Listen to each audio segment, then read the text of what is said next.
Beyond Rosa Eliant, a beautiful and powerful empress with fame and fortune, died tragically because of a love she could not hold on to. After death, she unexpectedly woke up in her younger days, carrying all the painful memories and regrets of her past life. Realizing this is a second chance, Beyond is determined to change her destiny and not let the tragedy of the past repeat itself. On this journey, she must face tangled emotions, old memories, and a complex relationship with Prince Sirius. Each new choice opens a different path, where Beyond gradually rewrites the play of her life with a new ending. Join Lisa Manhwa on the emotional journey of this captivating story. The story begins with a beautiful name, Beyond Rosa Eliant. Born as the legitimate daughter of a marquis family, she was always the center of everything. Even standing at the top, she always thought it was natural that the whole world, the entire world, was at her feet. But it turned out, it was all just her illusion. The stage lights shone directly on a girl, a foolish woman. Despair and helplessness were evident. Why did she crave love? Why did she greedily take things that did not belong to her?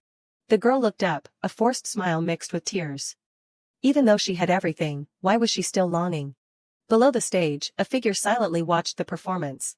That person's lips slightly curved up, those who do not love me, just get rid of them. At this time, the performer's smile was no longer as strong as before. The person below suddenly widened their eyes when the next line was spoken, don't forget. The girl on stage lowered her tired eyes, blood trickling from her mouth. A shard of glass covered in blood fell, clearly reflecting the face of the person standing under the stage. I am you. The scene changed, and a mansion gradually appeared. Outside the window, warm sunlight filled the space. In the quiet space of the room, the girl raised her hand to shield the sunlight pouring in. Her voice sounded softly, it is my room. She sat up, her heart filled with mixed thoughts, both familiar and a little strange. Her feet slowly slipped into slippers. She turned her head, her eyes swept across the familiar room, still the room in her memory. The warm sunlight still quietly shone through the window frame. Jia stood still, her eyes reflecting a deep gaze into the mirror. A definite thought rang in her heart, yes, I know this face very well. That faint smile appeared once again, Beyond Rosa Eliant. Beyond Rosa Eliant placed her hand on Jia's cheek, reminding, don't forget, I am you, Li Jia. Faced with the reality before her, Jia became confused, am I now Beyond who died and was reborn, or am I Li Jia, someone who just wanted to escape a boring life?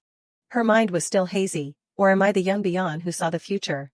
Jia reached out and touched the mirror, maybe everything is just a dream, but I am sure of one thing. Her thoughts were endless, I was once Beyond Rosa Eliant, a person who died in resentment. I was also Li Jia, someone who lived a quiet life and quietly passed away. And now I am Beyond standing in front of this mirror. She stood silently thinking, two memories in the same body, it is really strange. Suddenly, a servant entered, her tone a bit panicked, oh my god. Marie's face clearly showed fear, I did not know you were awake, milady. Immediately after, she bowed deeply, speaking respectfully, I will prepare the washing water right away. Jia glanced at Marie, silently concluding, she left before I could even say anything. She must be very flustered. Then she slowly walked away, that is right, thinking about my personality before, such a reaction is. Jia secretly thought about the strict rules she had set for herself, the washing water must be at the right temperature, the dresses and jewelry for today must also be prepared. Everything must be perfect before I wake up. If there is even a slight deviation, I will be grumpy all day. A moment later, while she was still thinking, Marie brought the basin of water, at least until yesterday, I was still like that. She trembled, pleading, please forgive me, milady. Jia asked softly, what is your name? The question made Marie even more frightened, stammering, yes. She repeated the question in a cold voice, I asked for your name. Jia's eyes indifferently looked at Marie. She seemed not to expect that she would ask. At this time, she quietly observed Marie, looking at her rough hands and tanned skin, it seems she is just a low-level maid. So why is not it a palace maid but a maid serving me? Marie answered in a hesitant voice, it is Marie, milady. Hearing that, Jia asked softly, okay, Marie, why are you here? Then she continued in an even tone, causing Marie to become even more worried, I am originally the only legitimate daughter of the Marquis's mansion. How dare a maid who only does chores like you serve me? Marie stammered, that was because of the nanny. Marie immediately knelt down, kowtowing to beg for forgiveness, I was wrong, please spare my life, milady. Seeing the scene, Jia was a little confused in her heart, consider yourself lucky. Just one day later and you would not have had a life to meet me. She asked. What about the nanny, did she tell you to come here? Mari was stunned, slowly raised her head. Yes, that is right, milady. Jia continued to interrogate, why did the nanny bring you here? She spoke reflexively, I also. Meeting Jia's sharp eyes, Mari knew she had misspoke, and quickly covered her mouth with her hand. She did not make it difficult for Mari, gently letting her leave. Okay, you can go out. Hearing that, she was slightly stunned, but Jia's next words made Mari blush with shame. How can you serve me looking like this? But then, Jia suddenly realized the unintended meaning hidden in her words. I guess she thinks I am saying she is a clumsy maid, so I do not want to be served by her. Right, not exactly. Her voice softened. Go out and drink water, suppress your hiccups. Her voice did not change. Still, even, you might suffocate. Hearing Jia's concern, Mari almost could not believe her ears, took a sip of water, bowed, and swallowed the water back up her throat from below. But Mari still sat there, hiccuping continuously. A sigh escaped. Jia thought tiredly, she does not understand if I speak softly. Then, annoyance was evident in her voice. Quickly go out and call another palace maiden right now. Seeing her anger, Mari quickly ran out, quickly. When she left, Mari was still upset. Is she crazy? Seriously, lucky for her that she did not meet me yesterday, or she would be done for. After that, the other palace maids were allowed to enter the room. Come in. At this time, Jia began to suspect everything, but the nanny definitely knows my personality. We will prepare for you milady right away, so why would she send a maid with no experience? Then she suddenly realized, no, it was not a random choice to send her here. Jia remembered the troubles around her, probably in a situation so urgent that they did not realize Mari was a maid. Jia quickly asked a palace maid, where's the nanny? The palace maid immediately replied, she is in the madam's room. After hearing that, she walked forward, her heart still filled with thoughts. It is rare for the nanny to openly go to the Marquis madam's room like this. The palace maid next to her called out in confusion, milady. She said awkwardly, milady, where are you going? But Jia continued to walk, not bothering to answer. If it were the old Bian, she would definitely have vented her anger on the maids. Jia suddenly remembered the nanny's sincere care. The only person who cared for and took care of Bian was the nanny. With Bian's selfish personality, she could not stand the fact that the nanny prioritized the countess more than her. In the hallway, she continued to walk with many doubts, but why? The more she thought, the more confused Jia felt. Now, all of this just made her feel that it was really silly and pointless. Suddenly, a scream rang out, and the two worried palace maids quickly called out, milady. Jia ignored the call, continued to walk, her face unchanged. I knew it would be like this, madam. Jia frowned, and shouted unhappily at the two palace maids behind her, open the door. They said worriedly, milady, now is not a good time. Looking at their appearance, she felt annoyed in her heart. I knew about the tragic future, so I should have lived well to change it. Annoyance was evident in Jia's eyes, but from the beginning, I never had such thoughts. Oh well, there is no need to try too hard now. She pushed a palace maid aside with force.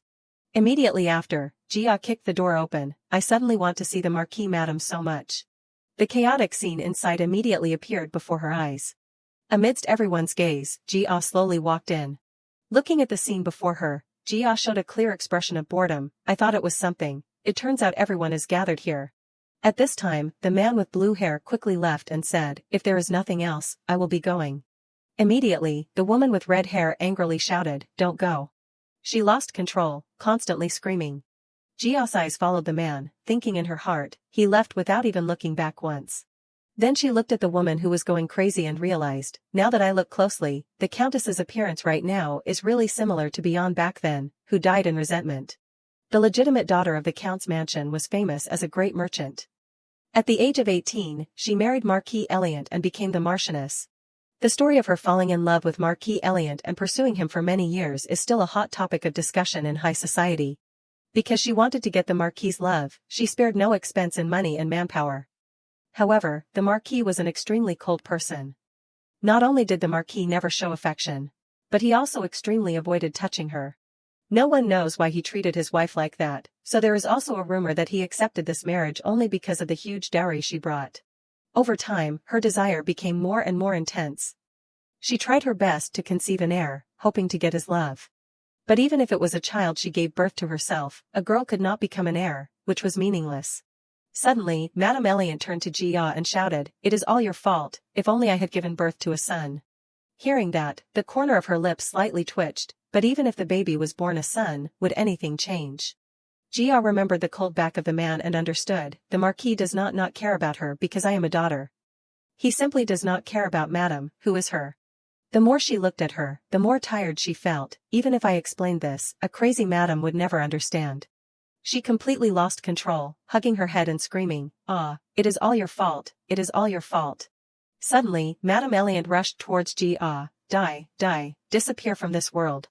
Fortunately, the nanny managed to hold her back in time. "Madam, please calm down." But Madame Eliant struggled and accidentally elbowed the nanny in the chest. She broke free from the nanny's arms and fiercely rushed straight towards Jia. Jia quickly dodged to the side. She wondered, is she really going to kill me? Regardless of whether it was real or fake, Jia lifted her foot, telling herself, I have to run first. Then she ran forward with all her strength. When she got outside, Jia slammed the door shut. She acted like that because she also understood that even if it was her, she could not deal with a crazy woman alone. The guard at the door saw Jia like that and called out worriedly, "Milady." Madame Eliant on the other side kept screaming. Jia turned around with a cold face and said, "Don't just stand there, hold her back." The guard hesitated. That. Jia looked down at the sword hanging on his waist and ordered, "Take that and hook it into the doorknob, block her." The guard hurriedly did as he was told. Yes. It did not take long for him to complete the request. Madame Eliant on the other side kept screaming, making the guard and the maids turn pale with fear. Only Jia calmly considered the situation, even scratching her nails on the door. No matter how much I rummage through my memories, Madame has never lost control to this extent. She sighed, making a guess, it must be because of the Marquis. Thinking, Jia turned around and smiled warmly, her voice full of sweetness, "Everyone has worked hard." After saying that, she turned away abruptly, causing the maids to not react in time. When they realized it, Jia had already walked a distance, causing them to panic and chase after her, calling out, "Milady." Meanwhile, Jia was immersed in thought. In this life, I have never seen the Marquis in Madame's room. In fact, he even arranged guards in both his office and his residence, so that Madame could not come at will. Suddenly she stopped. Jia was full of doubt. Really, how was I born? She began to analyze. My appearance is definitely like Madame's, but my face has no characteristics like the Marquis. Even when I look at my paternal or maternal family, or relatives, I do not see anyone with hair as blonde as mine. Thinking of this, Jia's eyes drooped, showing a fleeting sadness. She struggled, am I really the Marquis's biological daughter? Looking at the sunlight shining through the window frame, she believed that no matter how obsessed the Marquis's Madame was with the Marquis, I do not think she would cheat. While her mind was in chaos, Jia unconsciously spoke aloud, should I go ask now, causing the maid behind her to be confused. Yes. She suddenly approached a room with many guards guarding it, causing the maid to be startled. Milady, that place. But Jia still moved forward with the thought, whether I am a biological daughter or not, what is important now? Anyway, life has failed once, there is nothing to be afraid of anymore. The guard saw Jia and asked politely, is there anything you need here, milady? She just opened her mouth and was stunned, flusteredly shaking her head and correcting herself. Marquis, no, I came to visit my father. Is he inside? The guard heard that and hesitated. He is here, but... Suddenly Jia shouted, then get out of the way. Then she flung the door open. Inside the room, Marquis Eliant was working, and the butler was making tea, both startled by the noise. Realizing that the atmosphere in the room was falling into silence, the butler spoke up politely, Milady, you have arrived. In contrast to him, Marquis Eliant did not have the slightest movement, and did not have the slightest humanity. Looking at him like that, Jia really did not understand. What reason did the Marquis Madame love this man? The butler saw that she was silent and came over to ask, would you like some tea, milady? Jia replied coldly, no need. She stepped in front of Marquis Eliant. Then, to the horror of the butler, the guard, and the servants outside the door, she loudly asked, am I your biological daughter? Even Marquis Eliant stopped writing after hearing that. He finally spoke up, what? Jia did not think much, and answered quickly, just understand it literally. Marquis Eliant asked decisively, is it important? Jia lowered her head, her voice softly, no. Hearing that, Marquis Eliant frowned slightly, if you are joking, go play somewhere else. Jia hesitated for a moment before daring to open her mouth, her voice very soft, it is not a big deal to me. She took a deep breath, her voice still low, but if I want to stand in the highest position, then this is a problem that needs to be solved. Marquis Eliant looked up, his gaze sharp, do you want to become the empress? People inside and outside the door were shocked when they heard this, some even made noises, causing Jia to think uncomfortably, I should have closed the door when I came in. Before Marquis Eliant's probing gaze, Jia said clearly, I am just relying on what I want. Can I do it? Marquis Eliant looked straight into her eyes, and said calmly, indeed, they are meaningless words. Jia's face darkened, her voice choked, the rumors about bloodlines can become a fatal weakness. In her previous life, when she actually became empress, the issue of lineage always made Jia's position unstable. In part, it was because the Marquis had never mentioned this issue once. That attitude helped prevent the issue from becoming a public topic of discussion, but thanks to him, Jia had to endure the rumors in society, like invisible blades stabbing her. Remembering those things clearly, Jia made a decision, then I need to be even clearer now. Thinking this, Jia said firmly, I am not stupid enough to bring my own weaknesses into the fire. She lowered her voice, so, please answer me. Jia repeated the question once again, am I the biological daughter of the Marquis Eliant's mansion? Marquis Eliant's face was as cold as ice. He had no emotion. Without any concern, he bluntly assessed this as a question not worth answering. Seeing that the situation was a bit unstable, the butler hurriedly slammed the door shut, while Jia fell into contemplation, not worth answering. The corner of her lips slightly curved up, now I understand.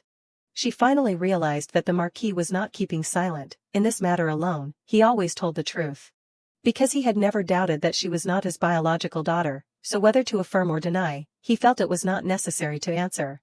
Jia lowered her face, countless thoughts flooded her mind. Originally, he is a man of few words, and he does not often show emotions, so both I and everyone else speculated and doubted him according to our own ideas.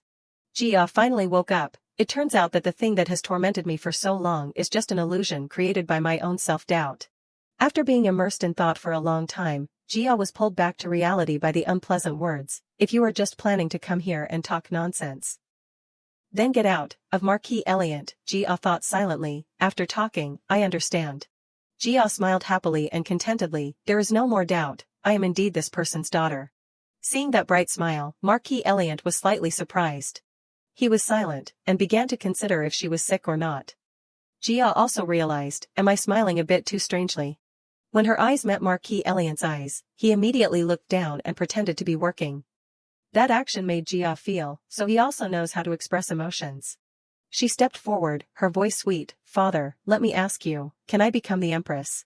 Then Jia asked innocently, among the unmarried young ladies in this empire, how many do not dream of becoming empress? After saying that, Jia remembered her previous life again, I also wanted to stand righteously next to that person. I thought that if I became empress, that person and I would live happily ever after. Like in fairy tales. But that fairy tale was very tragic. Even though I have been reborn, but now, while I still have the memories of an unhappy empress, do I still want to step into that position? Should I just live according to the script that has been arranged? She pursed her lips, pondering, what is it that I really want at this moment?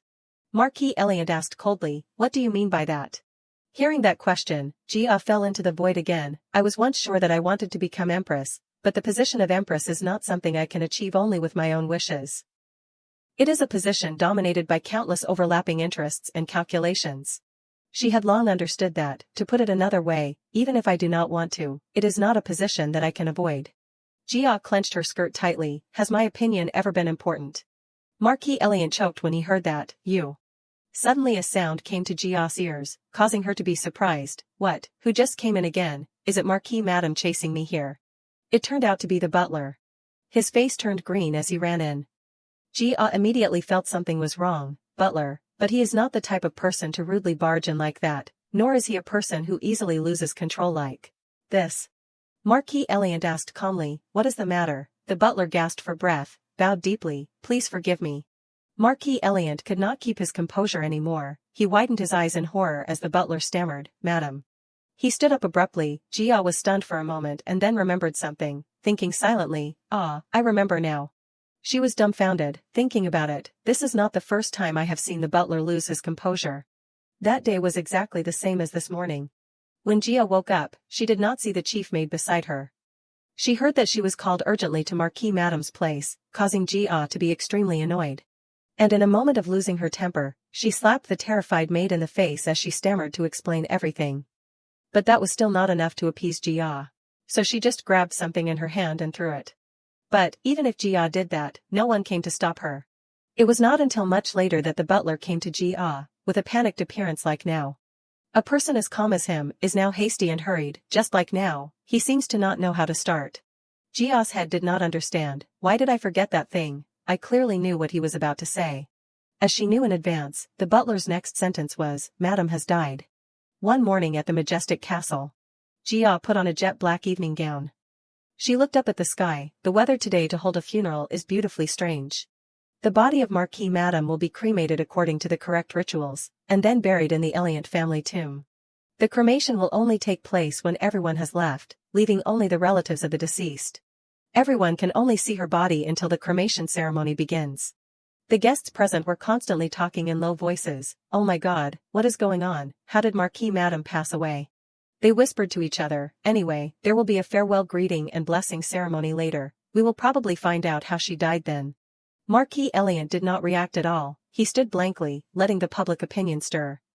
The Marquis did not say much, so she probably did not die of illness, did she? If it was an illness, they would have announced it in advance. Some people even said indifferently, anyway, I am curious. I wonder how they will do the makeup for someone who was once as beautiful as the Marquise Madam. I want to see the body quickly. Jia showed her displeasure, thinking to herself, how rude. Do they think the funeral is an exhibition among the people here? How many are truly grieving over her death? Suddenly she noticed something from Marquis Eliant. He held the sprig of flowers tightly in his hand, not taking his eyes off the coffin. The people outside are still discussing. It seems they are about to open the coffin. I wonder what she will look like. Marquis Eliant gently placed the sprig of flowers on top of the coffin. Seeing this, the guests judged again. They have not even opened the coffin lid yet. Are they humiliating the Marquise Madam to the point of breaking the funeral ritual? Seeing Marquis Eliant turn his back and leave, they sneered. Not a word of blessing for the afterlife. He really is a man without any emotions. The guests confidently confirmed. It seems the rumors are true. Indeed, the Marquis never. Jia agreed when she heard this. That is right, I also think so. Because she, just like these people, could not understand the Marquis's attitude. Putting the sprig of flowers in her hand down, Jia confessed, there were times when I also misunderstood him. She was calmly thinking about those things when a sentence came. So Miss Eliant is really as rumored. Shoo, be careful, keep your voice down, causing Jia to turn red with anger. I heard everything. In fact, in her previous life, Jia did not know anything. She could not stand the Marquis's cold attitude, the whispered discussions, and the pitying eyes of others. Angry to the point of being unable to control herself, and then leaving right in the middle of the funeral, the Marquis did not hold Jia's hand. Even now, if she got up and left again, he would not do anything.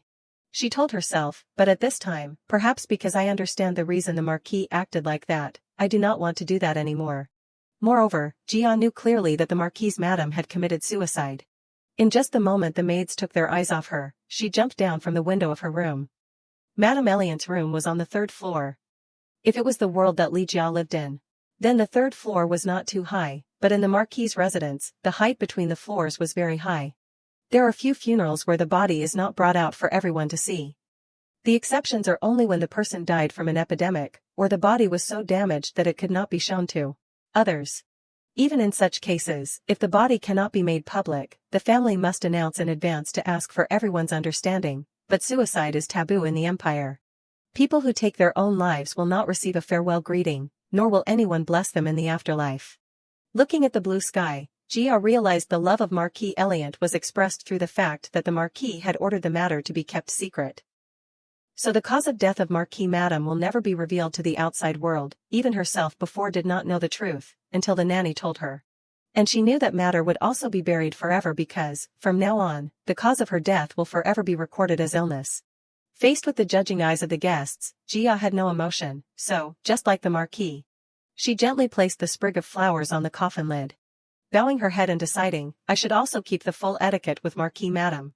Even if everyone suspects her purity, and even if she never treated Jia like her own daughter. While Jia was still pondering, suddenly someone came, causing Marquis Eliant to flinch. That man was 4 times taller than Jia. Jia looked up, carefully observing this person. After a long time, she realized, this person, the great merchant, Count Pisian. Jia stepped aside, thinking to herself, he is my maternal grandfather and also the father of Marquis Madam. Of course, he will be present at the funeral, I unconsciously forgot about that. Count Pisian's hand trembled as he placed the sprig of flowers on the coffin. He painfully stroked that coffin as if he was stroking his daughter. Sadness flashed in Count Pisian's eyes. Jia wondered, raising a daughter with all her heart, and then having to see her off. I wonder how heartbroken he must be. She clenched her fingers, witnessing this scene firsthand. I also feel uncomfortable. After a long time, Count Pisian propped himself up. His face suddenly darkened, his eyes widened. Then he suddenly fell backward. Jia could not help but be stunned. She raised her hand, screaming in her heart, dangerous. Just then, a man came and supported Count Pisian. It turned out to be Ivan. He asked caringly, "Are you all right, Count?" Jia breathed a sigh of relief. Thankfully, someone supported the Count. Looking from behind, she wondered, but who is it? Looking at how the Count treated him intimately, it seems he is someone he trusts. Jia tried to see Ivan's face clearly. But just then Ivan glanced at her. Jia also realized something was wrong, thinking to herself, wait, why does it feel like he is staring at me like this? Jia kept agonizing, or am I just imagining it? But Ivan fixed his eyes on her once more, making her even more certain, it is not an illusion, he really is glaring at me. What is this? Are you trying to cause trouble? Do you think I will give in to you? You know how to glare at others, then I also know how to glare back.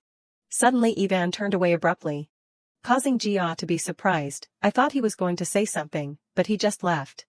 Realizing that her attitude just now was a bit strange, Jia lowered her head in embarrassment. Did I get angry for nothing? I am so embarrassed. She raised her eyes to probe, but looking at Ivan, Jia was suspicious again. Why does that face look so familiar? The funeral of Marquis Madame lasted for 3 days, and on the last day, at the crematorium, where only family members and blood relatives are allowed to enter. It was time for Marquis Madame's body to be put into the crematorium. Her coffin was finally submerged in a sea of fire. Jia felt heavy in her heart. There were times when I also longed to be loved by that person. She remembered the past. I tried to be well behaved, and also acted like a little boy, but nothing pleased her. Because Marquis Madame only looked towards the Marquis. She frowned, wondering, if I was like the Marquis, even a little bit, would she care about me? Jia pursed her lips. Even if I want to say it, I won't get an answer now. She began to consider the present. Marquis Madame has passed away, so the Marquis will probably be more openly accepting of proposals, because his only child is a daughter who cannot inherit the family. Suddenly she remembered her previous life. Wait, until I died, the Marquis had never taken a concubine. Jia unconsciously glanced at Marquis Eliant. So maybe he does not hate Marquis Madame as much as I thought. I hope so. Then she realized, perhaps I am just trying to find some faint comfort with the person I once loved. At least not hate me. Suddenly Marquis Eliant came over to hand the urn to Jia and said, "Take it." Jia said nothing, silently watched him cut a handful of his hair. Then cut a handful of her hair again. As he cut, he said, "You probably know." Marquis Eliant dropped the 2 handfuls of hair into the urn. This is the last ritual. People put a strand of hair from the direct bloodline into it, meaning that the relationship will continue even after death. Jia nodded slightly. I know. Marquis Eliant closed the lid of the urn. Is that so? If so, then that is good. The 2 of them walked out of the crematorium together, but Jia wondered, shouldn't we put Count Pisian's hair in it too? It seems the shock on the first day was too great. A woman came over. Looks like I am not too late, am I? It was Anna Shah. She put her hand on his shoulder and explained, because I am not a direct bloodline, I can't go inside, I can only wait here. Jia did not recognize her at first. This person. Anna Shah continued, I was worried that I was late or not. While she was talking to Marquis Eliant, Jia finished rummaging through her memories. Ah, I remember now. Because I only met her a few times, I almost forgot. Anna Shah is Marquis Pisian's madam. She is the concubine of Count Pisian. Legally, she is my maternal grandmother, but I have never really thought of it that way.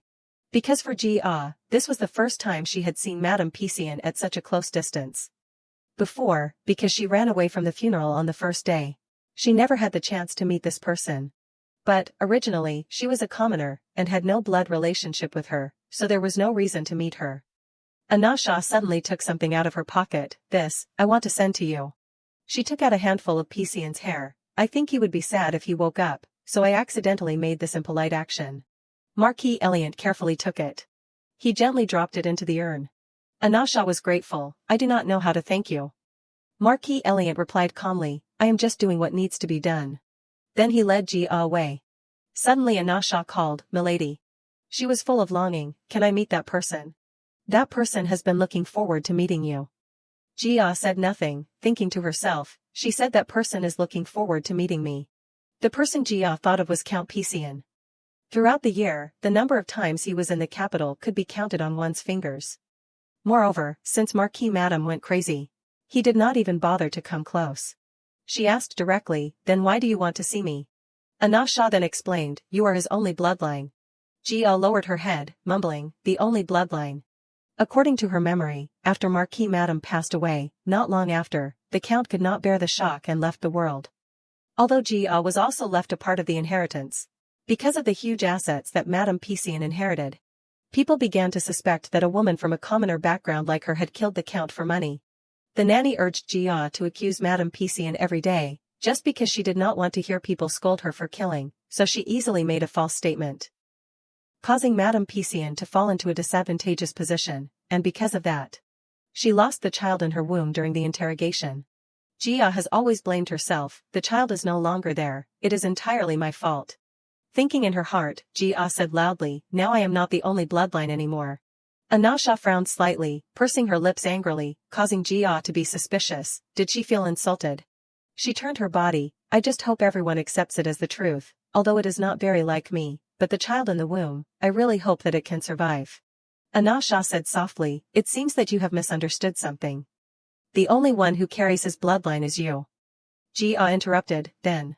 She pointed directly at Anasha's belly, that child, is not that the bloodline of the Pisian Count's family. Anasha was almost petrified by the question, that child, is not that the bloodline of the Pisian Count's family. Her eyes were full of tears, she shouted, Milady, your words are too much.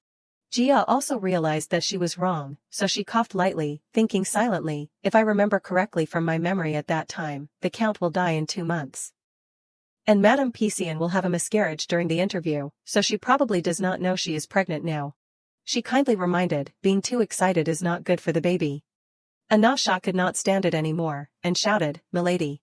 Jia bowed politely, whether you believe me or not, that is your right, but if you do not want to lose the child, then Madame should take good care of herself. Jia turned around, her cold voice reaching Anasha's ears, it is best if Madame also tells the Count, of course, if that child really carries the Count's blood. She clenched her hand, he. Her shoulders trembled, choking, not the Count, but your maternal grandfather. Jia stopped, and a thought appeared in her mind, what is going on now? Is the issue of bloodline that I brought up even more offensive now? A mocking thought arose in Jia's heart, and she got angry at me just because of the way I called him Count. She replied coldly, how I address him is my freedom, Madame Pisian. Anasha gritted her teeth tightly. She looked up, trying to restrain herself, and asked, why do you always treat him like that? Jia asked back, you people, here, does Madame Pisian mean me and Marquis Madame? Anasha immediately snapped, Marquis Madame, isn't that person? She lowered her voice as if talking to herself, to me now, family is no different from strangers. Jia recalled that before she died in Beyond's body, her biological parents were her whole world. So she only knew how to crave attention from them. She recalled those precious days, but when she lived as Li Jia, she felt what was called parental love for the first time, and she realized one thing, just having the same bloodline does not necessarily mean a family. Jia decisively turned around, that is enough meddling for today, we have been delayed quite a bit. Jia maintained her cold demeanor and walked towards the carriage. Anasha shouted loudly from behind, he is your maternal grandfather. She asked in an urgent tone mixed with despair, do you really have no intention of meeting him? Jia did not respond at all and quietly left. The nanny's sobbing voice rang out, my milady is so pitiful. She covered her face and knelt on the ground, Madame is so heartless, leaving milady to live alone like this, what will she do? Jia thought to herself, when Marquis Madame was alive. I also ate and lived well on my own, the nanny is acting as if the sky is falling. She sighed silently, how tiring, what is the nanny thinking, acting like this in front of a child who is in mourning? The maid beside her comforted her, Nanny, do not cry anymore, if you keep this up, you will collapse too. Another maid encouraged, everyone must persevere, if even the nanny collapses, what will our milady do? Jia sighed deeply with a weary expression and plopped down on the chair. It is getting more and more ridiculous. The nanny sobbed, I have to persevere, I have to try, our milady is so pitiful. She leaned back on the chair with a weary face, outsiders will probably think I am dead or something. Jia narrowed her eyes, I am so sleepy, I can probably sleep a little now. Suddenly she was awakened by the noise. No, get out of the way, I have to meet her. She frowned unhappily. I was about to fall asleep, what is with all the noise? Anasha snapped, get out of the way. The nanny was still adamant in stopping her. Milady does not want to meet you. She said unhappily. I said I wanted to hear her say it in person. She was still stopping her. If you continue like this, I will call the knights. Jia was annoyed. Ha, it seems she is going to argue to the end. Anasha frowned, her voice resolute. Personally, I am Milady's maternal grandmother. Surely that is enough to qualify me to meet her. The nanny retorted, someone like you, how could you? Jia interrupted, what is going on? She hurriedly turned her head and saw her approaching. Milady.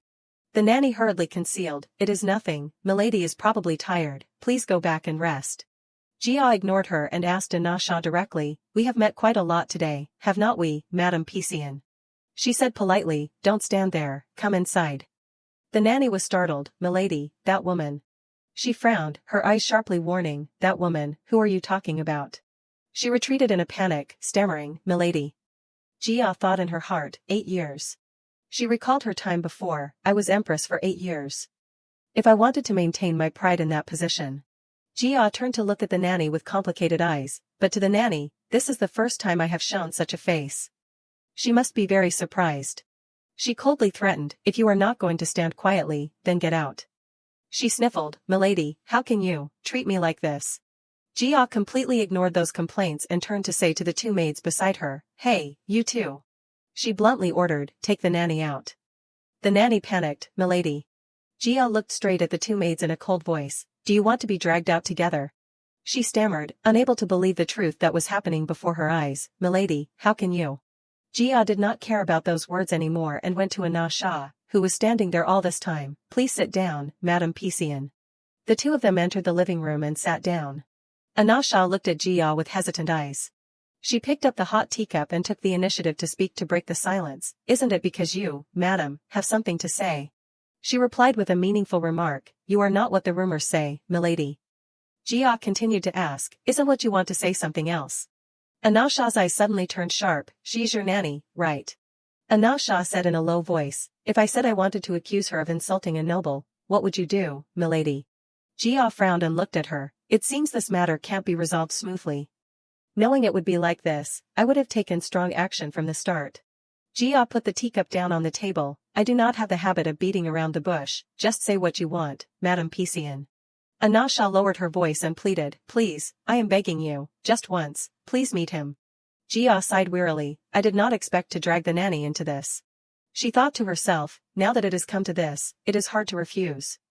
The next morning, as promised, she was present at the residence of Count Pisian, and Anasha's voice rang out. He is currently staying in the guest villa. She led Jia diligently, after fainting, he did not wake up until not long after the funeral. Anasha's eyes drooped, she gently pushed open the door, the first person he looked for when he opened his eyes was you, Milady. Stepping into the room filled with sunlight, Count Pisian was sitting there with a radiant face, you have come.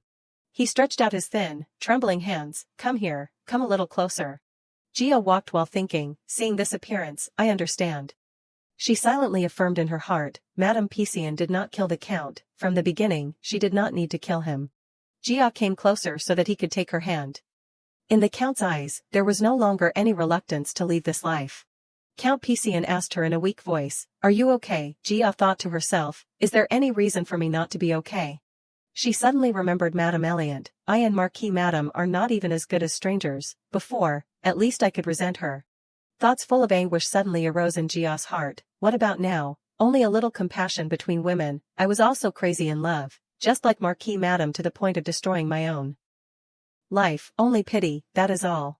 She sank deeply into those endless thoughts, both of us, were too blind in love, just because of that thing called love, I was blind to that person, and then made stupid mistakes.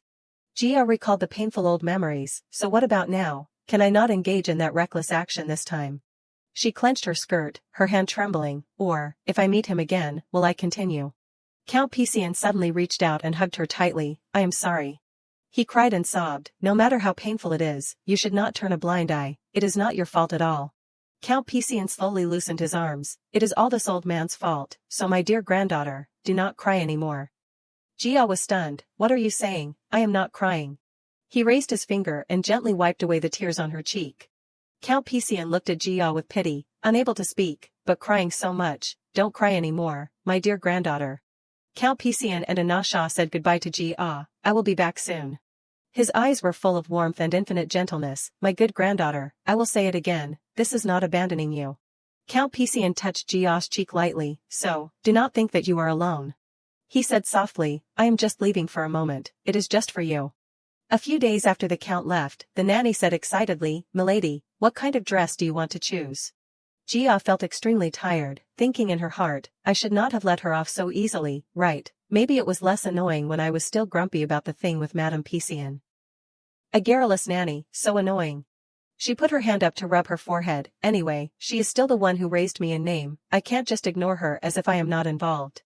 The nanny came closer and reminded, Milady, you must focus. Stepping into the palace is more cautious than people think.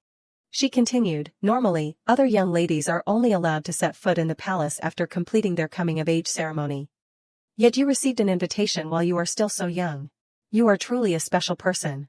The nanny sighed with regret, yet there is not a dress that pleases my eyes. If we had more time, I would really want to have a few new dresses made. She carefully brought a dress in front of her, among these, perhaps this one looks the most decent, right? The nanny asked Jia for her opinion, Milady, how about this? She spared no praise, indeed, you really suit sky blue. She frowned and touched the dress. The nanny continued to ramble, please try it on, Milady. Jia remembered Irene's image, the clear blue like a cloudless sky. She immediately objected, I do not want to wear it. She was flustered, are you not satisfied, haven't you always liked sky blue? Jia coldly threw the dress on the floor, I do not like this color, choose another one. The nanny looked at her in confusion and left, then, let me find another dress to replace it. Jia stood there with an annoyed expression, her eyes looking down at the blue dress lying on the ground, sky blue, the color that I once liked. She gritted her teeth, a jumble of emotions surged in her heart, it is a color that I both love and hate. Jia raised her hand to hug her head, I can't take it anymore. After crying in front of the count, she could no longer control her emotions. She stomped on the blue dress as a way to vent her anger, I have not even met him again, and my mind is already so messed up. Jia was silent, just thinking about meeting again is already terrifying. Fear crept into every cell, what if I fall in love with him again, what should I do, just like the first time, when I was swept away by those eyes without resisting. Jia recalled the past, asking herself, will he still be so beautiful that he dazzles people? She held the invitation, the nanny's voice rang out again, Milady, are you not feeling well? Jia slowly turned to look at her, her eyes having regained their calm. She gently put the letter down and replied in an even tone, no, I am fine. The nanny brought another dress, we do not have much time left if we still have to do hair and makeup, please change quickly, Milady. She exclaimed in surprise, good heavens. The nanny could not help but sigh in admiration, you are so breathtakingly beautiful. In this empire, I am afraid no one can compare to you. She stood silently looking in the mirror, I used to think I was the most beautiful person in the world. Her eyes suddenly darkened, it is not that I think I am ugly, but to say I am the most beautiful in the empire, that is not the case. Jia unconsciously thought of Irene and Sirius laughing happily, because I once knew the woman who was praised as the most beautiful woman in the entire empire. She remembered the moment she watched them from afar, the vibrant blue hair, as clear as the morning sun. Jia thought to herself, I am talking about the most beautiful and lovely treasure of the empire. She once again sank into the stream of memories. The reason announced for receiving the invitation from the palace was because the emperor wanted to comfort the marquis's daughter who had lost her mother.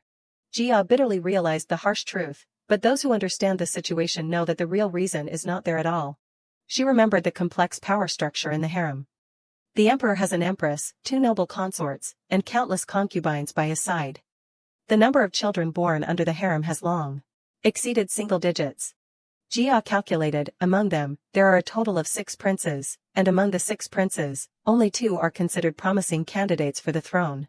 She pondered, one is the crown prince, the eldest son of the first noble consort, and the other is the 6th prince, the son of the late empress who passed away more than 10 years ago.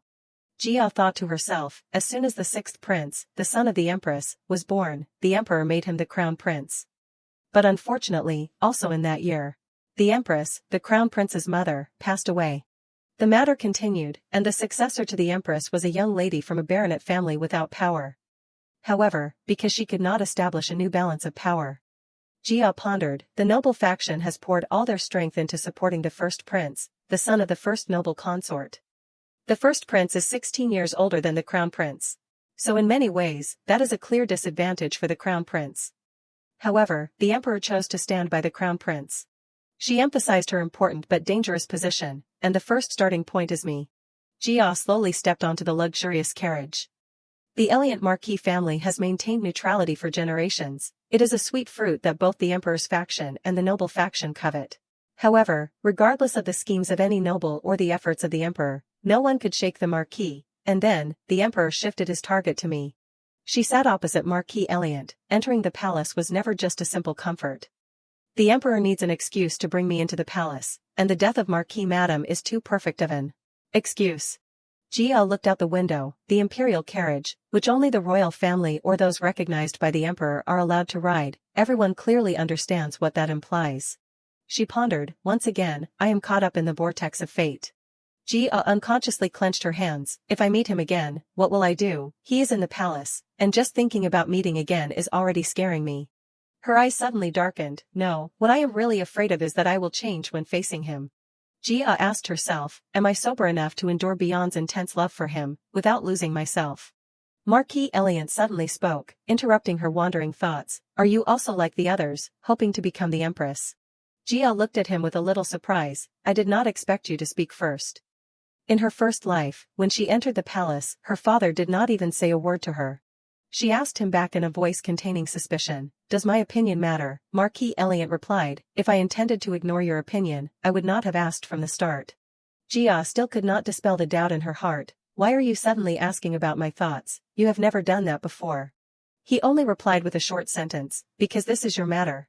She felt very puzzled. What is it? Why is it suddenly like this? Back then, was not she regarded as having nothing to do with it? Jia thought to herself, even when I became the crown princess, and then the empress, I never asked myself that. Moreover, she decided to ask directly, what if I do not want to become the empress?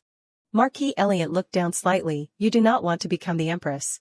Jia mustered up the courage to ask again, if I said, I do not want to become that person, would that be possible? She sank into thought again. In the emperor's heart, he must have long decided that I will become the crown princess, unless there is a major flaw, otherwise my ending will still be to step into that position. Jia said nothing. He will not choose me for love, but for the power behind me. He will choose me for that reason. She thought about her choice. Even if my heart is not directed towards that, the emperor is forced to choose me as the crown princess, because at this time, I am afraid there is no one more suitable for the crown prince than me. Jia spoke softly, if I say that I have no interest in the position of empress, can all of this end? Marquis Eliant shook his legs slightly. That is difficult. She frowned unhappily. I knew it. Jia replied bluntly, since you said it is difficult, then why did you ask? He did not reply to that reproach, but only quietly looked out the window. The servant announced, we have arrived. Jia looked outside with a very complicated mood. Could it be, we have arrived at the palace? The two of them got out of the carriage together. Marquis Eliant reached out his hand to help her get down. Indeed it is difficult. He lowered his voice, just enough for her to hear, but it is not beyond possibility. She was stunned when she heard those words. What does that mean? Jia slowly placed her small hand in Marquis Eliant's big palm. He said it is not beyond possibility. Is he going to follow my wishes, or does he have other intentions? She slowly walked. Jia looked up at him. I can't guess what you are thinking. The clear voice of the guard standing at the door rang out. Your Majesty, Marquis Eliant has arrived. In response was the Emperor's powerful voice, let him in. The large door slowly opened. Jia lowered her head to look at the floor. So I have returned to this place once again. The two of them entered together, the familiar palace, inside the familiar audience chamber. Jia pursed her lips. In just a moment, I will meet him again in this very place. Jia and Marquis Eliant bowed at the same time. Your daughter, the eldest daughter of the Eliant mansion, Beyond Rosa Eliant. Your servant, Gabriel Kruder Eliant. Your servant pays respects to the son of the empire. The emperor exclaimed in admiration. Ha! He suddenly burst into hearty laughter. Indeed, she is the prime minister's daughter, so alike that it is impossible to mistake. Jia was stunned, and secretly looked at him. At that time, did not the emperor also laugh heartily like this? No, at that time his majesty only laughed when I was so flustered that I could not say hello. The emperor seemed very excited. Marquis, why have not you shown me your beloved daughter until now? Marquis Eliant replied concisely, I am very honored. He reached out his big hand towards her. Come closer and let me see. Jia glanced at Marquis Eliant. He nodded in response. She gently approached the emperor, who stroked his beard smugly. All right, how old is the girl this year? Jia replied calmly. I will be 11 years old soon. The emperor was even happier after hearing this. How perfect, it could not be more suitable. She was silent, knowing that the emperor craved the conditions that she carried. Jia quietly looked at the emperor, who was showing great enthusiasm in front of her. But why do I feel that His Majesty values me even more than the last time? Clearly, I only greeted him. The voice of the servant rang out. Your Majesty, His Highness the Crown Prince has arrived, she shuddered. The emperor looked over. All right, let him in. Jia felt her heart filled with worry. He is here. The steady footsteps gradually came closer. Will I still love him to the point of destroying myself, as I once did, or this time, will everything no longer move my heart? Sirius entered with a bright smile, bowing. Your son pays respects to father. Jia turned around, her hand holding her skirt tightly. He looks much younger than the last image I remembered. Perhaps because he is only 14 years old now, that is not surprising. She silently remarked, whether it was then or now, that face is still breathtakingly beautiful. Jia gently tugged at the hem of her skirt, bowing, the eldest daughter of the Eliant mansion, beyond Rosa Eliant. She bowed slightly. Your daughter pays respects to the little son of the empire. Sirius paused for a moment when he saw Jia. His Majesty called softly, Crown Prince, come here and let me see. He could not help but laugh with satisfaction. Haha, indeed. His Majesty looked at Sirius and Jia standing next to each other. Indeed, they are a well-matched couple.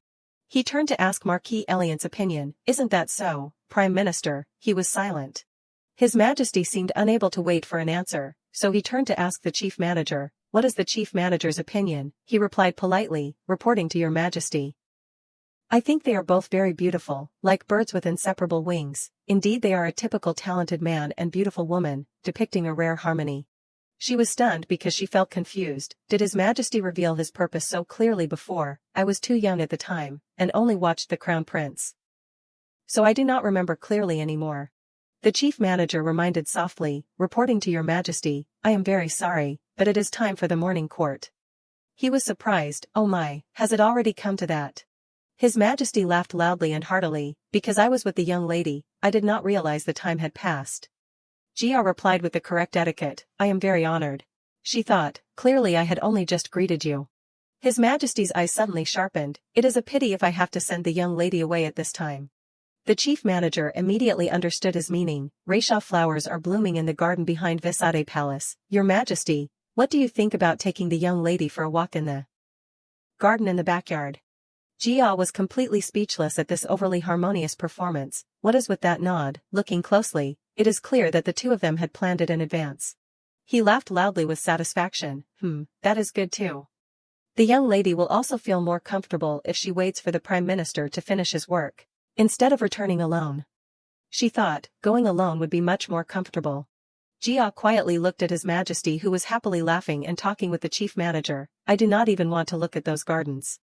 The Emperor seemed to notice her eyes, but how could I go against the Emperor's wishes? His Majesty turned to look at Jia with a kind face. That can be considered an order. He turned to instruct. It is best to let the Crown Prince lead the way directly.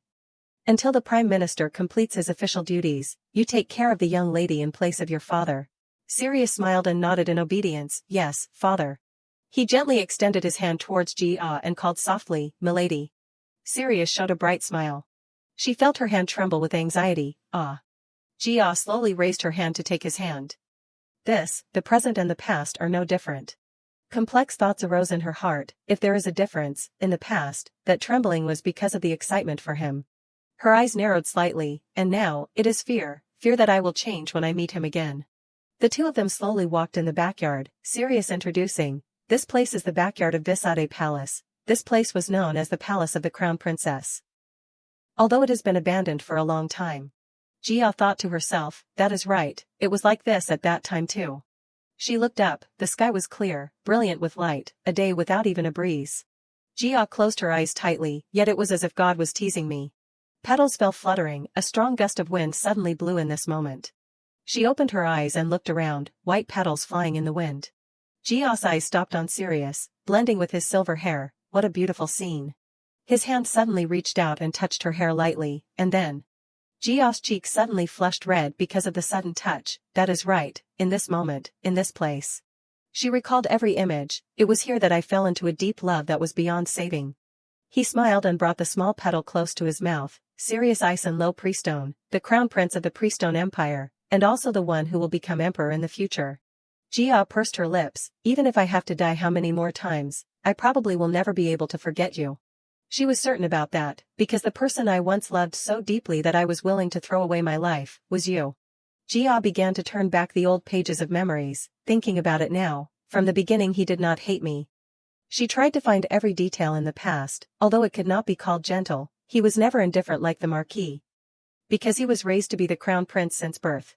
He knew how to treat people. Jia looked at Sirius and realized, he treated me with moderate politeness, and I mistook that politeness for affection. She remembered what she was like back then. At that time I had never really felt what love was, and could not distinguish between etiquette and sincere affection. I naively thought that the way he treated me was love.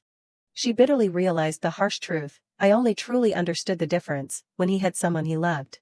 Jia thought of the moment between Sirius and Irene. The way he treated her was clearly different from the way he had ever treated anyone else. She gritted her teeth. If I had let go of him at the moment I saw what was called true love, then perhaps, things would have taken a different turn. The hatred of the past once again appeared in her mind. However, I refused to admit it. All the resentment I poured on the girl he loved. Jia woke up from the recollection. Even without affection, he still maintained etiquette with me as a partner. She remembered Sirius's disgusted eyes, but from what time did his eyes begin to contain contempt? Jia clenched her hands. At that time, I tried to find the reason in her. I thought it was because of her that he changed. She looked at them. At that time, I refused to admit it, but now, I understand. Jia realized, even before he met her, those eyes had looked at me with contempt. The nanny happily walked into the room with a bunch of flowers in her hands. Milady, there are more flowers sent from the palace. She continued to ramble. It seems that His Highness the Crown Prince really has feelings for you. Jia remained silent and said nothing. She raised her hand to hug her head. That is not it. She thought, the nanny thinks that just because there are flowers sent from the palace, it must be the Crown Prince who gave them to me. Jia looked at the bunch of flowers, but this gift cannot have such a simple meaning. She felt very uncomfortable. Those flowers are Reisha, the symbol of the Crown Princess. Even more so, it cannot be sent by the Crown Prince himself. Surely the Crown Prince also does not know that. Flowers are being sent to me from the palace. Jia could not help but shudder. This is the warning that the Emperor sent to the nobles through that flower, a warning that the eldest daughter of the Eliant Marquis has been chosen by him as his own. She frowned and thought, I carry the blood of both the Eliant Marquis family and the Picean Count family, so in the eyes of the noble sons, I must be a sweet and beneficial marriage target. Moreover, women cannot inherit the family, so if I marry, my husband will definitely be the one to take over the Marquis family. Jia suddenly remembered Ivan. But, surely the Count also has someone destined to become the successor to the title, right? It seems in the previous life. That person also appeared around this time. She regretted, I should have found out who that successor was. Back then, I was only immersed in the feelings for the Crown Prince. Jia felt a little relieved. Anyway, it is fortunate, the reunion with him this time was easier than I thought. She thought, although Beyond's heart is still beating, thanks to Li Jia's ego holding me back, I did not lose control like last time, and kept a clear head. Jia stood up and walked, but this is not good, sitting still like this, my mind will just go back to thinking about the Crown Prince. The nanny watched her figure. Milady. She passed her by. I am going for a walk and will be back. She suddenly exclaimed in surprise, wow. Before Jia's eyes was an unkempt garden with overgrown trees. She looked around and thought, really, it seems that Marquis Madame did not care about anything other than the Marquis himself. I thought it was a garden, but it turned out to be a wild garden. Jia gently raised her head to look through the thick foliage. Even so. She breathed out, this kind of silence is not bad. Jia continued to walk. Although it is a bit neglected, surely it is not to the point of having wild animals, right? Consider it as coming here to recuperate. Rustling sound suddenly came from a nearby bush, causing her to pay attention. She immediately denied what she just said. Although it is a bit neglected, surely it is not to the point of having wild animals, right? Jia stared intently at the bush. Even so, it is not a bear, right? After all, I am inside the residence. She focused on watching that bush move more and more. At most it is a stray cat, or a ferret or a lost rabbit. Jia was afraid and sweated. She clenched her hands to gain more courage. Step by step, come closer, I will check it out to be done with it. Jia carefully used her hand to push away each layer in the bush. I have to be careful not to get pricked by thorns. Suddenly from inside that bush, a small head suddenly appeared. She paused. Is that a black cat? It is pitiful if it is injured. Should I help it? Jia gently placed her hand on the small creature. Ugh, I am weak to animals again. How annoying. She used all her strength to lift the curled-up creature. Then both of them fell backward. Jia quickly got up and came closer to examine. It has been taken out. Now let us see what this creature looks like. Her eyes widened in surprise. Wait a minute. Jia stared at the boy. Is it Todorong? No, it is a child. She slowly approached and crouched down to observe more closely. Ran looked at Jia in confusion. She silently looked at the boy, her eyes suddenly darkening. Jia gently touched the boy's cheeks with both hands. She happily pinched Ran's cheeks. Wow, this. Jia seemed very interested. I do not know why, but I find it really interesting. A voice rang out. Did you find it? No, I did not see anything at all. Ran flinched. She looked at the boy trembling with fear and surprise. Where did that tiny creature disappear to? Jia glanced in the direction of the voice. It would not be good if that kid meets milady. She decisively stood up. What is wrong? The two maids were startled. Milady. Jia asked coldly. Don't make me ask a second time. They stammered. That is. She continued. Now that Marquis Madame has passed away, I am the mistress of this house, which means this garden is mine from now on too. Jia placed her hand on her chest. Daring to enter my garden without permission, and not even bothering to answer, I can take that as disrespect for me, right? The maid hesitated. No, milady, I know I was wrong, please forgive me. Jia turned to look at Ran. The boy held his mouth tightly. The maid continued to plead. Please be generous and forgive me, milady. Jia thought, I do not need them to answer, I can guess. It seems they came all the way here because of this child. She gently used the hem of her skirt to shield the boy. Then she ordered, it is too noisy, leave. The two of them were surprised. Excuse me, yes. Jia said calmly, I said it is too noisy, leave. I will tell the nanny about this, so be prepared to be scolded. As if being pardoned, the two maids ran away and shouted repeatedly. Thank you, milady. She looked at the bush and said leisurely, all right, it is okay now. Jia observed Ran, saying slowly, what should I do with you? He looked up, his eyes filled with tears. Rant by Ron Elliott. Jia thought silently. The Marquis brought Rant back to the residence not long after Marquis Madame passed away. She tried to remember. At that time, I only found out about this after Rant had been living in the residence for a while. The nanny kept complaining that Marquis Madame was pitiful. And cried for several days. Jia calmly analyzed. I used to hate Rant. My pride thought that I was the only child of the Marquis and was seriously hurt.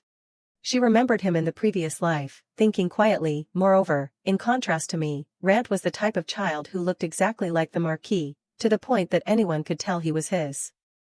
Flesh and blood.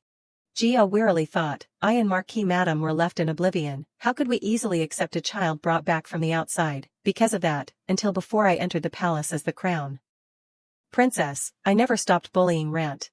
She remembered the bad behaviors before. I told the maids to play tricks with the food, make a big fuss out of a small thing, and then use that as an excuse to beat him up.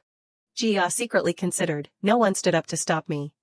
On the contrary, to win favor they competed to suppress Rant without hesitation. Rant's sharp eyes flashed in her mind. She quietly thought, Rant silently endured all my malicious bullying, even when he was beaten by the servants with sticks. He did not utter a cry of pain. Looking at Rant's small appearance, Jia thought annoyedly, I see the Marquis' shadow again. No matter how much I crave love, he does not budge even a hair. She wearily lamented, the anger that I could not vent on the Marquis, cowardly, I poured it all on Rant. Even the Marquis, the only one who could stop me, did not show any objection or intervention. Jia thought unhappily, because of that, Rant must have endured a very bitter and tiring time. A sudden thought appeared in her head. Thinking about it now, that is really strange. Rant is the only successor of the Elliott family, although the Marquis never mentioned the matter of succession.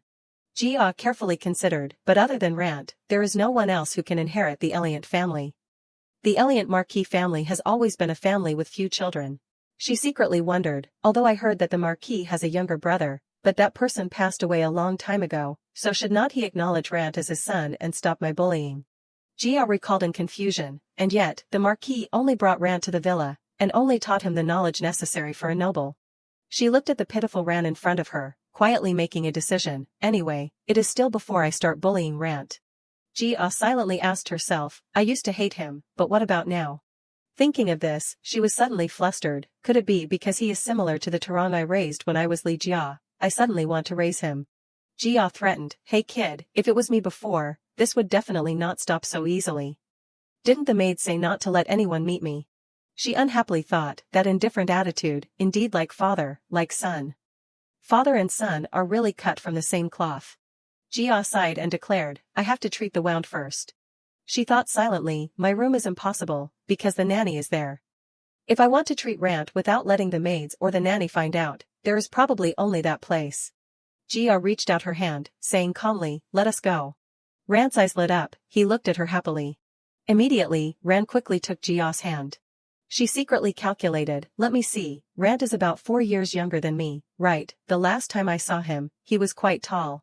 Jia tried to remember her previous life, taller than the Marquis, with a strong body. I am not sure, but he must have been very well loved. She looked at the crybaby beside her, lamenting silently, who would have thought that a small Rant like this would grow up to be so tall. A maid asked worriedly, haven't you found him yet? Someone else called out annoyedly, what should we do? If the butler finds out, we are done for. Where did that troublesome kid run off to? Jia was secretly confused. Why do I have to avoid the maids as if I am evading debts? It is not even my turn to bully Rant yet. The maid hurriedly said, go find him, I will go look on the other side. We have to find him quickly. If Milady finds out, things will be even more complicated. The other person angrily cursed, that troublesome brat, do not expect to get away with it if I catch you, she thought in surprise, this is unexpected. Jia quietly pondered, it is clear that you can tell that Rant has the Marquis' bloodline, so why do the maids act as if he is a disaster? She glanced at Ran, secretly confused, if he is really a troublesome child, rude and undisciplined, then I would understand, but he does not look like it, and in fact, he is a well-behaved, gentle child. Jia thought annoyedly, it seems that something is happening in this house that I do not know about yet. She wearily thought silently, that is right, when the owners do not care much about what happens in the residence, all the big and small things in the house are borne by the butler and the nanny. An idea came to Jia's mind, especially the maids, they are all under the nanny's management. If you think about it, the people who are looking for Rand are all maids. She secretly made a decision, it seems that soon, I will have to personally find out what is being hidden here. Jia went to and gently knocked on the door. The butler immediately quickly went to open the door. He saw the two children, exclaiming in surprise, Milady. The butler hurriedly asked, Milady, what is the matter?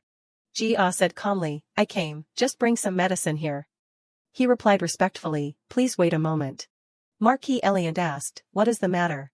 Jia was secretly confused, I have felt strange since the last time, why are you suddenly paying attention to me, and even actively asking? At this time, the butler hurriedly brought the medicine. He examined the wounds on Rand's hand and announced, this wound, it looks like it was scratched by something sharp. The butler asked in surprise, his cheek also seems a little swollen, could it be that someone hit him? Jia guiltily turned her face away and saw Marquis Eliant's eyes. She thought in a panic, good heavens. Jia reluctantly admitted, it was me. The butler asked in surprise, what? She explained unhappily, because the soft feeling was very interesting, I tried pulling it a little, and it turned out like this. Jian seriously commented, it seems that the child has very sensitive skin. The butler should pay more attention to taking care of him. He hurriedly replied, yes, milady. She said slowly, if the treatment is done, bring some cake to my room. The butler replied respectfully, yes, milady. Jia stopped in front of the door, she suddenly spoke, of course. Jia excitedly announced, the kid has to come too. Hearing that, Rand's eyes lit up, he looked at her blankly. Delicious and beautifully decorated cakes were brought up. His eyes were glued to the cakes, the craving was clear on his face. At this moment, she calmly said, here, try it. Rand quickly grabbed the cake in front of him. He picked it up with his hand and chewed greedily. Seeing this, whispers rang out, how vulgar. Rand's face turned pale, his whole body trembling. The maid scornfully discussed, indeed, his status can't be hidden, why would milady take notice of someone like that? Jia quietly thought, I can bully this kid. She glanced behind her, thinking unhappily, but if someone else touches him, I am not happy at all. Jia ordered coldly, get out. The maid exclaimed in panic, yes. She said annoyedly, you are good at talking back these days. If words are not enough to make you understand, then I will have to teach you with actions. They hurriedly retreated. Jia sighed wearily. Ran was startled and frightened. She looked at that appearance, silently guessing, just a sigh makes him tremble, has he been abused? Jia wearily thought, how troublesome, I never intended to be deeply attached to anyone. She secretly pondered, but just keeping a child by my side probably won't change anything big. Jia asked seriously, do you want me to punish them? Her cold voice rang out, if you want, I can punish everyone for you. Jia gently stroked Ran, asking slowly, do you want me to punish them? He quickly shook his head. She asked in surprise, why, the maids laughed at you like that. Jia taught seriously, if you do something wrong, you must receive a corresponding punishment. In this place, anyone who dares to treat you badly has committed an unforgivable offense. Ran suddenly called out, ah. She asked in surprise, what are you saying? Tears streamed down his cheeks. Ran said fearfully, it hurts. He cried loudly and sadly, it will hurt a lot if I get punished. Looking at that pitiful appearance, Jia's eyes turned red. She rushed to hug Ran tightly. Jia patted him, then gently comforted, all right, if you do not like it, then I won't punish them anymore. She quietly made a decision, perhaps I should reorganize everything in this residence. Ran cried and wet her shoulder. Jia silently pondered, anyway, I should first take care of what is needed for my puppy. She gently advised, vent all the pent-up frustrations, my good puppy. Jian happily thought, the first thing in the world that is solely mine. Soft sunlight shone through the window. Marquis Eliant sat opposite her, asking in doubt, what is wrong? Jia looked at him, secretly making a decision, in this life, I must not let Rant become an ice block like that. She took a sip of tea and calmly announced, I need a tutor. The butler exclaimed in surprise, you have many tutors who teach everything, from manners and etiquette, to history, mathematics, theology, and many other subjects. Jia thought silently, except, the problem is that I do not listen to the lectures. She continued to request, I need the best tutor in each field. Marquis Eliant asked curiously, reason? Jia declared calmly, I want to teach a little. He asked in doubt, who are you talking about? She announced leisurely, Rant. Marquis Eliant asked in surprise, what are you thinking? Jia explained slowly, simply put, I need the best tutors to teach Rant. She put the teacup down, and said slowly, and please fire all the tutors who teach me. Jia thought silently, anyway, all they teach is knowledge that I already know. She showed a bright smile, happily declaring, I believe you will agree with this request. Jia stood up, saying calmly, well, I will go first. Marquis Eliant suddenly asked, why? Marquis Eliant seriously asked, why do you care about that child? Jia declared calmly, because he is mine. He asked in surprise, what? She explained calmly, I can't accept the fact that my puppy is being despised by others. The image of a strong Ran appeared in Jia's mind. She seriously announced, therefore, I intend to turn him into the most capable person. Jia calmly said, please cooperate with me. She quietly calculated, that is inevitable if I want to turn that child into the Marquis of the Eliant family. I must invest without hesitation. Jia proudly thought, although that child is still small and still a cute puppy, but in the future my puppy will surely become a powerful beast that no one dares to despise. She silently thought, and then, the Eliant family will become the wings to support that beast to fly further. Jia went to the door, she excitedly thought, just thinking about it makes me happy. I am really looking forward to the moment when my little puppy grows up day by day. When she opened the door, she saw a maid eavesdropping outside. Jia asked annoyedly, what is it? She hurriedly greeted, nothing, milady. Are you returning to your room? She passed by and calmly replied, that is right. Jia glanced at the maid, secretly thinking, it is strange. She quietly pondered, it seems they are paying too much attention to me. They were even eavesdropping right in front of the door just now.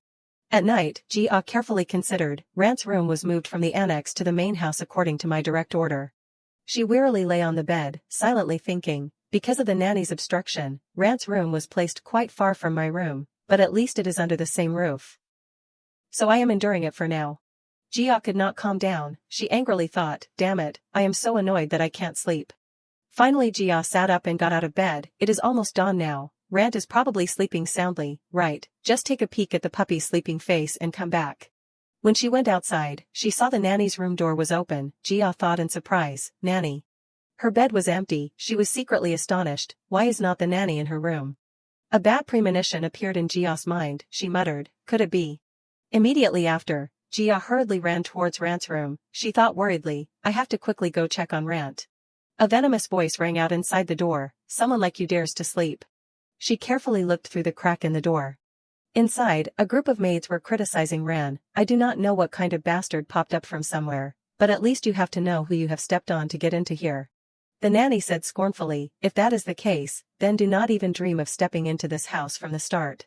She scolded coldly, coming in will only make our milady suffer more. Jia rushed in. She angrily shouted, are you crazy? The nanny explained in panic, milady, this is not. Jia remarked annoyedly, it seems the nanny does not even realize what she is doing, right? She angrily declared, you have picked the wrong person this time. Immediately after, Jia called coldly, butler. The butler hurriedly appeared. He asked in panic, milady, what is the matter? She said seriously, I just witnessed Rant being abused. Jia declared coldly, those who are present here are the perpetrators. The nanny shouted angrily, milady. Rand fearfully hid behind her. She shouted madly, you can't treat me like this, why did the madam have to leave like this? The nanny cursed venomously, that damn bastard, tearing him apart is not enough to vent my anger. Rand fearfully closed his eyes tightly, tears streaming down his cheeks. Jia shielded him, saying coldly, nanny, now is not the time for you to say such things. At this time, Marquis Eliant appeared behind them. She said calmly, it is not just me who knows what you just did.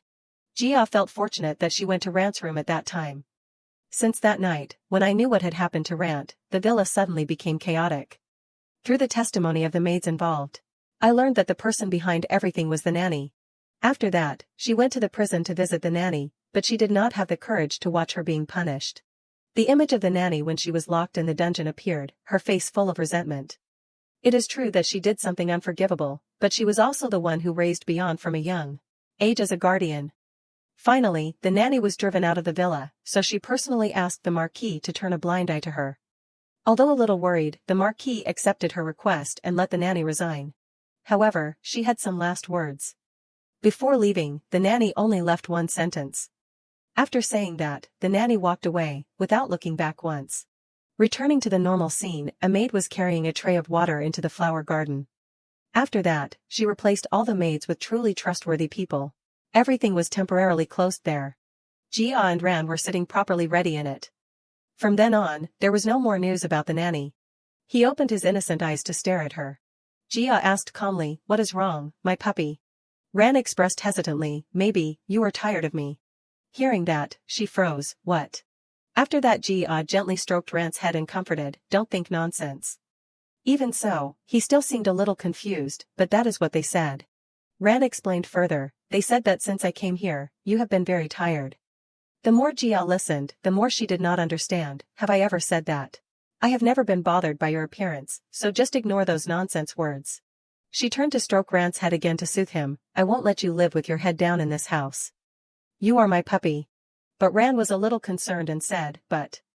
Jia interrupted him and advised happily, forget the other words, you only need to remember one thing. She affirmed with a firm voice, I am your destiny, you only need to remember that. Then Jia's story was gradually revealed more, although my childhood was a bit different, the memories have never disappeared as if they had nothing to do with the present. She remembered the old sequence of events, just like in the previous life, I became engaged to the crown prince during his coming-of-age ceremony. Because I was too young. The faction of the first prince strongly opposed it, so we still could not hold the official wedding. That made Jia even more determined. From then on, I was sure of one thing, if things continue as before, then on my 16th birthday, I will officially become the crown princess. She slowly picked up the teacup with many thoughts in her head, Marquis Madam is gone, and 4 years have passed in the blink of an eye. There are only 3 months left until the 5th anniversary of her death, and only that much time until my 16th birthday. Thinking of that, Jia's eyebrows could not help but wrinkle. At that time, the emperor immediately pushed for the wedding between me and the crown prince as soon as I turned adult. At this time, she began to make a decision, I need to have some countermeasures, otherwise, I will again. Suddenly a hand gently placed on Jia's shoulder, causing her to break away from her thoughts. Sirius called her name worriedly, Beyond. He also grabbed Jia's shoulder and checked her, what is wrong, are you hurting somewhere? In contrast to that dedication, Jia turned her face away, it is not that, this person is originally the type of person who is kind to everyone, do not misunderstand. Seeing her expression like that, Sirius became even more anxious. He finally decided to turn to leave, it seems I can't leave this alone. I will call the imperial physician. But as soon as he finished speaking, Jia reached out to pull him back. She began to dissuade Sirius. I am fine, you do not need to call the imperial physician, your highness. However, his tone was still full of worry, but your complexion does not look very good. Jia still clung to Sirius's sleeve and said, I am fine, I was just a little dizzy just now.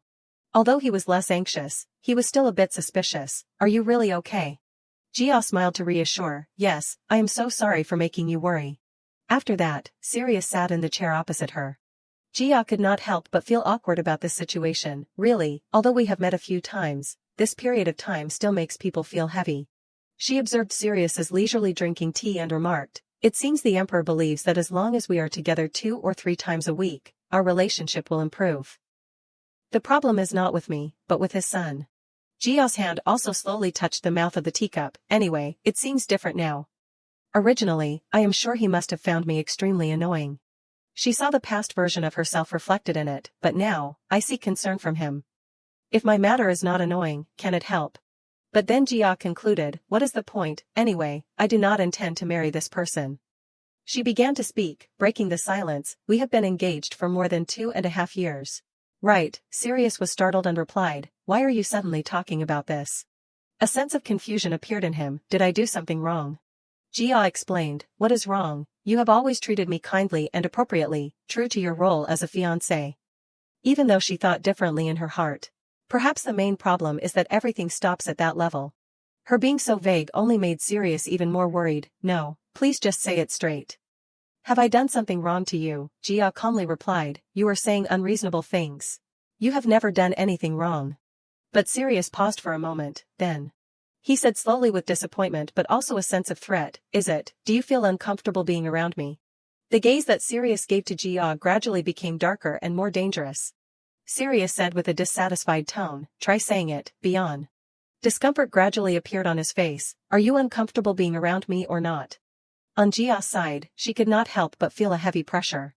Suddenly, Sirius stood up, overwhelming her, if it is true that you feel uncomfortable, then the matter between us does not need to continue, right? His voice became more and more bitter. Sirius mimicked Jia's previous voice, I am your fiancé, do you know that, in contrast to his anger, Jia said very calmly, an engagement can also be cancelled, your highness. But Sirius seemed extremely serious about what she had just said. Do you understand the meaning of what you just said? Jia replied, I understand very well. When she said these words, she had to worry a lot and squeeze her hands that were holding each other. Jia continued to reply, yes, your highness. Sirius then asked, why? She said bluntly with an expressionless face, because I do not love you. Sirius was stunned in that moment. Then suddenly he burst out laughing non-stop. The atmosphere between them became even more tense. Sirius then sat down and said sarcastically, I never expected you to be such an interesting person. You really have a talent for surprising others. The eyes he gave her now were full of murderous intent. Even so, Jia replied seriously, I am not joking. Sirius also began to tease her, that love, I do not know if you are really naive, or just pretending to be naive. He explained in detail, in the royal or noble circles, those who marry for love are extremely rare. Because marriage is not just a private matter between 2 people, but a combination of 2 families. Not only that, Sirius began to lecture continuously, marriage is originally a means to consolidate interests between both sides. You were also born as the young lady of a noble family. Living in that privilege all your life, so should not you marry for the family?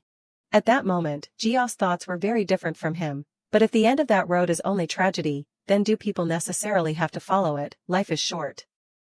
I do not want to waste my time meaninglessly. She also gently placed her hand on her chest and shared, my dream is to meet the person I love and then live with that person until old age. Jia concluded when she knew everything. The happiness that Li Jia knew, but beyond at that time did not know anything. Jia still asked happily, the person beside you does not necessarily have to be me, right? And in her heart, she had made a decision for herself, even so, I still want to have that happiness. I definitely have to. She gently reached out her hand and persuaded Sirius, isn't it a marriage that is arranged based on conditions, if a young lady with better conditions appears? Would not it be better for your highness?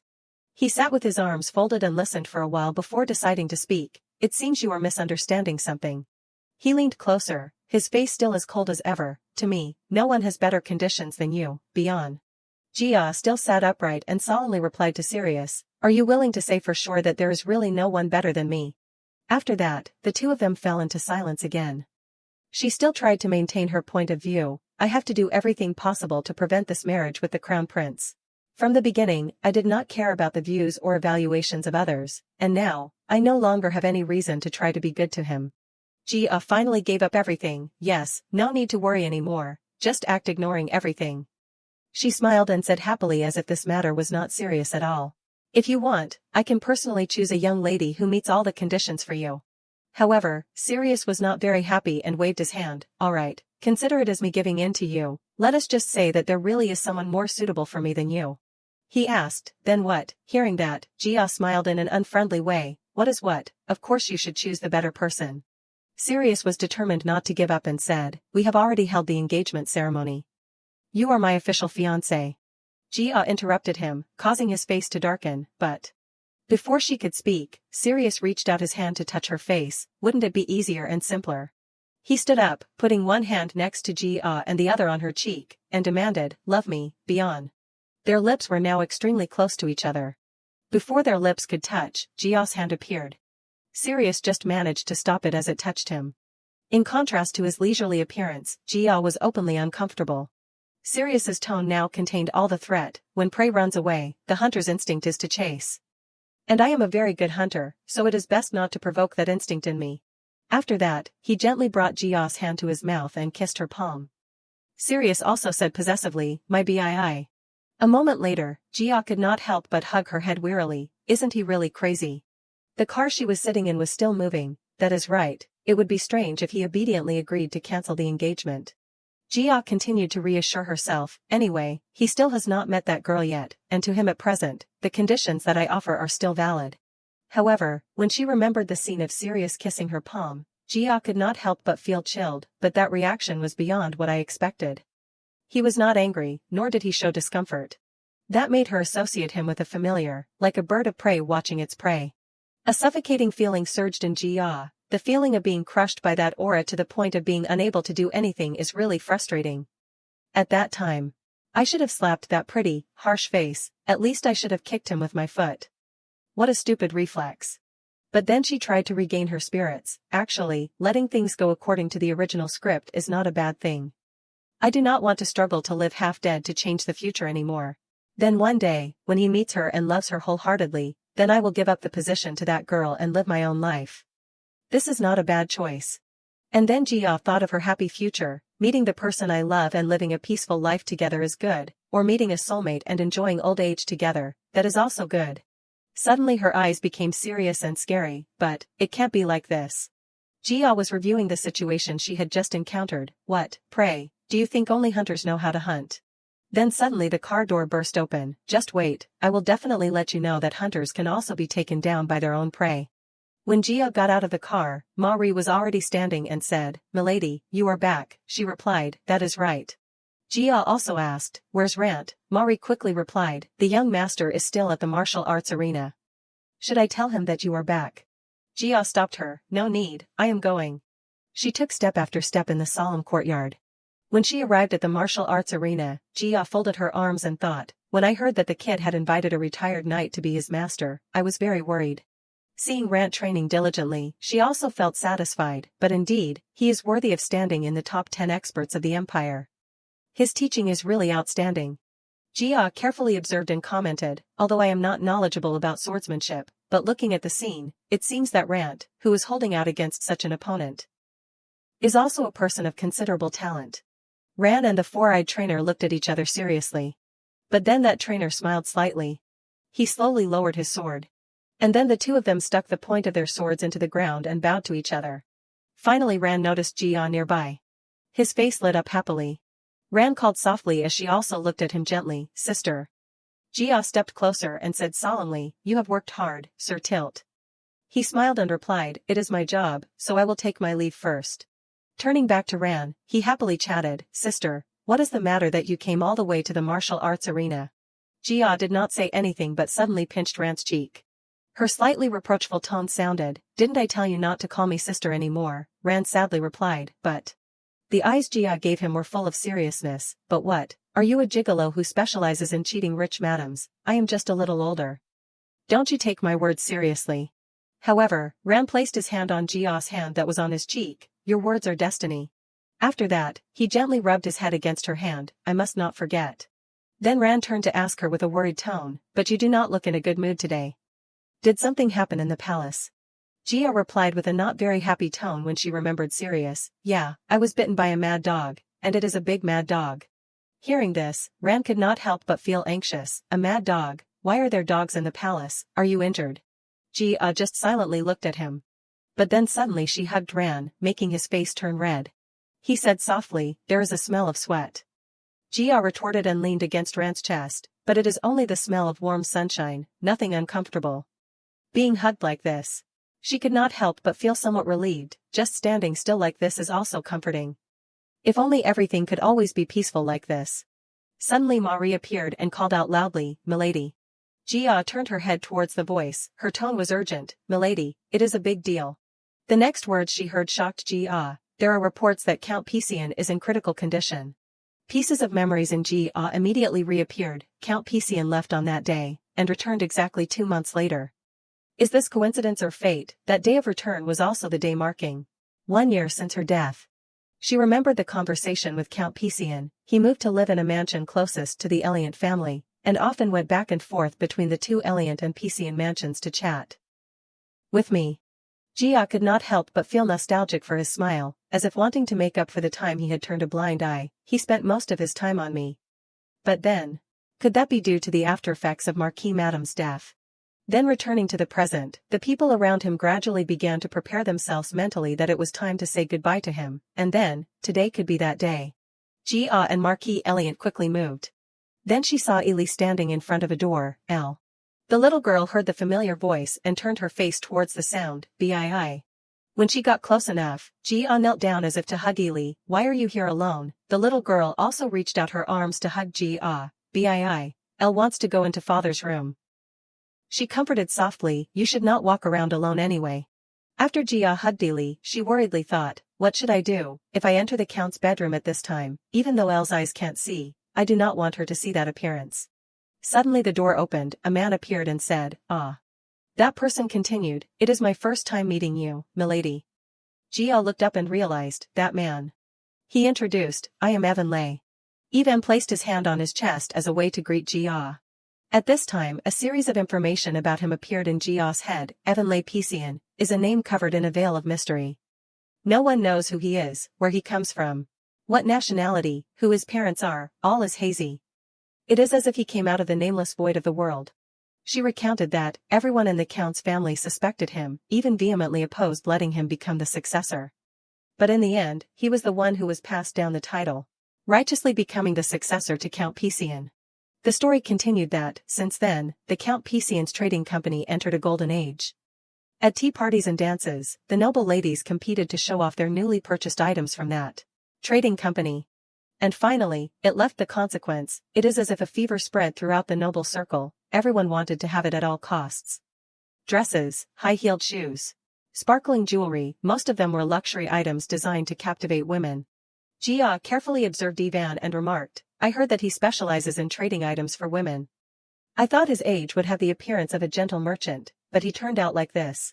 She evaluated his physique and then his demeanor, tall, with a balanced figure, and his face is sharp and cold. It is hard to believe that he is a merchant. Even seeing the image of him with a sword made Jia even more suspicious. Doesn't he look like a knight? Suddenly Ili let go of Jia and called softly, Evan. Evan picked her up and said reproachfully in a playful way, Elle, you ran away from the nanny again. Seeing the relaxed appearance of the two of them made Jia a little surprised. A child as shy as Elle would run into the other person's arms without hesitation. Could it be that the two of them have met many times? Ili shared, Evan, I miss father. Evan replied in a gentle voice, yeah, Elle, father misses you a lot too. However, he tactfully refused, but now father is sick, so let us meet later, okay, Ili asked naively, when?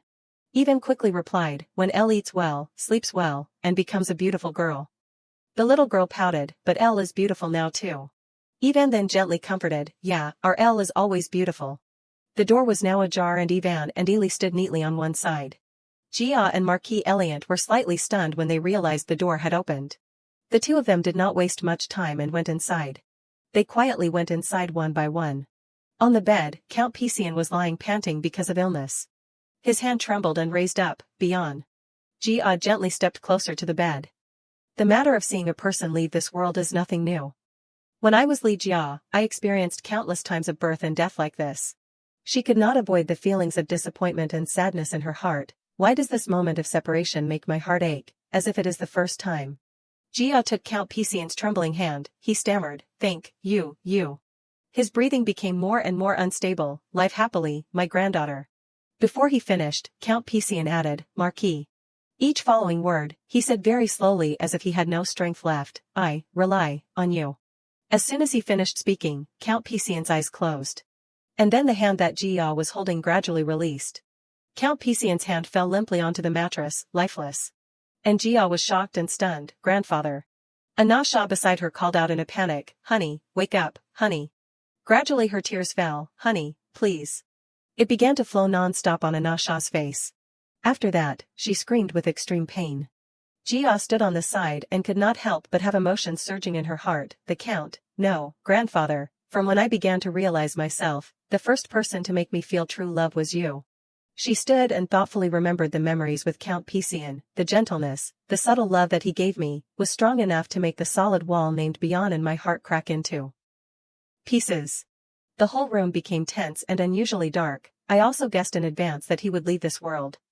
It is just that he stayed by my side for 4 years longer than I thought. That time is more than enough to prepare for a death, so I am okay. Jia finally told herself, okay. But then Marquis Eliant behind her supported her when he saw that unstable appearance. "Are you really okay?" Jia then turned to look at him. At this time she could not hold back her tears anymore. Seeing that weak appearance, Marquis Eliant hugged Jia. Marquis Eliant tried to comfort her. "Then I will just stay here, until your tears stop falling." Hearing those words, Jia also felt a little relieved. The strange gestures of the Marquis make me confused. I intended to stop crying, and quickly leave that embrace. She also blamed herself lightly, but it seems that willpower can't win over the heart. That stream of tears, in the end, just kept running and did not want to stop, for quite a long time. A moment later, voices rang out in that room. "This is unreasonable, you must be out of your mind to think of something like that." A man shouted, "To hand over the entire trading company to someone who no one knows the origins of from where they crawled out of." Jia then sat on the side and assessed, not attending the funeral before, I thought everything was just a little messy. Looking at the scene of arguing in front of her made her feel weary. Who knew everything would be so chaotic? They even pointed at Ivan and criticized, "How can something like this happen to us? Who is he that he gets to inherit the entire fortune?" Finally, Jia spoke, "Calm down." They were still stubborn. "Calm down, how can we calm down? That man also looked down on him. The entire trading company, the soul of the Pisian family is about to fall into the hands of someone whose name no one knows." Jia was still calm. "In short, there are a total of 4 people who inherit most of the Count's inheritance. First is the image of Anasha hugging Eli. The Countess and Miss L were left the entire mansion and territory of the Pisian family, along with cash and jewelry enough to live a prosperous life to the end without having to worry about anything. Next is Jia's part. As for Bian, like last time, he still left me a small territory, some gold and silver, and a few pieces of jewelry. She also revealed the most important title he left to the person who will become El's husband in the future." At this point, everyone nodded. Everything is still as expected. But what shocked the noble circle? And finally is Ivan. Again, it was the fact that he entrusted the position of El's guardian along with the trading company, the soul of the entire family, to Evan. Jia gently put her hand to her chin and thought, I also have to be surprised, but in a very different sense from them. She also could not help but wonder, why is not Evan lay Pisian, but Eva lay? Returning to the room, 4 men were still arguing, someone who is not of the same bloodline as the Pisian family, and is passed down a prestigious trading company. Is not this too absurd? Another person added, and also the matter of Ariel's guardian, the guardian of Ariel, of course that should be the duty of the elders in this family. They began to turn to plead with Anasha, Countess, please also speak up. How can you let a complete stranger, not of the same bloodline, stand out as Ariel's guardian? But she replied confidently, I trust him. That made these people even more uproar. Does the madam mean that you trust a stranger more than the person who is living under the same roof? Suddenly a man said loudly, from the beginning, accepting a woman of unknown origin from beginning to end, who appeared from nowhere was a mistake. Other people also chimed in, who knows, maybe that Ariel is also carrying the blood of that guy. Then it is feared that the will also needs to be reviewed for clarity. The teacup fell to the ground and shattered into many pieces. Jia finally spoke, perhaps my ears misheard. She stepped on the broken pieces.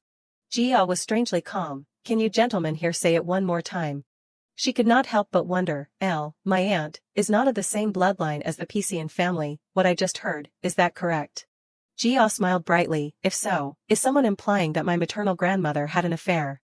She deliberately asked again, you actually said those words in front of me, making the brown-haired man extremely confused, Jia was extremely angry but still could not show it outwardly, that sentence you just said, can be taken as an insult to me.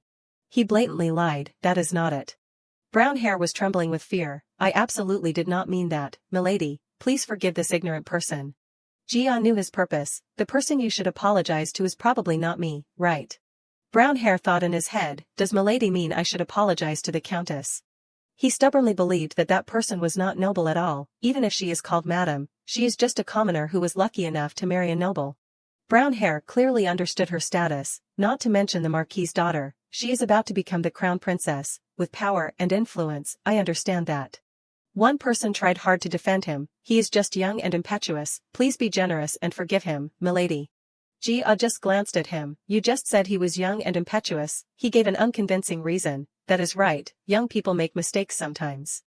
The group of sons chimed in to affirm, yes, it is normal to make mistakes, if you do not make mistakes in life, what is the point of being human?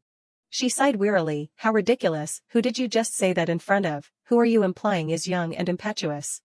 Eslot did not admit his mistake but blamed Jia, milady, we have been patient because you are young, but that is enough.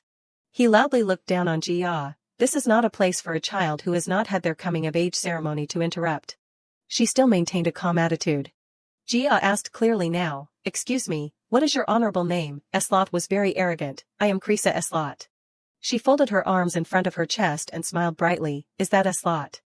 Jia directly retorted, I have never heard of that surname before. Eslot could not bear the insult, milady, your words are a bit too much.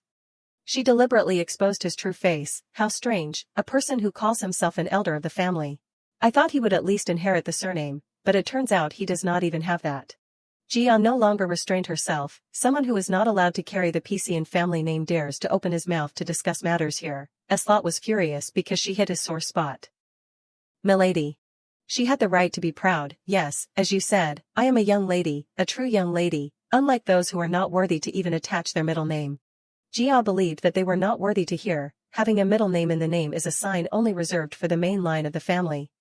But oh well, I think there is no need to present such basic things, right? She indirectly mocked Eslot, you here do not have the qualifications to pass on the noble title to your children. That is surely something you here understand better than anyone else. He was still acting like an elder, milady, are not your words too harsh, even though you are young and inexperienced, I really did not expect you to be so muddled that you can't distinguish right from wrong. Jia knew better than anyone else, yes, I admit that my words are a bit heavy, so heavy that they are hard to swallow, right? She had long realized, but try asking who is really muddled and can't distinguish right from wrong. Jia stepped on the shards of glass, no surname. She relied on a few details to confirm, there is not even a middle name. Jia's arguments were always sharp, then on what basis should I see you here as an elder of this family? Eslot was about to explain, milady. But she immediately stopped him, it is best if you shut up. Look at you, you were not even granted the noble family name. How pitiful. Jia could not blink even once. Her words made them fall silent, isn't that right? Someone suddenly shouted, even you, milady, do not you also not inherit the name of the family? Brown hair could not hold back his annoyance. Jia did not need to explain to him, a person who does not even grasp the most basic knowledge of the noble circle dares to call himself a member of the count's family. She knew that Eslot tolerated others doing wrong, now I have to ask who is responsible for this. Brown hair could not suppress his anger, not answering me, but talking nonsense. Eslot had to keep order, enough. Eslot just wanted to confirm, does your honor mean we should accept him? Nothing could escape Jia, if I only intended to stop at this level, I would not have opened my mouth from the start. Because people like them will sooner or later be a burden holding Elle back. She felt confused, on what basis do you decide that? Eslot did not know what to say, milady. Jia read clearly her full name, beyond Rosa Eliant. She clearly knew its meaning, although in my name, Rosa, is not only a middle name, but also a separate family name. Jia explained in detail, young ladies from noble families usually take the name of their husband after marriage, but there are exceptions. In cases where the family has no successor, or when the family head clearly intends, the right of inheritance can also be passed on to the daughter. She also grasped the law. According to the law of the empire, daughters cannot directly inherit the family, therefore, that right of inheritance will be transferred to the husband or the child of that daughter. Jia gave a typical example, but if that child is the only child, then trouble will arise, right, because one person cannot inherit two families at the same time. She proved power based on interpreting the name. In that case, the child will carry the father's surname, and the inheritance from the mother's side will be embedded in the middle name. Beyonce Rosa Eliant. In such cases, the name of the founder of the family will become a symbol of the right of succession. Jia wanted to hear Brown Hair's opinion. Now then, let us go back to the beginning. Can you guess what my middle name, Rosa, means? He was suddenly stunned. Rosat. But Jia did not care much. That is right. She proudly showed everyone. Rosat Riddle Pisian is the title of the founder of the Pisian family. All decision-making power belonged to Jia, and with that title engraved in my very name, I have the right to legitimately expel you from this family. Her threat was still quite gentle. By the way, let me say this, you should prepare beforehand. The crime of impersonating a noble is not a joke. Jia had just realized, after my grandfather's funeral ended, today is the day I returned. After a week of keeping silent to prepare for the audience with the crown prince. She looked around blankly, but this is not the way to Visade Palace. The servant waiting to lead the way for Jia. Milady, I am ordered by His Highness to take you to Baharat Palace. She was quite surprised. Is it an order from His Highness the Crown Prince? What is the reason? The servant presented the truth. How dare I guess His Highness's holy will? I am only a person who receives orders and follows them. She could not help but worry. What is the Crown Prince plotting? That he would call me to the palace. Jia quickly arrived at the Crown Prince's palace. The emperor welcomed her warmly. Oh, Bian, come here. She greeted politely, your daughter, Bian Rosa Eliant, pays respects to the son of the empire. The emperor sighed, enough of that rigid etiquette. What are you still standing there for? Quickly come sit next to me. Sirius gallantly pulled out a chair for Jia. Bii, come here. She doubted her life, calling me here, but not in the palace, but in this garden. What is the reason? He suddenly whispered in Jia's ear, you look very beautiful today, my Bii. Her first reaction was to turn her head and look at Sirius. The emperor was very happy. Haha, what a pleasing sight for me to see. The close attendant immediately understood the emperor's meaning. I am also happy, your majesty. He already knew everything. I heard you have been working hard lately. Jia bowed emotionally. I am truly honored to hear those words, your majesty. The emperor felt awkward, still keeping that rigid tone. Unexpectedly, Sirius stood up to defend her. Isn't that precisely Bii's own charm? Please forgive her, father. He was very upset but could not do anything. Didn't I already know that? The emperor suddenly called her name. Bian. Oh no, Bii. Jia replied politely, yes, your majesty, please ask. The emperor felt distant from her. I am truly somewhat disappointed in you. When will you be able to treat me like a true family member? Jia clenched her skirt. Like family, could you mean? He happily showed his face. That is right, won't we become a family soon? The emperor was always concerned about her. You are 16 years old this year, right? It seemed Jia had guessed the reason. Yes, that is right. So this is why you called me to this place. He began to calculate. Surely your coming of age day is not far away. Sirius had already grasped it in his palm. Only 3 months left, father. The emperor could not help but be stunned. 3 months, it is time to prepare. Jia panicked unconsciously, just like last time. Jia was not happy. If this continues, my coming-of-age ceremony will probably become my wedding with the crown prince. The emperor asked him, has everything been prepared properly? Sirius was extremely confident. Everything has been carried out from before, so everything is stable. Father, please rest assured.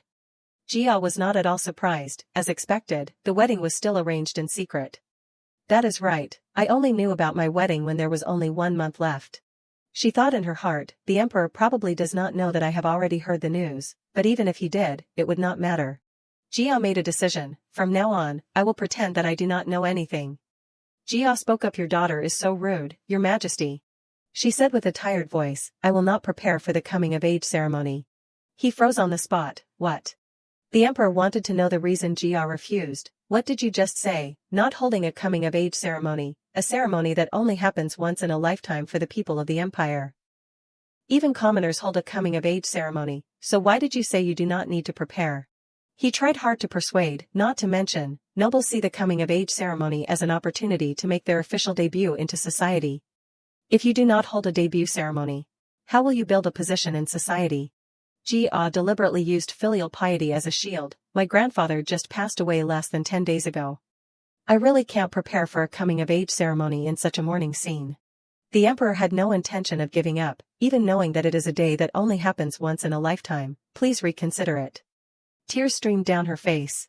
But even if it is an important day in my life, how can I hold a joyful party when the only grandfather in this world has just left me?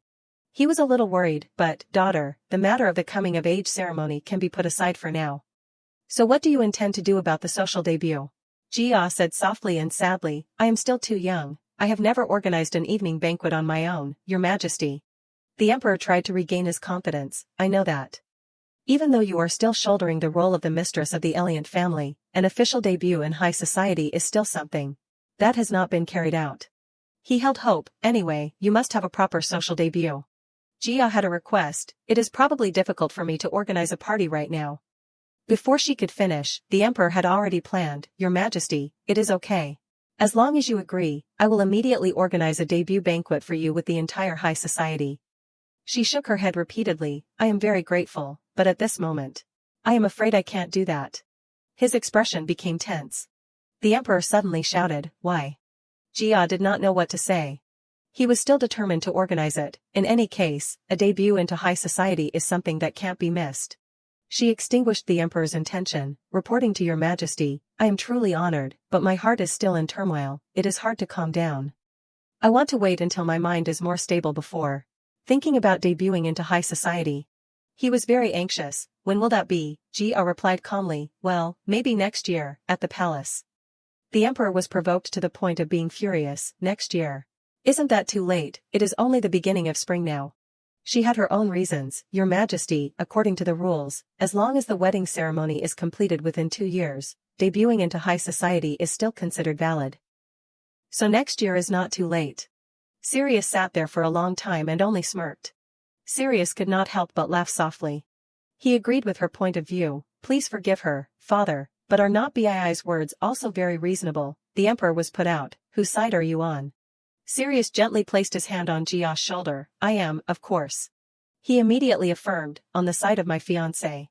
Sirius also stood up to defend. Isn't Bii's filial piety towards her grandfather very commendable? Father, please also consider Bii's feelings. The emperor had to be helpless, in the end. The close attendant gently reminded, Your Majesty, it is time to go to court with the civil and military officials. The emperor did not object. This time, I have to yield.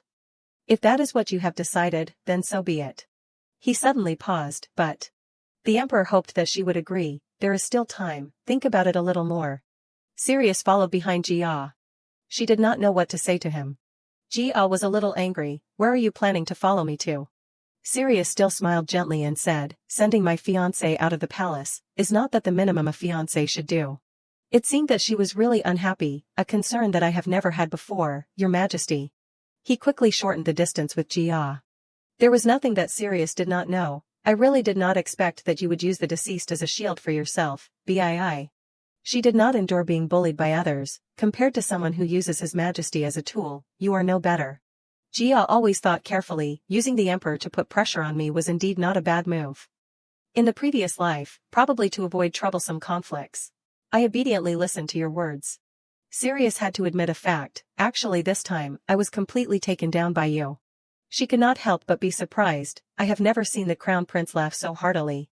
Jia became even more self-conscious. Smiling like that, for some reason makes me feel like I am the one who lost out.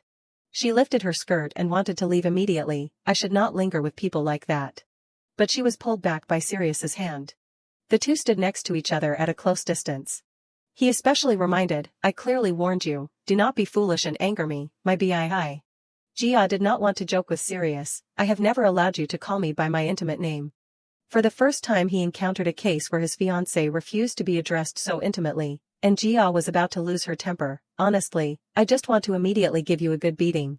She paid attention to the actions of the two maids, but unfortunately, there are too many eyes watching. I can't just randomly act.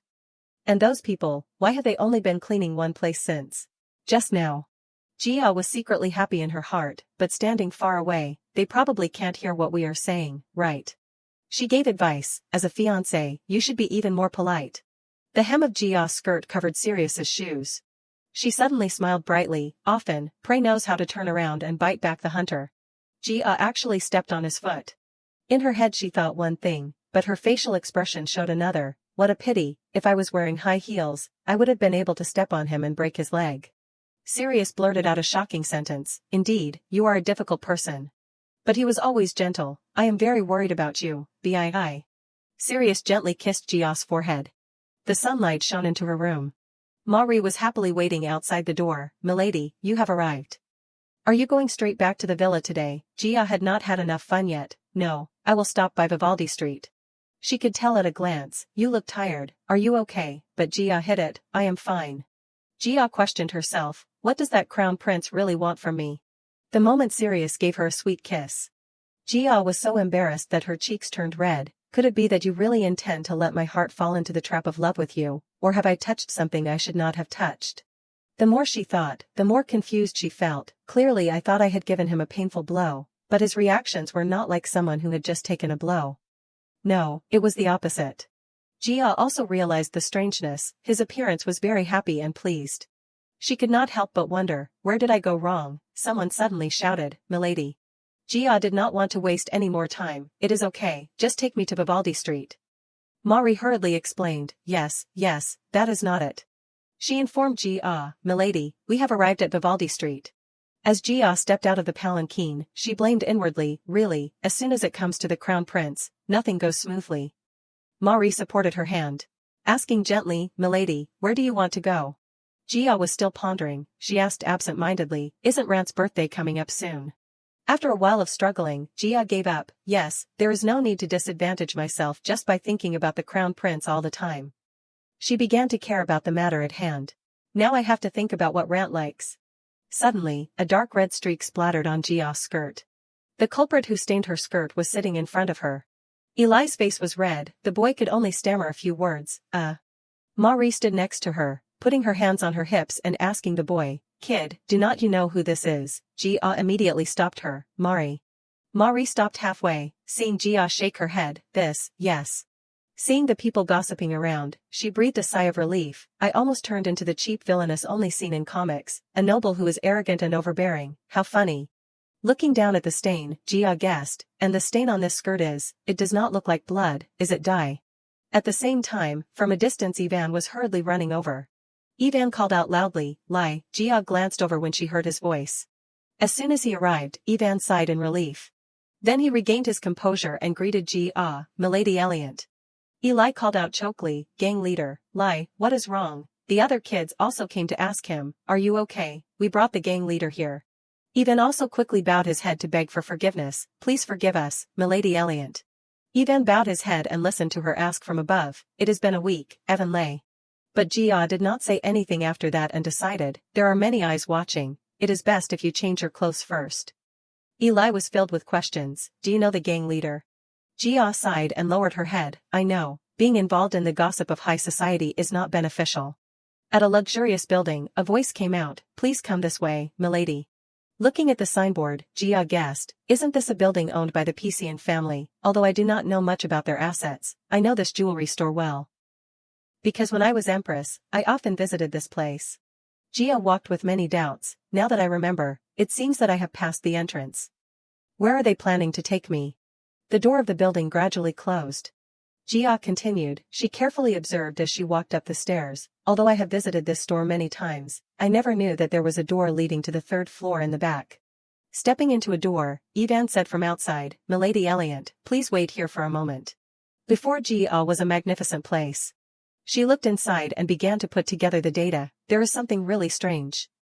Looking at this jewelry store, it seems that Evan is planning to expand the trading company into luxury goods. For women. Jia could not stop worrying, and yet why do I keep feeling uneasy, as if something is not right as present? As far as she knew, normally, the stores run by the Pisian family all carry the name of their family, but the luxury stores managed by Evan do not use that name. They carry a completely new name, Luyasha. Luiasha is originally a brand specializing in serving young ladies of power, and it is only special to them. Luiasha products always emphasize being special. After putting the events together, Jia found it commendable. Thinking about it now, it was really a frivolous thing. But I can't deny that Evan's business tactics back then made people admire him. He must have understood women's psychology in a trustworthy way to be able to think of that. She observed, evaluating the surrounding room. No wonder the decorations in the guest room have such an atmosphere. It is not like the usual aesthetics of men. But it seems that a woman's hand has touched every corner in a caring way. Jia thought of another aspect. Could it be that, hidden behind that knight-like appearance, is such a delicate soul? While she was guessing, Marie entered and called her, "Milady." Gorgeous outfits were brought by Marie. On the second floor of this place, there are many clothes stored. I was a little late because I took the trouble to choose the ones that might suit you. Jia had a disapproving look, too extravagant. Hearing these words, Marie's face turned green. She quickly asked again, "Do you need me to choose something else?" Looking closely for a moment, Jia suspected, "Are these clothes really on the second floor?" Marie quickly replied, quoting Ivan, "Yes, that gang leader said that you can take as much as you want, as long as it is necessary." Jia had seemingly guessed, not only jewelry stores, but also clothes have been prepared. As expected, it seems Luiasha is ready to reappear. After a while, she chose this one. Marie replied, "Yes, milady." Jia finally finished changing her clothes. As soon as she came out, Marie praised non-stop, "Indeed, this dress suits you perfectly, milady." She was so moved that tears came to her eyes. "Other dresses would also suit you very well, milady. It is a pity that I can't put them all on you." But Jia asked, "Are there only dresses?" Marie answered honestly, "Yes, the room I went into was all dresses."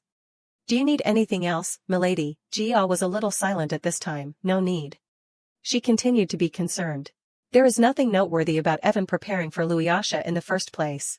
Jia adjusted her hair. Her head was in complete chaos. On the contrary, this is an opportunity for the PC and trading company to become even stronger. There is nothing disadvantageous to me. And yet, what is this feeling of unease? Jia was very uncomfortable with this feeling. It is as if there is something that I have missed, but I can't grasp it. Let me think back. At that time, I spent a huge amount of money just to satisfy my own frivolousness. Of course it could not touch the national treasury. Jia recalled, "I transferred money from the inner treasury into the palace every year along with my private property to live extravagantly. Although I received a lot of property from Marquis Madam and my grandfather, that much wealth was not enough to support my wasteful lifestyle at that time." Her eyes carried a hint of contemplation. "Even so, until before I was confined, I never noticed the shortage. I thought," Jia naively thought, "my assets are a stream that never runs dry." A big question was asked at this time. Where did that much money come from? Outside the door, Ivan and Eli were standing outside. Ivan spoke, "Please forgive us once again, milady Eliant." Eli apologized shyly, "I sincerely apologize to you." Jia just sat down and assessed. The matter of ruining the clothes did not really make me angry, although it is a bit troublesome and annoying, but it is not to the point of being unforgivable. Her sharp eyes glanced at the two people outside the door, but that is not something that can be passed over with just a smile. Jia looked at the trembling Eli. A careless action of the child today could completely damage the reputation of the PC and trading company in the future. Although it may be a guess, but I am sure I have seen it. She glanced up again, Evan's face when he ran towards the child. Jia looked at Ivan, full of worry for the boy. She predicted, so could it be that the person responsible for managing this trading company values that child to that extent? She thought of the back of a girl, and also has the same hair type as that woman. It is really uncomfortable. Jia looked deeply at the boy. Are the child's eyes also the same color? She slowly asked a question, "Is your name Lai?" Eli was still hesitant. "Yes." Jia charged him, "Do you understand what you just did?" Eli bowed his head again, "Sorry." Jia shifted her gaze to Ivan. Her words seemed to want to punish Eli. "What should I do with you?" Jia's red lips twitched up proudly. She asked absently, "Should I end that kid's life?" Hearing this, Ivan called out loudly, "Milady." Eli had already knelt down on the ground in fear, his eyes filled with tears. Jia slowly stood up. "Even if I kill you right here, no one would be able to stop me." She walked to Ivan's side and jeered, "Even the man you trust is not strong enough to stop me." Facing Eli, she warned, "That is the mistake you have made." Jia seemed to have discovered the child's eyes. An amber eye, that pupil was as clear as a cat's. Ivan put out his hand at this time and called, "Milady." He pulled Jia's hand, causing her to stand up. Ivan looked worriedly at the girl before him. Jia then began to question, it seems that I still have a lot to hear from you. At this time Eli reached out and grabbed the hem of Jia's skirt. The boy tearfully said, I am sorry, it is all my fault, the gang leader is not at fault in this. Jia rubbed the boy's head. She asked probing, you already know my true identity, right? Eli was actually from Enayari, a tribal kingdom located in the west of the empire. In that place, the people who lived in the desert had a closed-off life to the point that almost no one knew anything about them. In reality, Enayari is not a kingdom, but a completely different race. Their bodies carry different physiological characteristics from humans and their habits are savage. That is the clearest proof. The Inyari people are prominent with, in all of those characteristics, the most prominent is that their pupils have the appearance of cats. She recognized this point of Eli. Normally those eyes are not much different from ordinary people, but as long as they are agitated or their emotions change too much, the pupils will contract, thin and long like the eyes of a cat. The child's eyes, indeed, carry clear characteristics of the Inayari bloodline. And she vaguely guessed that, however, that kid is definitely not pure-blooded Inayari. His skin color is very different from the characteristic skin color of people living in the desert. Jia pondered, the problem is that the empire hates the mixed-race Inayari even more than the pure-blooded ones. Then she spoke, do you know? Jia began to accuse Eli, with just one mistake, you not only put yourself, but also that man and the entire trading company in a dangerous situation. Jia began to lecture, if you do not want the people next to you to also be caught in danger, then always keep yourself in a state of alertness. If you reveal an opening even once, not only you, but everything around you will be caught in danger. Eli's tears gushed out like a stream.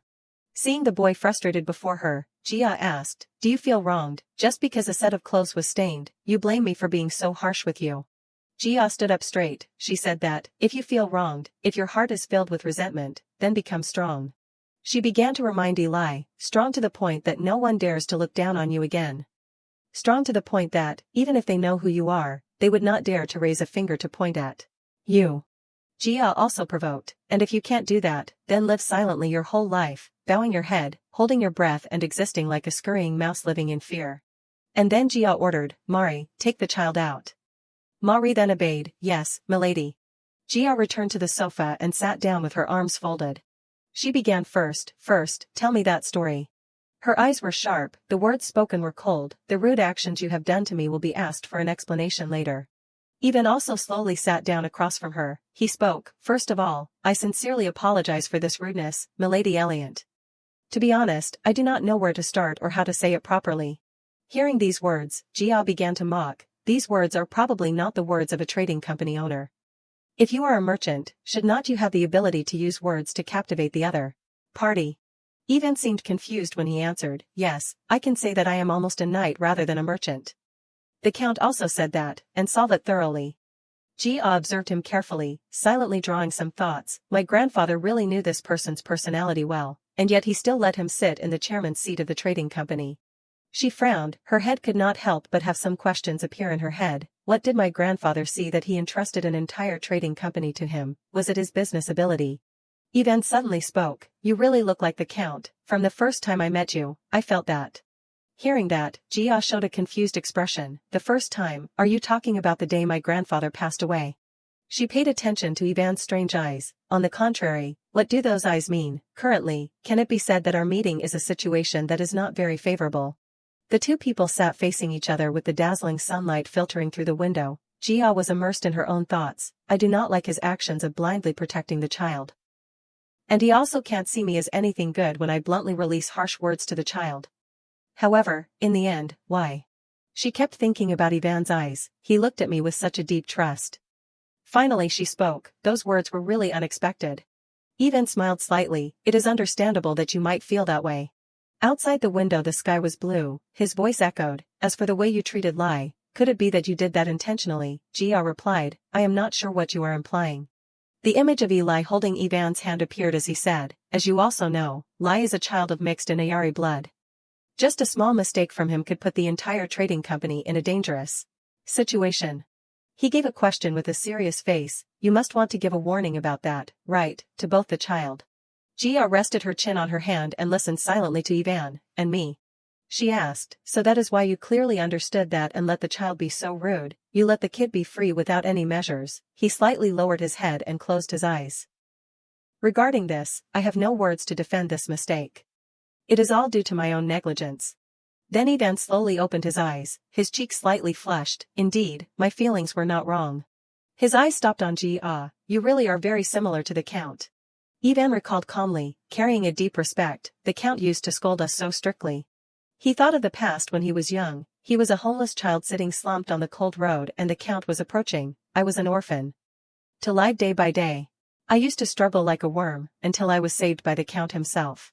Count Pisian was smiling lightly, his eyes gently looking at Ivan at that time. Pisian, my granddaughter's grandfather. He held his hand out to take his hand. If it were not for his grace, I am afraid I would not be able to live until today. Not only me, but also many other children. Ivan continued to confide. He reached out to save them from hell, including the child that I just mentioned. Gia asked calmly, did he know about the child's identity? Yes, the Count knew everything. But one of her hands was clutching the other arm. Why? Ivan replied, he said it was to atone for his sins. Hearing that, she paused and her eyes widened slightly. Atone for whose sins? Gia looked deeply into his eyes. Could it be? The image of Count Pisian gently hugging her was like an allegory as she gradually realized the truth. He, who had lived a life of atonement by rescuing children who were left to be abandoned in the darkness, from then on dedicated his entire life to me and Marquis Madame. Gia was silent for a moment and then asked, so how many children are there like that? Ivan quickly replied, many. She continued to ask, surely all of the children are working in jobs related to the trading company. He answered honestly, almost all of them are. Gia observed Ivan again. The reason my grandfather entrusted the trading company to Evan was that he needed someone to share and protect those secrets. After a while of observing, she silently commented, Evan, although he is stable and seems loyal, in any case, he does not seem like the person who created Luyasha. While Gia was asking herself, could the person who created Luyasha be someone else? Suddenly someone knocked on the door, causing it to sound. Ivan quickly stood up and walked towards the door. He reached out and grabbed the doorknob and opened it. Revealing the person behind the door was Anna Shah, she softly called Gia's name, Bian. Meanwhile, she was curious, why is Anna Shah here? Gia seemed not very happy when she said, I did not expect to meet you at this place, Anna Shah. Anna Shah ignored her words and began to stride. She sat opposite Gia with Ivan standing next to her. She seemed to realize something and smiled slightly, so that is how it is. The image of Count Pisian hugging Anna Shah, the two of them smiling very brightly looked very happy. Louis, the intimate name that the girl used to call my grandfather. And Asha was how my grandfather affectionately called Anna Shah in the past. Returning to the present, Gia shifted her gaze to observe Anna Shah. Louis Asha was the brand created by Anna Shah. She laughed softly, how ridiculous, I only realized this now. Then Gia quickly retracted her smile, her eyes indifferent, one eyebrow raised slightly. How should I understand the meaning of this? Anna Shah said gently, I hope you do not misunderstand me, Bian. With an unhappy face Gia asked back, what am I misunderstanding? Anna Shah lowered her face, she seemed to be about to cry. She took out a box, this is an object that he left behind. Anna Shah smiled slightly, her eyes contained sadness, I just think that compared to me, the person who should hold this object is probably you, Bian. However, Gia was full of suspicion, could that appearance just be an act, just to deceive my grandfather and seize the trading company? She reached out and took the box from Anna Shah, even if she really did deceive me and my grandfather, it would not matter. He has passed away, in her gentle care. And I have not suffered any losses. Gia immediately opened the box, inside were a few small pieces of jewelry. While she was staring at the things in the box, Anna Shah spoke, those are the things that your mother, Miss Sharona, used in her childhood. I once heard that. Gia said bluntly, to me, those are just unnecessary items. Anna Shah's expression was slightly sad, you still do not admit that Sharona is your mother.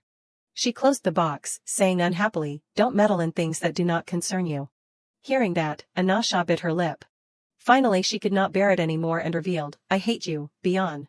Gia folded her arms leisurely and looked at Anna Shah with a cold expression, is that so? She flinched slightly, her voice also trembled, that is it, that. Gia leaned back, wearily thinking, what is the point of this? I want to quickly go home and lie down on the bed. Suddenly a hand slammed hard on the table.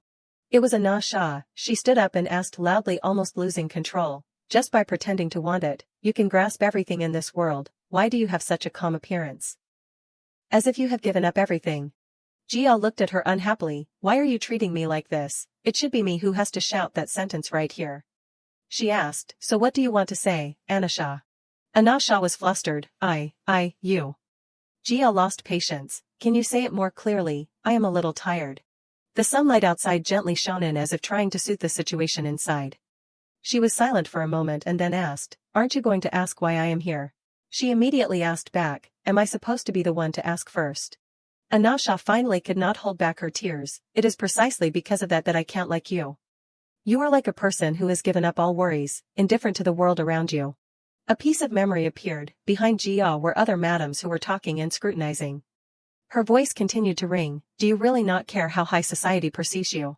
Jia answered completely calmly. Why should I care about those gazes that are not very friendly? There is not even enough time for the things I want, and I have to live restricted by the gazes of the world, measured by the standards of others, and then the person who is tired is no one but myself. When living under the identity of Li Jia, she had tried to live a quiet, simple life that did not attract attention, so there was no need to repeat that for her. Anasha suddenly mentioned a person. Do you know how worried that person was about you? Jia fell into silence. I have lived a life of such abandonment that I made others worry. Even if I keep thinking, I can't guess anything. She began to think about the past and gave a self-assessment. Honestly, although I have lived a life according to my own wishes all this time, if you look at it objectively, it is not too arrogant. Every day I just wander around the residence, and stay by Rant's side. She closed her eyes full of disappointment. Her appearance looked as if she could not understand anything. Anasha continued to reveal her next question. The reason why you admitted El's right of inheritance, Jia admitted, a really sudden question. The image of Eli appeared in the middle of the story. Beyond, surely you also know El, that child carries a disability. According to the usual, she originally could not have the right of inheritance. Jia unexpectedly appeared behind the girl. One hand she put on the girl's shoulder and the other hand covered one of the girl's eyes. She continued, if the person who carried the name of the ancestor opposed it, that would have been unable to succeed in the first place. Returning to reality, Jia closed her eyes and sank into her thoughts. If that is the case, then in the previous life I had opposed the matter of handing over the Count's inheritance to Evan. Then finally she denied, I do not see any reason to deprive El of the title. Anasha was still determined not to let go. Your half-sibling has also been granted the middle name. Has not she? She asked in confusion. Then, what do the affairs of Rand and El have to do with the story we are discussing here? Beyond, she looked straight towards her. Do you have no ambition? Jia reached out and waved lightly. She calmly affirmed, of course I have. If I am not a saint, who is there living in this world without greed? Anasha's hand clenched slightly. So why do not you bother to grasp the title? You are in a position to possess not only the Count's title, but also the Marquis's title. Perhaps you have forgotten that I am the fiancé of the Crown Prince. She gave a question that made Jia frown, showing clear discomfort. Do you mean that position is a place that I am even willing to postpone my coming-of-age ceremony just to avoid? Her eyes narrowed. The fact that I will not hold a coming-of-age ceremony, other than His Majesty and the Crown Prince, no one else knows. And even those two were only notified after I entered the palace today. So how did you know that? Anasha looked deeply towards her, answering calmly, you do not need to be so tense, because the key point is not in that. The scene behind changed to Jia sitting on someone's hand. In the distance there was a cage, full of allegory. She sensitively realized something. Maybe to you it is a trivial matter. But to me, it is a serious problem.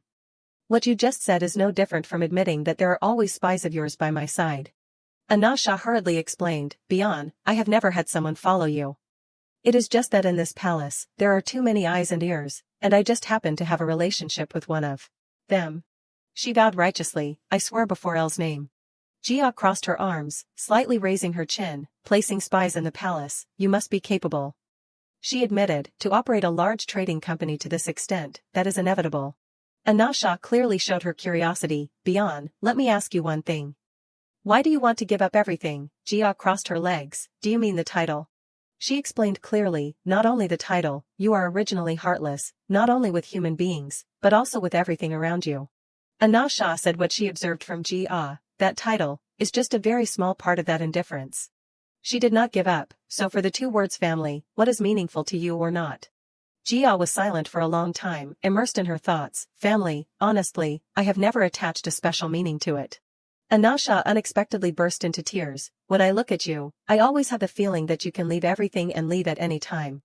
Jia was stunned unexpectedly before her as she revealed, do you know how crazy that will make the people around you? Anasha trembled and sobbed, I hate the way you are indifferent, even though that person has given you all their concern and love. A tear fell on her clenched hand. I resent you because you never intended to understand the things that person did for you, even if that is the case. Anasha looked up with her eyes sparkling with tears. She revealed something that made Jia even more surprised as she listened. Then I still keep loving you, because you are quite similar to that person. The whole room was silent, only the lament of Anasha. I just wanted to hate you. But in my heart, I am filled with gratitude because you gave out to me. Jia softly called her name in her mind, Anasha. Her mind flashed to an image of Count Pisian hugging her, not because she wanted to seize the Pisian family's fortune that she came close to him, she just wanted to be by his side. Until the last moments. Anasha in Jia's mind was smiling lightly with a contented and gentle look, because she truly loved my grandfather, with all her heart. Suddenly she strongly cut off her thoughts and shifted to a new problem. Wait, then. Jia's eyes were fixed on Anasha and Evan. What is the relationship between these two? Evan suddenly spoke. Anasha is also one of the people the Count once rescued. He began to stride, walking and explaining, he, to us, is a benefactor, and also the light that I saw in the pit of despair. Eastban walked close to Jia and stopped. He gave some praises to Count Pisian, to those who lived in pain and misery, only hoping that each day would pass quickly. The hand that he reached out was no different from salvation from God. He moved and then bowed down. Do you know, milady, the reason why he saved us? Ivan immediately and respectfully knelt on one knee, showing his reverence. His eyes were filled with sincerity, because everything was for her. Ivan explained, bringing to mind images of those taken in by Count Pisian. The Count had traveled far and wide, meticulously gathering orphan children, some possessing extraordinary talents. As if preordained from birth. He mentioned Anasha, who was the most exceptional of them all. Her business acumen was undeniably astonishing. The Count never skimped on resources for Anasha's or the other children's development. As long as talent was identified, he was willing to provide unwavering support. Ivan revealed that all of this was for the young lady. Jia was incredibly confused after hearing this. What did it mean? Her grandfather had sponsored these children, so how could it be for her? Ivan continued, this trading company does not belong to me, nor does it belong to Anasha. He revealed a truth that surprised Jia. It all belongs to you. She was silent for a moment before questioning, why am I only hearing this now? Anasha spoke up, we had to hide everything. She lowered her head, revealing helplessly, because no one can completely protect you in name. The scattered white flowers and the blood on the floor were both alluding to the Anasha statement. You are the Crown Prince's fiancé. Right now, those opposing the Crown Prince are likely plotting against you. If it became public knowledge that the entire Pisian family's assets belonged to you, they would, without hesitation, find a way to eliminate you immediately. Jia wondered in her mind, then why did not Anasha ever reveal this to me in my previous life? What exactly is the difference between the person then and the person now? She looked directly at Anasha, thoughtfully considering, think about it.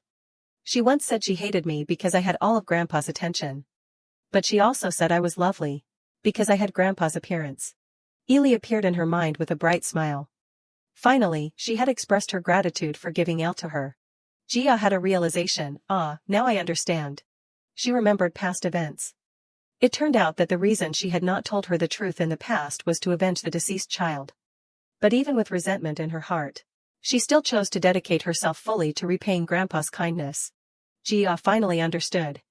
Her inexhaustible wealth in her previous life had its origin in the Pisian Trading Company. Ivan lowered his head and made a vow, I swear on my heart and soul. With a serious expression, he spoke clearly, I offer my eternal loyalty to my master. The carriage sped along the road. Time had passed quietly since that day, and today she was facing the Crown Prince again. Jia sat in the carriage, holding her hand out in front of her to look at it. Her eyes were fixed on the ring on her index finger. The Pisian family crest was an eagle holding a shield. All the trade groups under the family's control bore that mark as an irreplaceable symbol, with one exception. A 4-leaf clover symbol appeared. Only Luiasha used a different symbol. The family symbol was also the head of the family's seal, and according to custom, after their coming-of-age ceremony, nobles would have their own personal seal. However, when she turned 16, right at her coming-of-age ceremony, she became the crown princess. The crown princess's seal was the same as her own, so she never had one of her own. Jia remembered related events, but the gold ring with the four-leaf clover motif. And a voice rang out, this ring was personally made by the young lady's grandfather. Exclusively for her. He began making it from the moment she was born, and gave it to her when she came of age. So, it was from Anna Shah, she said, looking at the ring in her hand and smiling warmly. He started preparing everything from the moment the young lady was born. For her happiness and for the dangers that might come in the future. He searched for, selected, and nurtured people who could become her support. She described it in detail. Ivan and I are two of those people. Louis, being concerned about unforeseen events, gave Ivan the position of head of the trading company. Anna Shah revealed her position, and I am your assistant. She also pointed out Ivan's position, who was looking at Jia with a gentle smile. Ivan was trained to be your loyal knight. Anna Shah explained the reason. The reason I became his wife was simply because it was a convenient position to be closer to you. She remembered the moment when Jia was little when she pointed to Anna Shah. So, when you first mentioned the child, I thought you were insulting me. She smiled brightly but also gently as she expressed her feelings. Because between me and him, there was only one time. At that time, I begged him to hold me, even just once. Anna Shah said sincerely while Jia listened silently, because for the rest of my life, I am willing to live for beyond. She took her hand and carefully placed the ring on her index finger.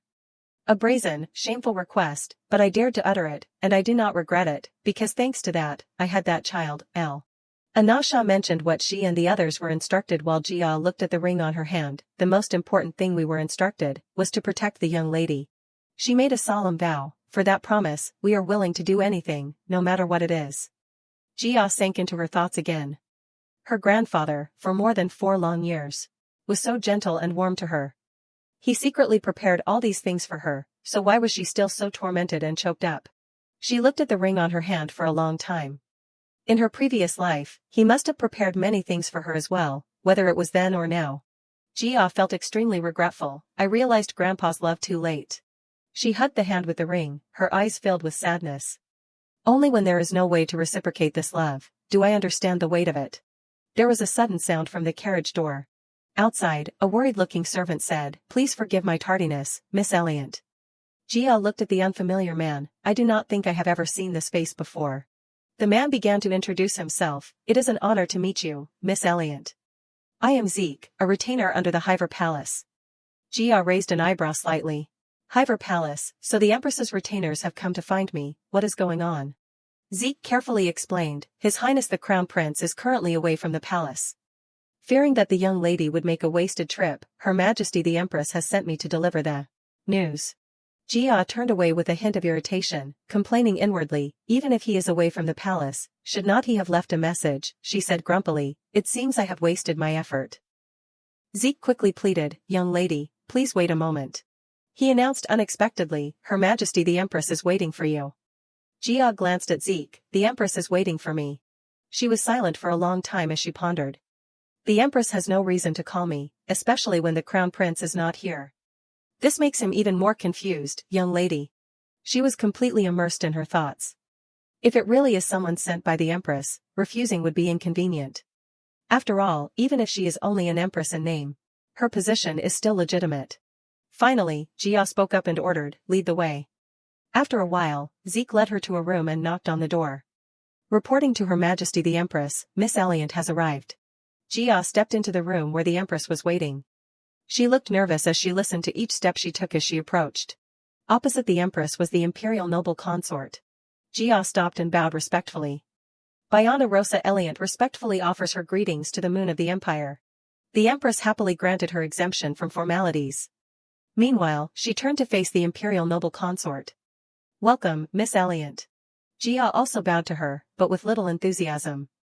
Biana Rosa Elliot offers her respects to her Imperial Noble Consort. The Imperial Noble Consort glanced at her with disdain. Welcome, Miss.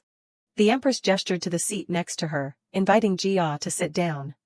Please take a seat, Miss. She bowed politely, thank you, Your Majesty the Empress. The Imperial Noble Consort smiled brightly. Hearing that the Empress had summoned you, I took the liberty of asking to come along. I hope my presence does not bother you. Jia glanced at her and immediately realized her intention.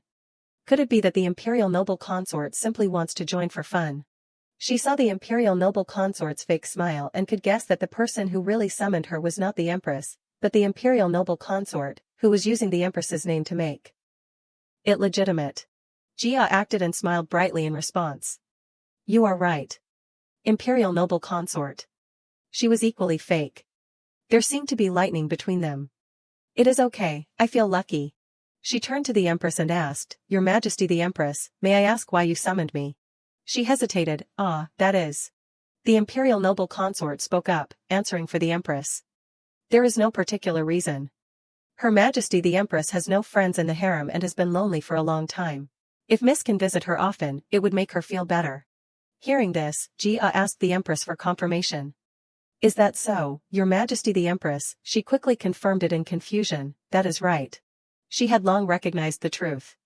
The inner palace is full of consorts and princesses, and yet they say that no one is the same age as the Empress.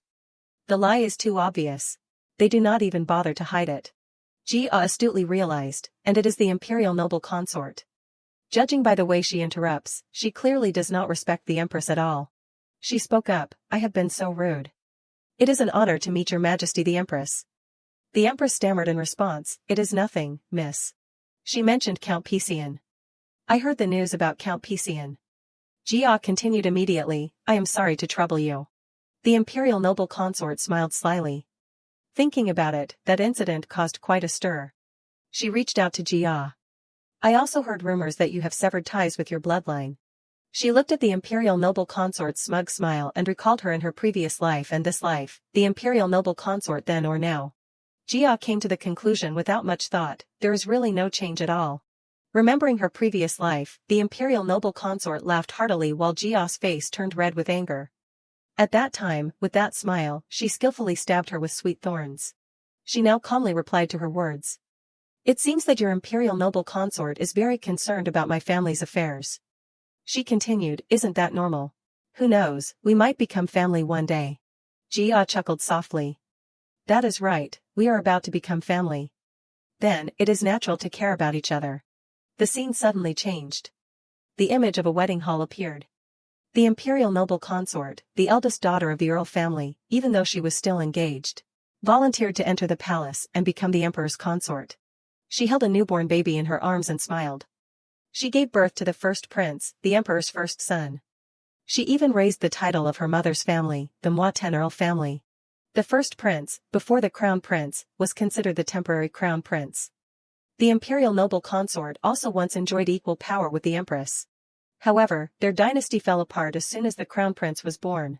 For the imperial noble consort and the first prince, the crown prince was nothing more than a thorn in their side that was difficult to swallow, and even if they swallowed it, they would not be satisfied. Jia observed the imperial noble consort's eyes looking at her as if she were looking at a lowly person. In the imperial noble consort's eyes, she is naturally no better than the crown prince. She smirked slightly, even though I am not interested in this marriage. However, Jia made it clear that she was competitive.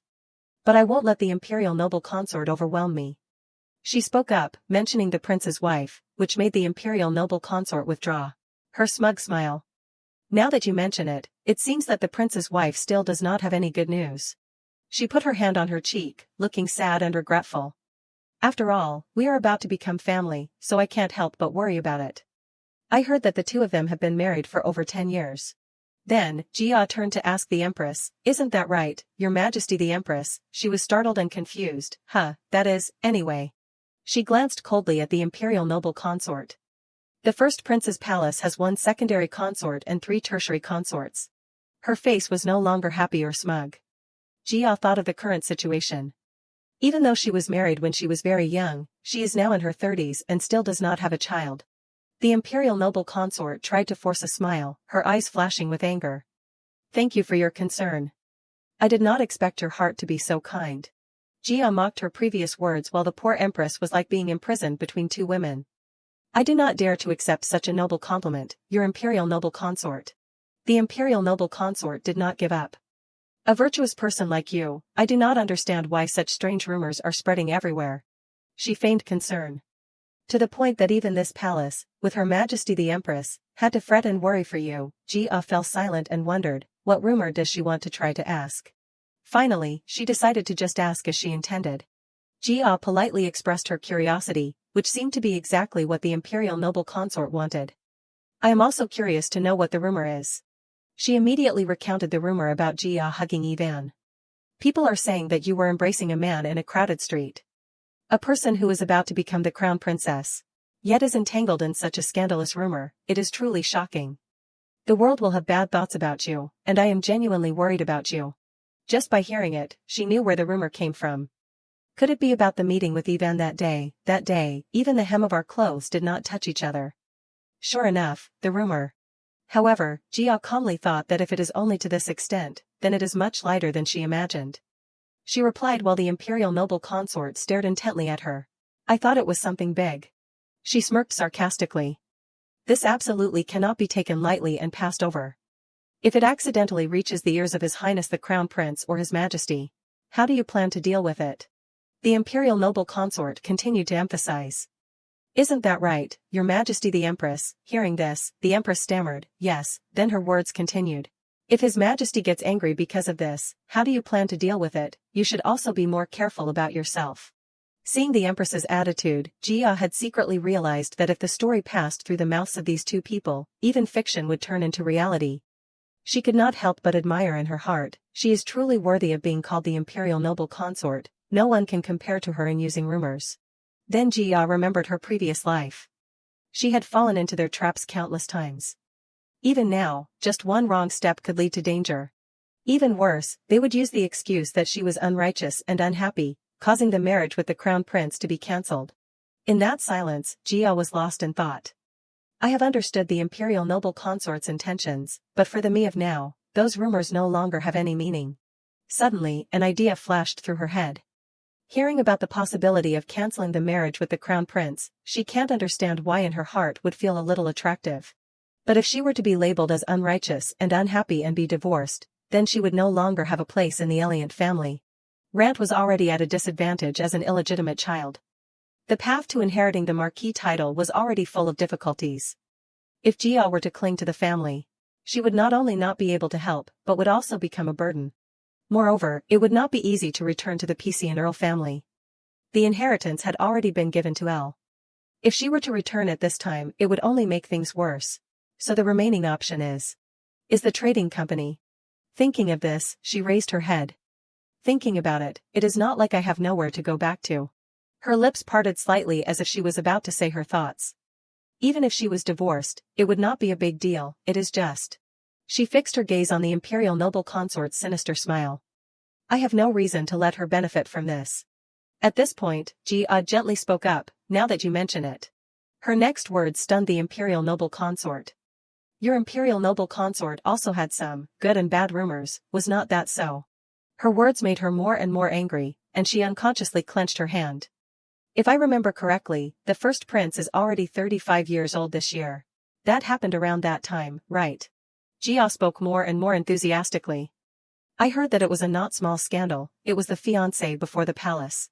Her soft words made the imperial noble consort very uneasy. Did His Majesty get angry with the imperial noble consort at that time, just after being granted the title of concubine? She was pregnant. The first prince's appearance was indeed similar to His Majesty's when he was young, and with the tacit acknowledgement of the Black Priests, the guardians of the royal bloodline. The rumors of the past gradually subsided. At this point, Jia stopped speaking and thought silently. The incident happened 35 years ago, they probably did not expect that there would still be someone who kept the memory until today. Seeing her arrogant attitude, the imperial noble consort pursed her lips angrily. The corners of Jia's lips curved slightly, revealing a smug expression. Alright, let us see how she handles it this time. The imperial noble consort tapped her fan lightly on her palm, her tone full of anger. You really do not know anything. Jia covered the smile on her face with her hand. If you become the empress, the head of the inner palace, you will have to know how to control your subordinates. She narrowed her eyes slightly, and every word she uttered was extremely cold. In the palace, there are quite a few people who do not know their own identity, so they want to climb up high all day long. Hearing this, the imperial noble consort turned black with anger. Being excessive is not courage, but recklessness, Miss Eliant. However, in complete contrast to the gloomy aura on her body, Jia seemed to exude the radiance of the bright sun. She put her hand in front of her chest. But I also have to see who that person is before showing recklessness. It can also become a skill.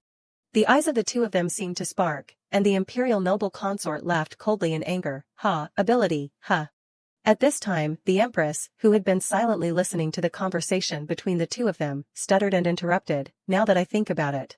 She looked at the faces of each person in fear, and quietly stated her opinion. It won't be long before the young lady's coming-of-age ceremony, right? Seeing this, the imperial noble consort just smiled and played with the wooden fan in her hand. On the contrary, when the empress saw her like this, she panicked even more. I am just curious to know how the preparations are progressing. Jia smiled and replied to her. Your Majesty, the empress is so concerned, I really do not know what to say. The imperial noble consort also answered very naturally, I am also very curious. She gently asked her back with soft words, what is there to prepare? After all, it is just the coming-of-age ceremony that everyone goes through, but she was indifferent. Without any consideration for her, isn't this the day that only comes once in a lifetime?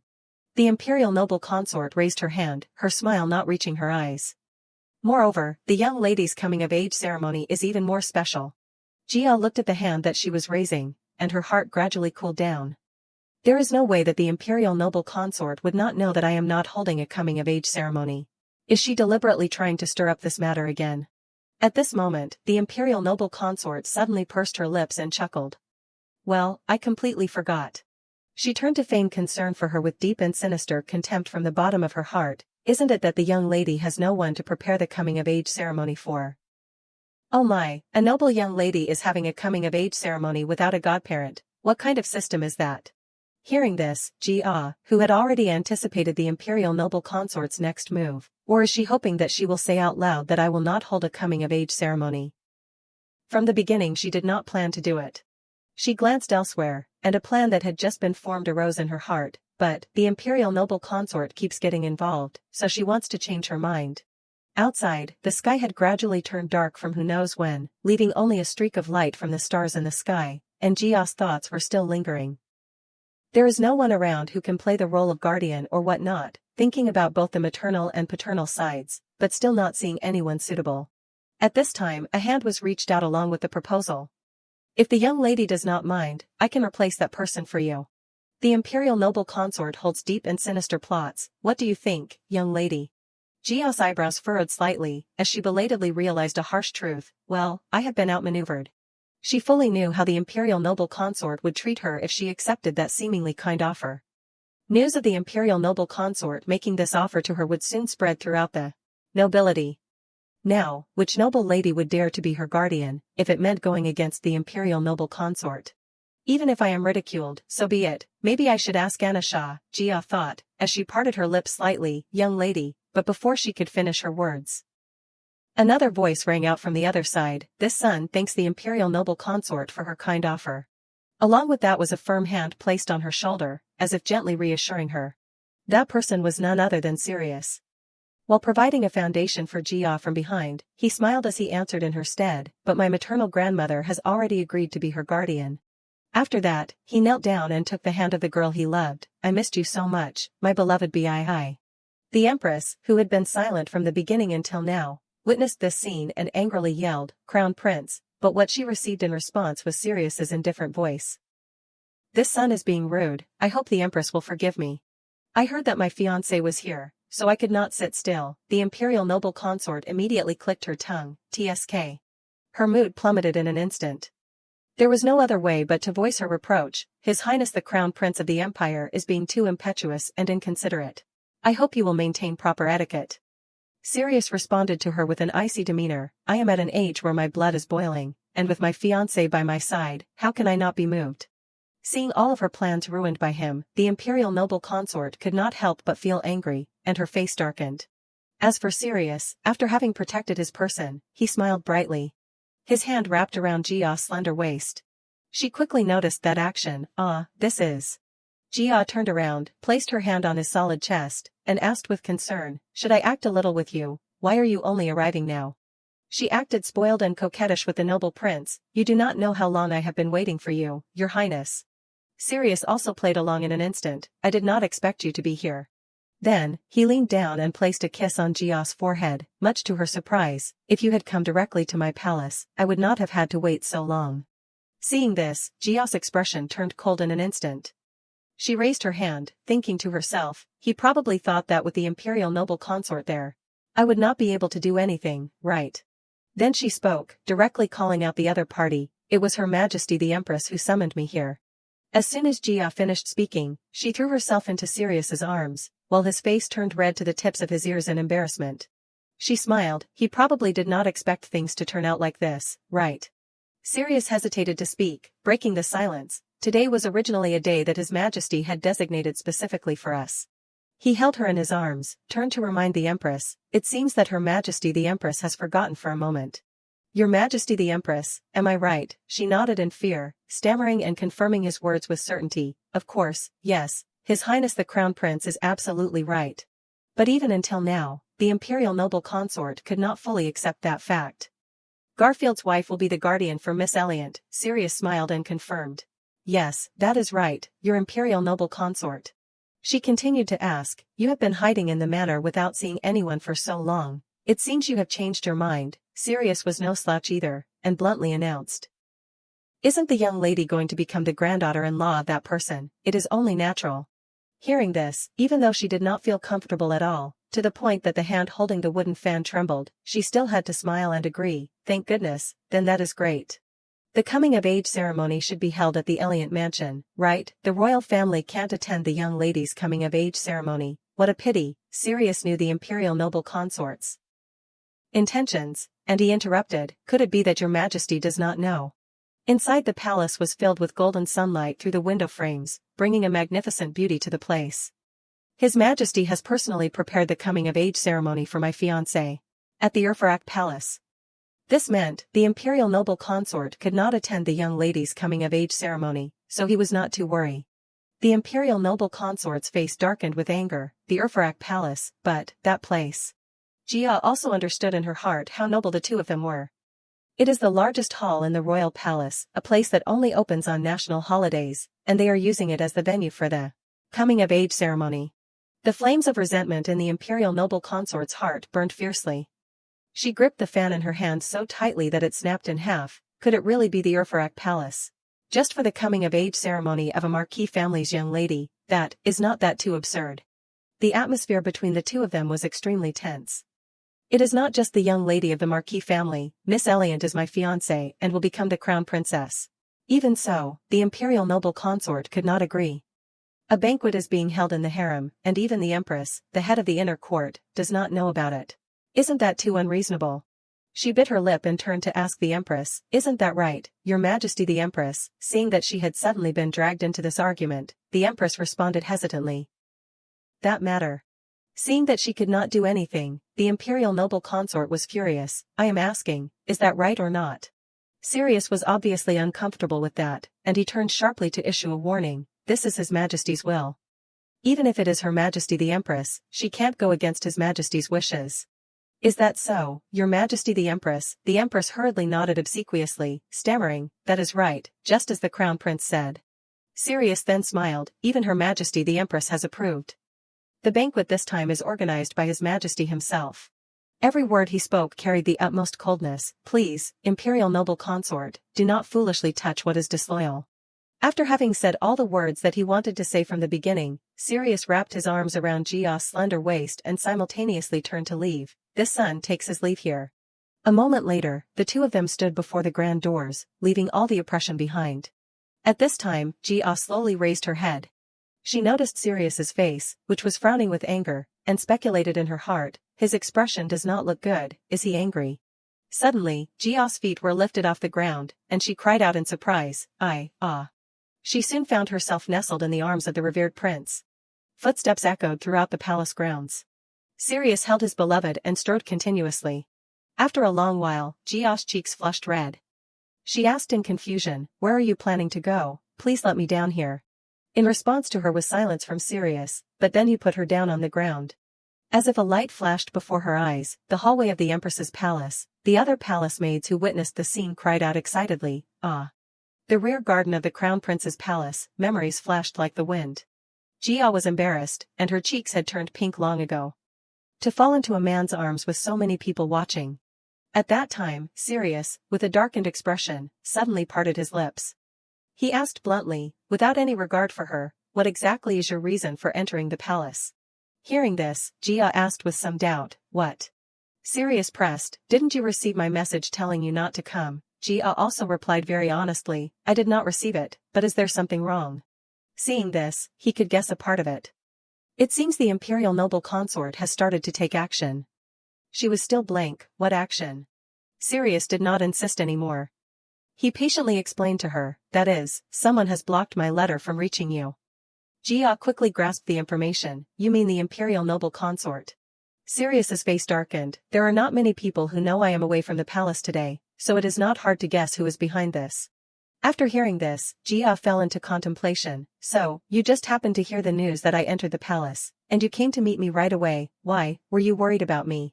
Sirius did not say much more.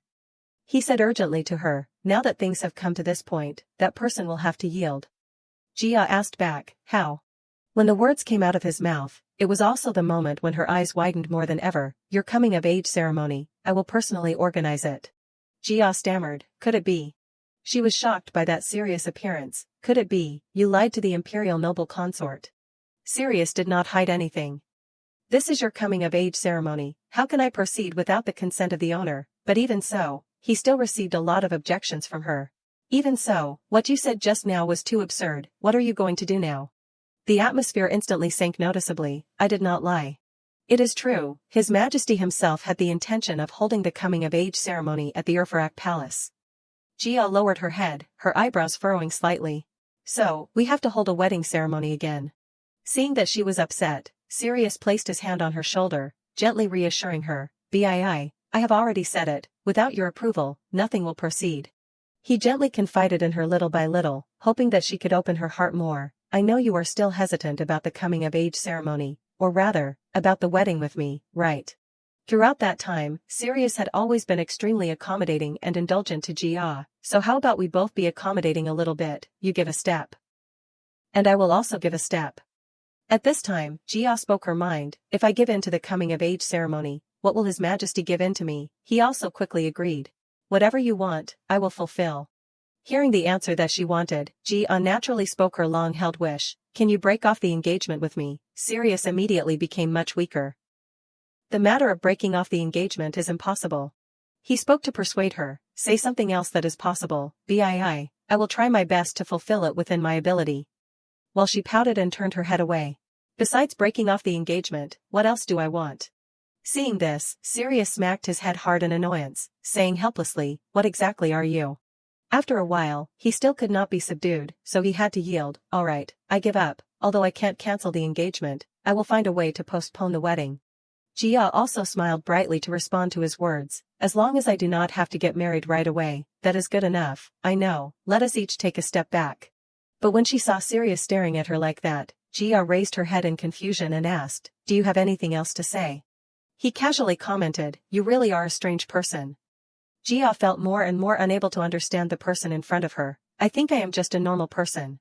Although there are many things I want to say, now is not the time, so I will pass it over." Sirius also quickly brought the conversation back to its original track, try to avoid the imperial noble consort as much as possible. He remembered her vicious appearance, and could only issue a warning, "That woman is a viper in human skin, and besides, right now, it is still too early for you to confront her." Jia also realized her humble status. "I am just the beloved daughter of a small marquis, how can I have the strength to refuse the summons of her imperial noble consort?" Hearing this, Sirius could only smile helplessly. "Oh dear, my fiancé is really too modest." Then he leaned his head close to her ear and whispered softly. Although the smile still lingered on the corner of his lips, it did not reach his eyes, "But your talent for teasing the imperial noble consort is not ordinary." Jia was quite surprised by that statement. "You heard everything." Sirius did not refute anything. "People announce, the most interesting thing in the world is to watch others argue, right?" He also took the opportunity to bring his lips closer to her. "There is no need to rush to ruin the game before it is time, right?" In response to that flirting was Jia's straightforward stomp of her heel on Sirius's shoe. But he had already anticipated it and managed to pull his foot back in time.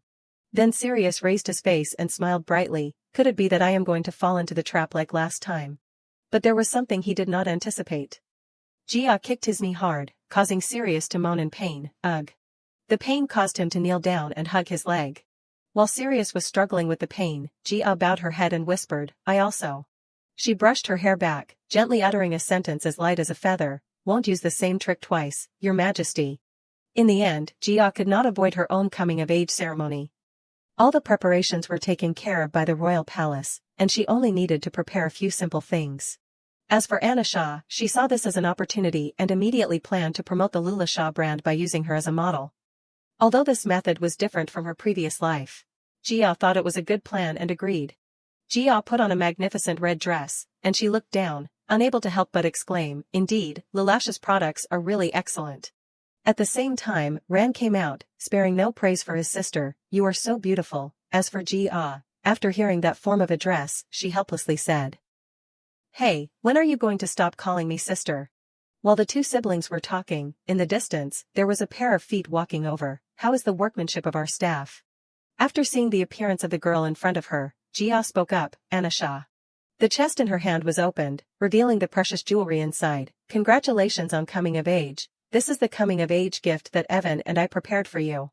As she spoke, she walked behind Jia and put them on her. I thought they would be perfect for your coming-of-age ceremony, so we carefully selected them. Evan is very sorry that he could not give them to you personally. Jia looked at the necklace with a red color that blended with the dress today and gently smiled. Even if you said you made it as a set with the dress from the beginning, no one would doubt it. Deciding to choose my coming-of-age ceremony to debut Lula Shah, you are really wise. She looked at herself in the mirror. I am very satisfied, and Na Shah also guessed that from the beginning. I guessed that it would be perfect for Beyond. Hearing this, Jia turned her head to say to her, personally being the promoter for the trading company, of course I have to be compensated, right? And Na Shah laughed happily. Everything in this trading company belongs to you already. How greedy can you get, Beyond? Jia put one hand in the middle of her chest, a smile appearing on the corner of her lips. I am more greedy than you think. Even if you gather all the money in the world, it won't be enough, so I guess everyone will complain. Facing the smiling faces of the maidservants and Na Shah, Jia spoke to encourage them, so, work hard. At that time, Ran, who was sitting behind her, suddenly spoke up gloomily, attracting Jia's attention. I want to go to your coming-of-age ceremony too. Seeing this, she rubbed the top of his head, gently comforting him. Bear with it for another 4 years. When you dare to run away because you do not want to go, I will catch you no matter what, and then personally escort you all the way to the banquet hall. As soon as she finished speaking, Anna Shah also hesitated to speak, but, Beyond. Her mood clearly sank quickly. Can I really attend Miss Beyond's coming-of-age ceremony? Her concern for Ran also made Jia recall her previous life and her status at that time. In her previous life, she did not invite her, and currently, Anna Shah is called the Countess. But she is still just a commoner woman.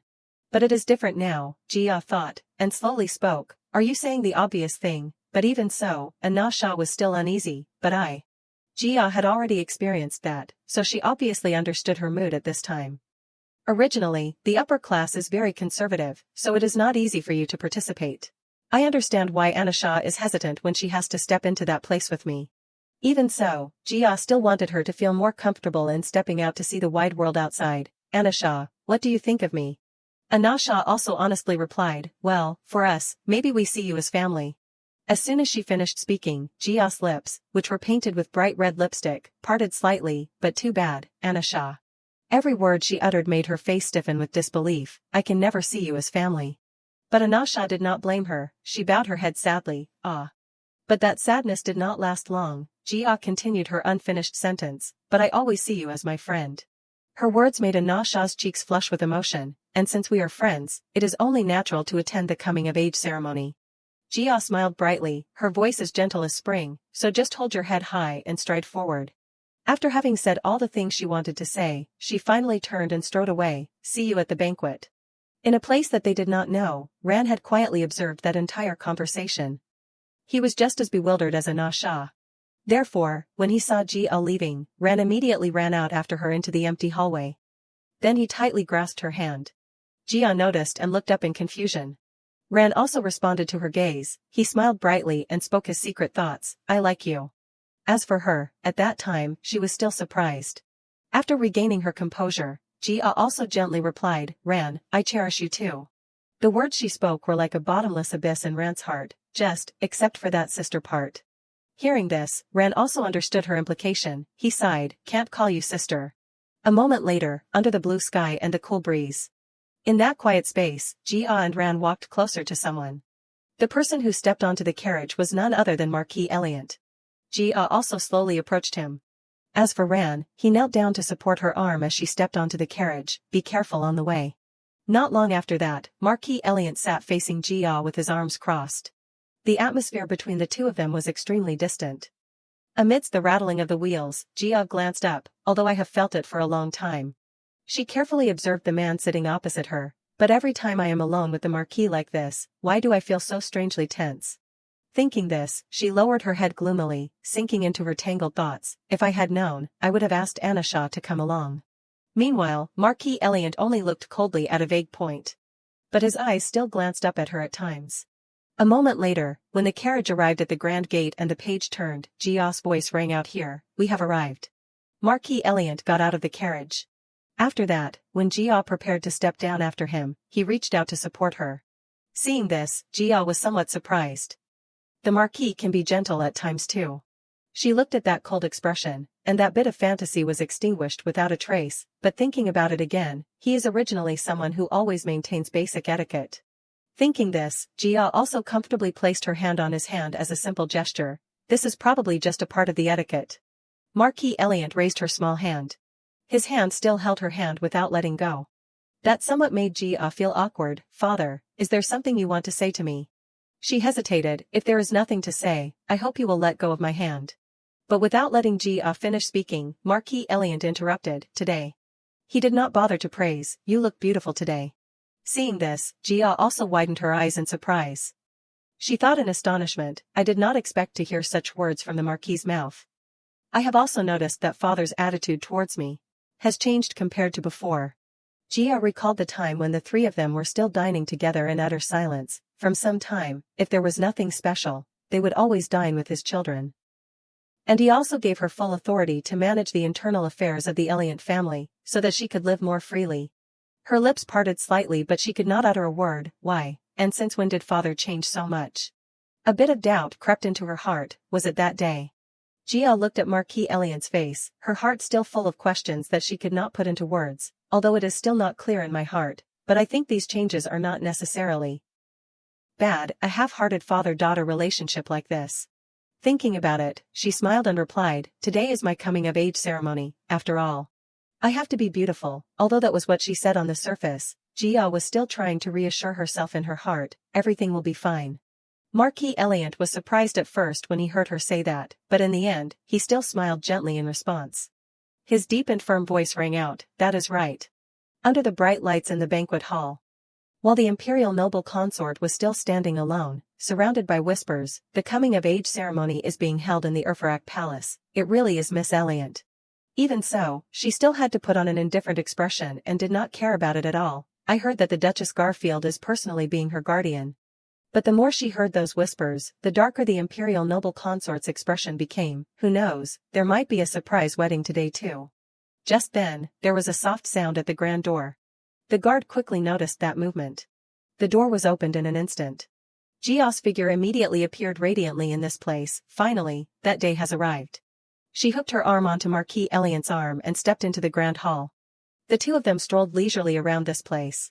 The young ladies around them saw the dress on Jia and exclaimed in admiration, oh my god, which shop made that dress? It is really so elegant and beautiful. Those whispers all fell into her ears. The smile on Jia's face grew deeper and deeper. This is the most outstanding dress I have ever seen. Just then, there was the sound of footsteps stopping behind them. When that call was made, it was also the moment when Jia turned around to look. Bii.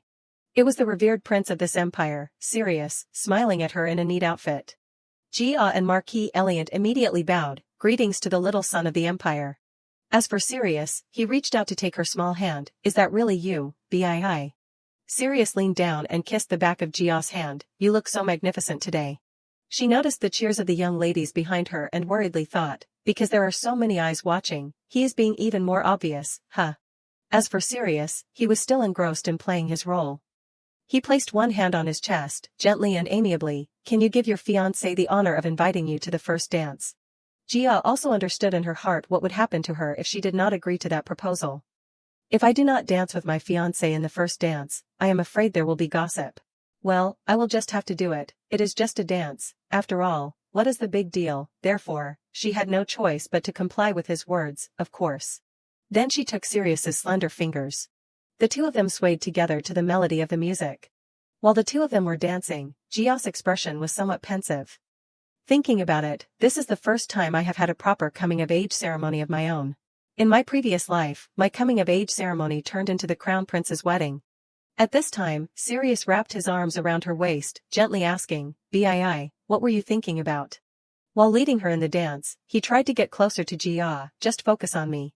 Hearing this, she felt somewhat confused in her heart. What exactly does the crown prince want from her? Thinking this, Jia's face darkened. Today is my coming-of-age ceremony. I still have to greet a lot of people. Sirius also joked freely. I thought you were finally intending to love me. While she stepped to his rhythm, she coldly replied, I do not have that intention.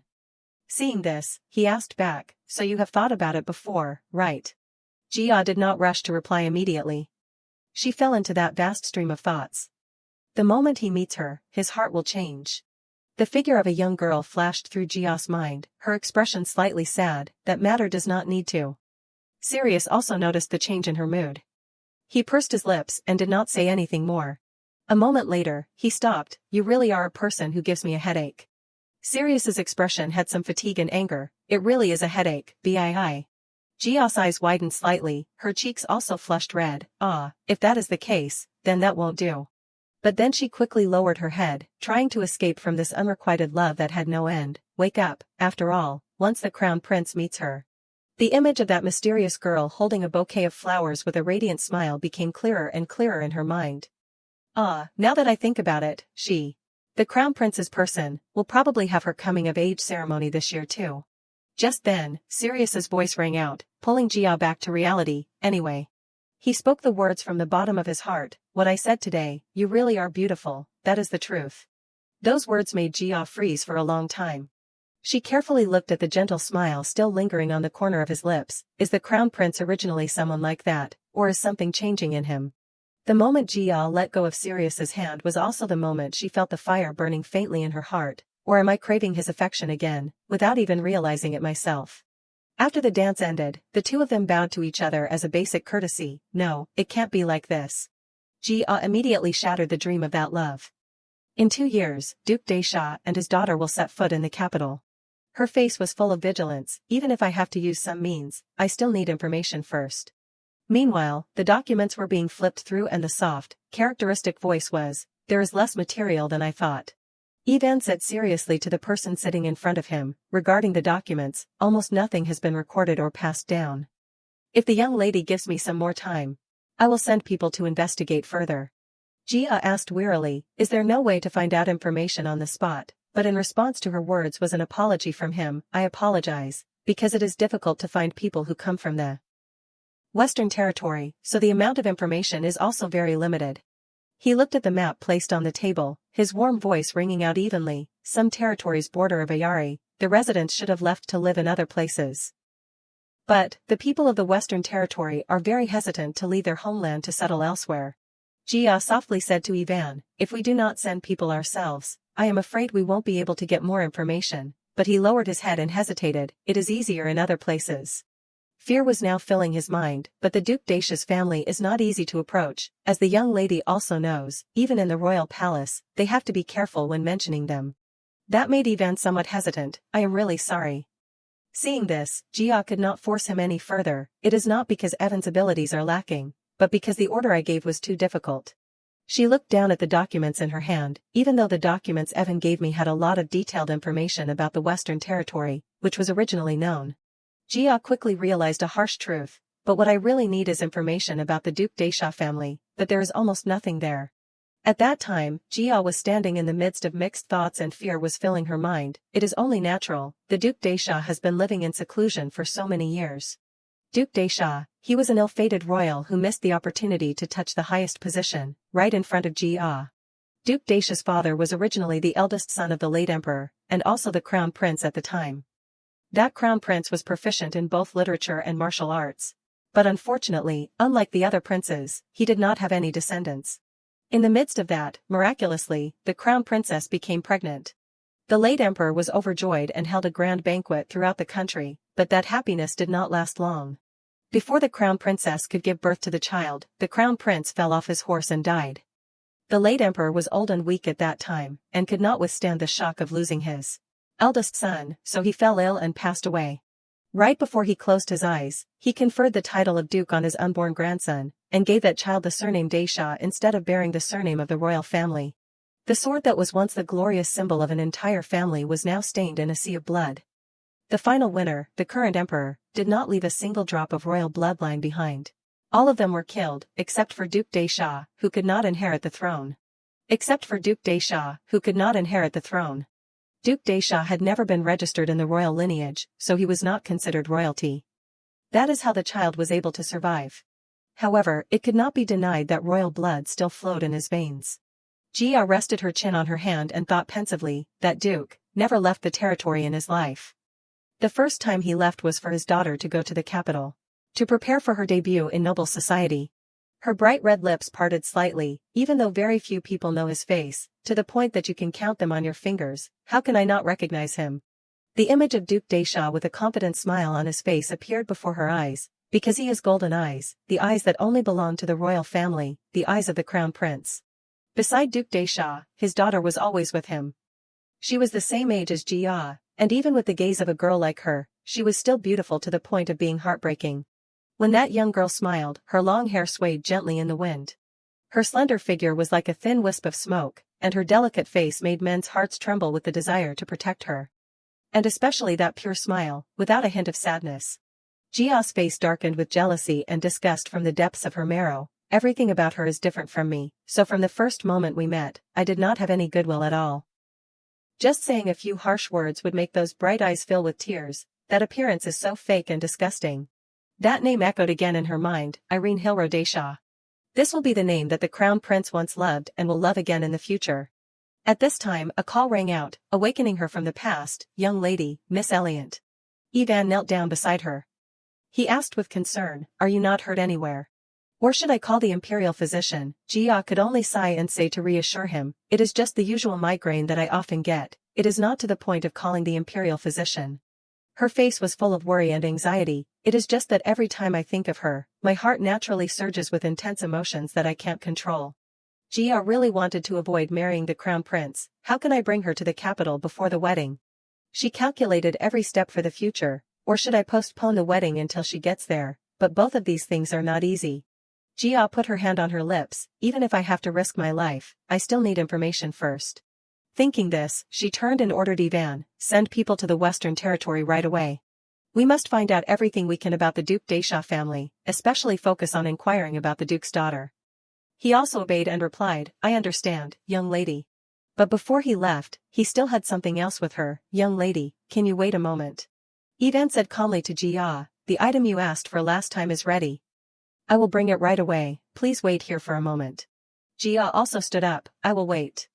She said to herself, it is probably the gift that I asked him to prepare for Ran last time, right? After Ivan left, Jia leaned back against the chair, her eyes closed tightly with fatigue. I should rest for a while, and wait until Evan comes back. Suddenly, there was a small movement at the door of the room. Evan could not have come back so soon, right? The person exclaimed in surprise when he saw Jia. Oh. As for Jia, she was no less surprised when she saw Eli. Isn't that the Inayari child from the other day? The boy approached her and bowed. I am really sorry about what happened last time. That was the first time I met a noble, so I did not know anything. She was too lazy to argue with a child. You should be more careful next time, not all nobles are generous. The boy replied repentantly, yes, madam. Then Jia opened her eyes and gently reminded him, also, hey kid, if you are done apologizing, then go out. I never allowed you to step into this place. But as soon as she finished speaking, the boy shouted loudly throughout the entire room, please, tell me how to become strong. Jia's expression immediately became extremely ugly, scaring Eli. Huh. The boy said anxiously, stammering out his intention, I have to protect Bian. Hearing this, she was somewhat stunned. Huh, what, who is protecting who? Eli's eyes sparkled and his cheeks flushed red. If I want to protect Beyond, then I must become stronger. Please tell me, sister. As for Ji-ah, she was annoyed by the boy. Do you know who Beyond is? And you were just saying this, Eli happily replied, I know. The boy recalled the time when he was in the hallway and told her, last time, I secretly saw her with Aunt Anasha. Ji-ah became more and more suspicious. Could it be that there was a child with the same name as me? Eli was still busy gossiping, even though no one taught me or told me anything beforehand. I recognized her in the first moment. The boy proudly placed his hand in front of his chest. Ah, that child, the child that he mentioned, that I must protect throughout my life. But I heard that Beyond is sick. Hearing this, she was somewhat stunned. Sick, me. Eli was sitting in his arms at that time. He had told him that Beyond is a weak child, and has a lot of pain in her heart, so we must be by her side, protecting her. As soon as she heard this, Ji-ah immediately guessed who said those words. Grandpa said such words. Eli looked up at her with sparkling eyes. If I want to protect Beyond, then I must become stronger. I am begging you. At this time, she was already helpless. Why are you saying these words to me? If you really want to become stronger, you just need to find Evan, right? The boy said excitedly. Because you are the strongest. Eli remembered the image of Evan kneeling in front of her. Even the head of the clan does not dare to disobey you, so, you are the strongest. Hearing this, Ji-ah smiled. At such a young age, you have already seen through the entire power structure. Thinking this, she spoke up. What is your name? The boy quickly replied, Lai. Her hand drooped down. Alright, Lai, let us just say that as you said, I am the strongest, but why should I teach you how to become stronger? Ji-ah's expression immediately turned cold in an instant. Eli also felt it clearly. The boy froze. Ji-ah's eyes had only glanced over for a moment, but it was enough to see through the world. He probably never thought about that, right, if you want to persuade someone with words. With the way he is doing it now, he is still too naive. But Eli said a sentence that even she did not expect, because you also have to protect Beyond. Ji-ah was stunned. What? The boy continued, I know everything. You are also a member of our trading company, right? Eli's face turned serious, and his voice became sharper than ever. Everyone in the trading company must protect Beyond. Hearing this, Ji-ah asked back without any emotion, you are saying that I also have to protect Beyond? The boy affirmed firmly, yes, madam. Then she smiled brightly, yeah, you are right. Ji-ah nodded in her heart, I also have to know how to protect myself. She sat on the chair, looking down at Eli and instructing, how do you want to become strong? If you only want to become a knight or a merchant, then finding Evan or Anasha would be more suitable. At this time, Eli raised his head high, speaking his life's desire, I want to become a noble. Ji-ah was confused by that desire. Why? The boy said loudly, because nobles are the strongest people. Hearing the boy say that, Ji-ah only felt that it was absurd. A child with mixed Inayari blood wants to become a noble. How ridiculous. Eli was startled and retorted to her words. I am not an Ayari. Ji-ah's voice became colder and colder, making the boy's mood also sink. You dare to say you are not with those eyes, you are really bold. She looked at Eli anxiously touching his eyes. It is really ridiculous. Her eyes were full of thoughts. You do not even know who Beyond is, yet you want to become stronger to protect Beyond. But although she released such cold words on the surface, in reality, Ji-ah still had some concern for Eli. Normally, I would have ignored it and let it be, but I am also curious to see how far this kid can go. Thinking this, she suddenly spoke up, all right. Ji-ah reached out her hand before the boy's surprised face, I will help you become a noble. Eli was still stunned and could not believe it, really, but obviously, what came with it was another condition set by Ji-ah, but in return, you have to show me if you are worthy or not. Seeing this, the boy stammered back, worthy, what should I do? Ji-ah slowly spoke, have you ever heard of Rockestra Academy? The boy honestly replied, no, madam. She had to close her eyes and tell him about the noble place she was mentioning. Rockestra Academy is the most prestigious educational institution on the continent. There, people teach everything, such as swordsmanship, diplomacy, politics, medicine. But when she heard her talk about a place that was only for nobles, Eli was still somewhat hesitant because of his identity, but a place like that, I do not have the qualifications to enter. Right, because I am just a commoner. Ji-ah also knew his feelings for a long time. Other academies still care about the high and low status, but with Rockestra, as long as you have basic knowledge and enough tuition. Even if you are a commoner, you can be admitted. Eli's face lit up, the boy smiled radiantly, then I also. But without letting Eli finish speaking, Ji-ah touched the tip of his nose, but She smiled softly, her voice as gentle as the wind. On paper, that is what it says, but in reality, almost no commoners can enter the academy. Jia pointed out the shortcomings one by one. The so-called basic knowledge that the academy requires is the level that the descendants of nobles have been learning since childhood, with private tutors by their side day after day. The tuition at this academy is so expensive that not only commoners but also weak nobles can hardly afford it. Every word she uttered made Eli freeze. Moreover, even if you can enroll, you have to pass countless difficult exams during the course of study before you can graduate. If students do not graduate within 7 years, they will be expelled, you know. As for Ji-ah, she still maintained her cold and tired expression. If you think my request is too much, you can give up. Eli also knew at that time that he had no other way besides the one she had just proposed. The boy could only clench his hand tightly. Just graduate. The boy put one hand on his chest. As long as I graduate, you will really help me become a noble. Jia turned to nod in satisfaction with Eli. That is right. The boy immediately responded excitedly, I will do it. The afternoon sun shone down on the place where the two of them were talking. All right, then I will arrange for you to be able to enter the academy. Listening to her instructions, Eli revealed a clear expression of gratitude, but in return, during your time there, you must absolutely hide your identity. You must absolutely not let anyone discover who you are. There seemed to be a vague boundary between the two of them. From the moment you set foot in the academy, you will no longer be a member of the trading company. Jia spoke for a while, her words gradually becoming sharper. Even if your identity is revealed later, you must absolutely not let the trading company be implicated. Even if you have to completely cut ties with this place, the place that was once your whole world. Hesitation was evident on the boy's face. Do you still want to continue?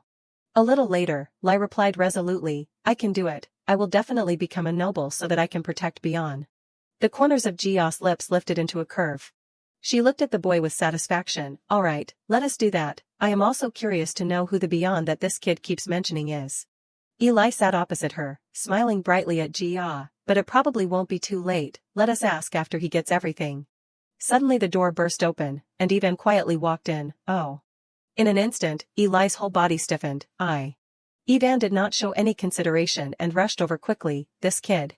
He breathed a long sigh and said, I apologize, young lady, it is all my fault for not teaching him properly. The boy was frightened by Ivan's attitude and ran away directly. I am leaving. Jia looked at the two of them with some annoyance. It is okay.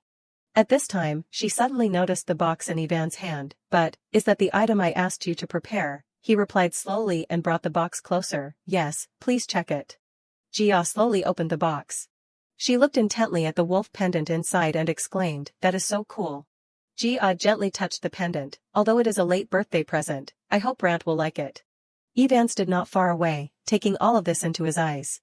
Soon after, he saw her stand up and understood her meaning. I will take you home, young lady, but Jia responded somewhat politely, it is okay, just call a carriage for me.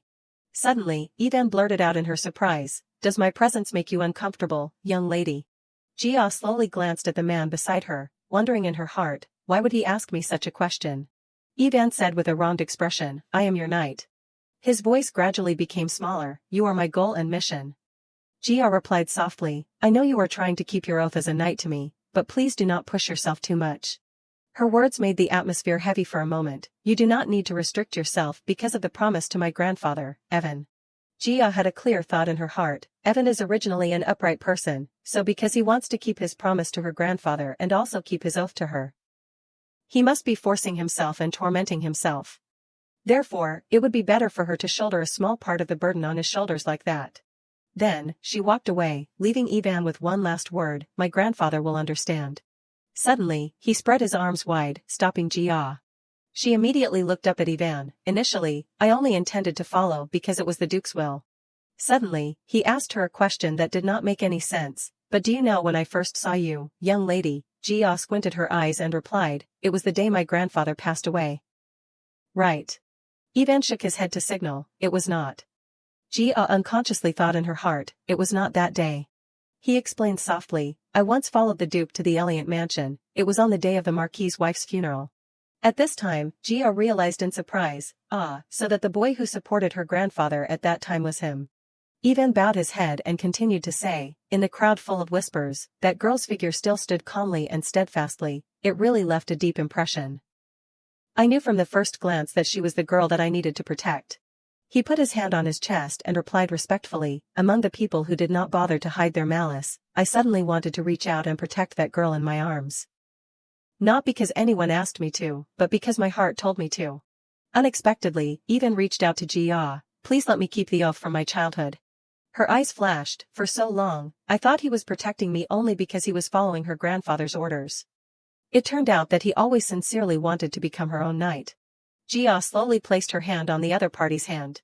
She nodded in satisfaction, if this is the path that you have chosen, then I can't refuse. Ivan lowered his back and placed a kiss on Jia's hand, I sincerely accept your oath. It was gradually getting dark, and the carriage was ready. Ivan followed Jia in a fluster and said, I sincerely apologize, young lady, you may have to wait a little longer. At this hour, the streets are crowded, so it is difficult to prepare a carriage. Quickly. She looked up at him, and unconsciously the corners of her lips curved into a smile. Every time you meet me, the clan leader bows his head and apologizes like this. Ivan was still a little embarrassed, please, oh, no. Jia turned her face away, her mouth full of smiles, eh ha ha. Then, she naturally remembered an old memory, suddenly I remember Anasa's words. Anasha's words rang out in her mind, what he cares about most, in the end, is still beyond safety. Last time, when you quarreled with Lai and Evan suddenly pulled your hand so hard. It was because he was afraid that you would look at Lai and panic. Anasha nodded in agreement, normally, people only need to look into the eyes of the Inayari and they will be so terrified that they freeze. Jia thought silently, yes, even I was so scared that I could not speak the first time I saw those eyes. She remembered Eli's cold eyes in the past, his pupils contracted vertically in an instant, his eyes were red, and also. In an instant, she was so frightened that she raised her hand to cover her eyes. The box slipped from Jia's hand and fell to the ground. She hugged her head and fell into Ivan's arms, causing him to worry, young lady. Jia gradually became suspicious in her heart, in my previous life, I only went back and forth between the Eliant family and the royal palace. I never glanced at anyone other than the crown prince. She asked herself a difficult question, so why did I see the Inayari? Jia gradually broke out in a cold sweat, my memory, a part is missing. The seed of doubt was planted in her heart, it is not because time has passed that I have forgotten naturally. But it is as if someone has deliberately carved that part out of my head, to the point that there is no memory left.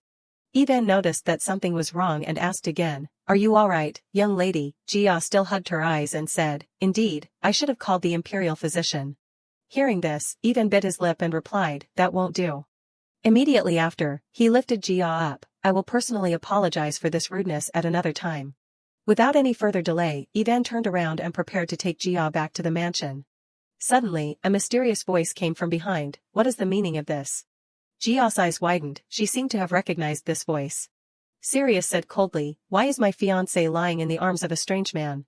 On the opposite side, Jia was also in a difficult situation, the crown prince's voice is cold, is he angry? I have to get down immediately. While she was still panicking, Ivan tightened his grip, why does it feel like he is tightening his grip? He said to Sirius, please get out of the way. On the contrary, Sirius did not seem to want to yield. He drew his sword out immediately. The guards who received the order immediately pointed their swords at Ivan. The cold sword was placed on Ivan's neck, and a long streak of blood flowed down along with it, Evan. Sirius's face had become much worse, he compromised, I hope you will return my fiancé, alright. Seeing that things were gradually getting out of control, Jia mediated, Evan, let me down, even so, Ivan still replied firmly, you need to go to the imperial physician first. Seeing that gentle words had no effect, she said sternly, Evan, this is an order, let me down. Ivan looked down at Jia with a reluctant expression. Then, he gently put her down. Even so, Sirius's suspicion had not diminished at all, how should I understand this situation, Bii? Ivan stepped forward, shielding Jia. She noticed the wound on his neck, and became worried, at this rate, I am afraid Evan will be in trouble. Their actions were noticed by the people around them, please lower your sword, your majesty, Sirius replied without any fluctuation, why should I do that? At this time, Jia stepped forward to mediate, because I am begging you. Sirius gradually calmed down at this time. He put away his sword and hurried towards Jia, oh my, Bii, you are too cunning. Sirius gently stroked her face, explain a little, Bii. Jia looked up and asked him back, why do I have to explain? Sirius still did not intend to let this matter go, meaning that right in front of her fiancé, she was lying in the arms of a strange man, without a word of explanation. Jia avoided his touch annoyedly, I do not feel that I need to explain anything. Feeling ignored, Sirius directly picked her up. Ah. He warned sternly, be quiet, if you do not want to become a laughingstock. Lying prone on Sirius's shoulder, Jia thought to herself, why do things like this happen again and again? He took her closer to the carriage. Sirius put Jia down effortlessly. He asked her sternly, his tone a little reproachful, what exactly are you thinking in your head? The two of them spoke softly in the carriage, I really do not understand why you are angry. Didn't your highness originally not care much about the honor or reputation of his fiancée? What does your reputation have to do with me? I can't think of anything else besides that. Knowing that he could not argue with her, Sirius sighed, holding his head, you really are. Jia sat opposite him, her face even more gloomy. I do not want to worry about the reason why you are angry anymore. Just protecting my people is already tiring enough. What are you going to do with Evan? Suddenly, he spoke, his voice also becoming colder, Evan. Sirius did not hide the suspicion in his words, hearing you call his name so directly, it seems that the relationship between the two of you is closer than what I just saw. Jia frowned tightly and replied, of course we are close, because Evan is my person. She widened her eyes and watched him slowly approach, you are now saying in front of your fiancé that another man is your person. Sirius got closer to Jia, bringing with him an oppressive aura, I am warning you, do not make me angry, Bii. Jia's face did not change, but she had many thoughts in her heart, what exactly is he so angry about? She looked straight at Sirius opposite her, but now he looks no different from someone who is jealous. Jia suddenly asked, do you love me? Sirius replied suspiciously, what do you mean? She still did not avoid answering, what I mean is just that, do you really love me? Jia silently watched his face gradually change, it is not because of his fiancé's reputation, and it is not because he loves her, so why is he angry? Her lips curved slightly, although she is still hiding the truth, at least she has never lied. The afternoon sun shone through the carriage window, Jia's voice occupied the space, I have already said it, my dream is to meet the person I love, and live together peacefully for a lifetime.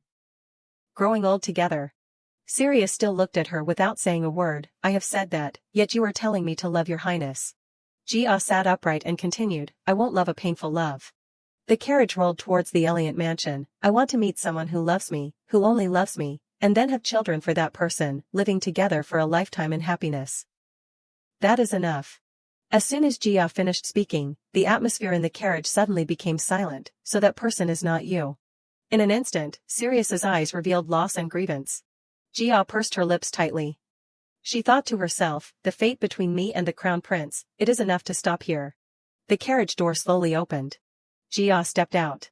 She said to herself, I have said it to this extent, so even if it is just for his self-esteem, he certainly won't actively approach me again. Even so, Jia unconsciously clutched the hem of her skirt in her hand, so if he really does not approach, then the pain in my heart that remains like residue. In the end, she gradually relaxed and regained her mood. It was gradually getting dark, I have endured enough. Jia looked up at the sky and was surprised, what a dazzling sunset. Suddenly, Sirius's arm slowly reached out. He slowly hugged Jia from behind. Her pupils contracted, what does he mean by doing this? Jia said embarrassedly, let me go. She became flustered in an instant, this. Seeing that it did not work, Jia shouted loudly, I said let me go. She turned around and gave Sirius a slap. His face gradually darkened, and a scratch appeared on his face. Sirius glanced at Jia, whose face was now a little red with anger. He unexpectedly hugged his cheek, his words a little aggrieved, I just gave my fiancé a hug and had to receive such a heavy response, if I want to do anything more than that. Do I have to risk my life? Jia hurriedly explained, I absolutely do not intend to do anything excessive to your majesty. Sirius asked heavily, is it because of him? His words became smaller and smaller, did he whisper sweet words of love in your ear? Jia frowned tightly and denied, Evan did not. Seemingly reaching his limit, Sirius suddenly shouted, Evan, it is Evan again. He did not hide the disappointment in his words, I am your fiancé. For more than 4 years, I have only heard the word your highness from your mouth, yet you call his name so easily. Sirius recalled the old memories, his tone becoming more and more reproachful, from the beginning, you have always been like this. Even a little curiosity or a little goodwill that others usually give. To me, you do not bother to show. Speaking to the last sentence, his voice gradually became smaller, it is as if you never wanted to be involved with me. Sirius remembered Jia's cheerful smile just now bitterly, but when she is with him, it is different. She smiles like that, never knowing what indifference is. At that time, he stood in the crowd and quietly looked at her, that smile is something she has never given to me, not even once. Sirius heavily remembered the scene of Ivan holding her in his arms. Just like that, every time I touch you, you always use your body to avoid me, yet you obediently lean into the arms of others. After saying that, he slowly approached and observed Jia's expression. He must be special to you. Other than that, what else can I think? She looked at this scene and wondered in her heart. What is going on? Jia looked at Sirius, her heart was extremely confused. He once loved me, even when I asked him directly if he loved me, he did not bother to reply, but now. His actions are no different from being jealous of Evan. Unexpectedly, he raised his hand to touch her. However, Jia raised her hand and slapped his hand away. Sirius's hand hung in the air, his eyes were teary. You are always like this. No matter how hard I try, you won't let me get even an inch closer. He revealed his grievance, that kind of coldness, it is enough to drive people crazy. Do you know that? Jia looked blank, so why are you acting like you are hurt by my rejection now? The argument between the two of them still had not subsided. I really do not understand. Why are you like this with me? You really do not know, or are you just pretending not to know? Jia looked at him in confusion. You feel hurt because your pride is offended to the highest point, Sirius asked her in surprise. What? Jia replied with some guilt. What I mean is it because of me that your highness once thought was your possession, and it keeps slipping out of your hands, that your pride was offended? Sirius once again burst into anger. Possession, you, is mine. He clenched his fist, and said sternly, I have never, not even once, seen you as my possession. If only you were indifferent, then I would not feel so restless. Jia looked at him with a calm face. Do you know how people around you look at you? She replied slowly, do I necessarily have to know that? Indeed, it is you have never stopped disappointing me. Sirius unconsciously caressed a strand of Jia's hair in his hand, thoughtless, indifferent, my fiancé, is always like this, always drawing a clear line, showing sharp thorns. Not letting anyone get close. You have never cared about the feelings of the people who are rejected by you. Speaking to this point, his voice dropped slightly, we have been engaged for 5 years, but even now, I am still just a stranger in your eyes. Sirius quietly kissed the soft strand of hair of the person opposite him. What else do I have to do, to be willing to open that cold wall, to let me in? Suddenly, Jia's cheeks flushed red. She shyly pushed him away. In my previous life, no matter what I did or said, you would not care at all. Jia parted her lips, thinking and saying, so why do you care about me now? What has changed to make you so different from before? Why are you saying such words to me? No matter what I think of your highness, is not what you need, just the name and status that I have. On the contrary, Sirius replied to her without any evasion, that is right, I crave your support, the blood you have, the first family, the wealth you have, etc. Everything is fascinating. At first, I only thought that as long as you did not hinder me, that would be enough. After saying that, he stepped closer to Jia. Sirius gently touched her cheek, but why did things turn out like this? His eyes were full of affection looking at Jia, like the drizzle that wets the clothes without you knowing. I suddenly realized that I was looking forward to the days when I could see you. Sirius leaned down, he gently touched the other party's head, being with you, I just want to smile like this forever. I always hope that your eyes will only follow me, without going anywhere else. In an instant, her eyes flickered slightly, just imagining you giving birth to children with another man and not me, is enough to drive me crazy. If this is really what people call love. Finally, Sirius also honestly expressed, then that is right, I love you. Jia's eyes widened in surprise, the confession that I craved so much in my previous life. She looked deeply into his eyes and asked herself, but should I trust the crown prince?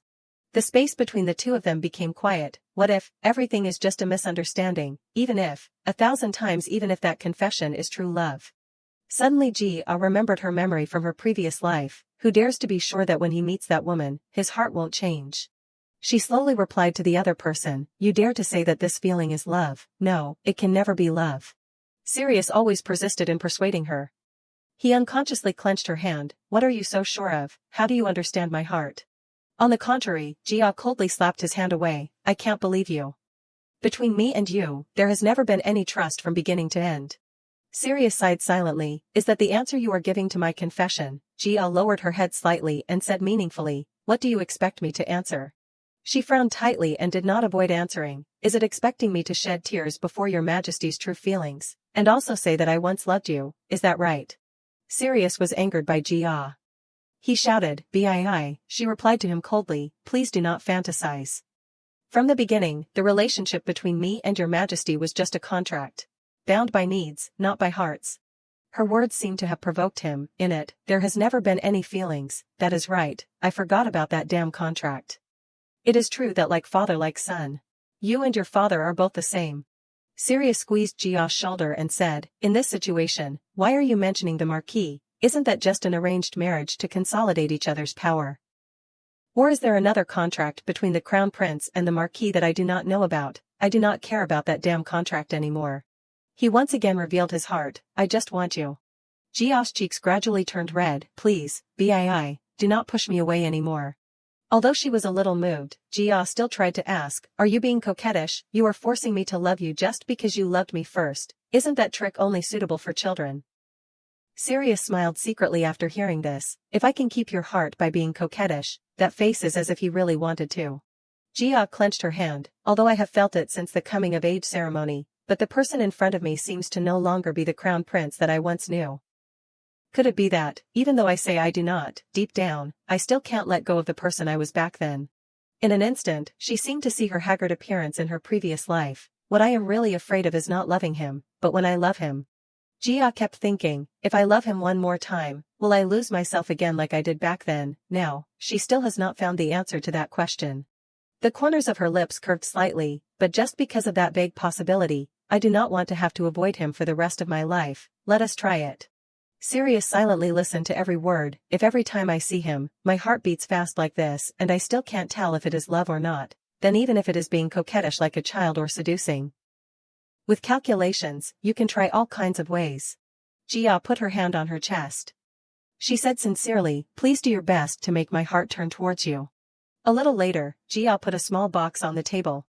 She was sitting on the chair at this time, her heart still full of thoughts. At that time, everything was too chaotic, I did not even realize I dropped the box. If Evan had not carefully kept it for her, it would have disappeared. My mind was so messed up by the Crown Prince's confession, my head was in the clouds, was not it? Jia's eyes flickered for a moment, although I said strongly that he should try to seduce her, but to be honest, she can't predict what he will do next. She remembered the story from her previous life. In 2 years, it will be Irene's turn, she will definitely appear. Irene, the fact that I do not like her is another matter. What makes me hesitant to meet Irene is because I once committed a crime against her in the past. She was just like her back then, just someone who fell in love with the Crown Prince. Wanting to be with the person you love is too natural. The imperial law not only allows polygamy, but also accepts marriages from the 5th rank or higher. The Crown Prince and she are cousins of the 6th generation. So legally, there is absolutely nothing preventing them from getting married. Thinking of this, Jia's face gradually sank, but that problem does not mean I do not feel annoyed. At that time, she had no way to stop her from entering the royal palace. After the death of the emperor, the only one who still stood by her side, it was only a matter of time before she was taken into the royal palace. Everything happened as a matter of course.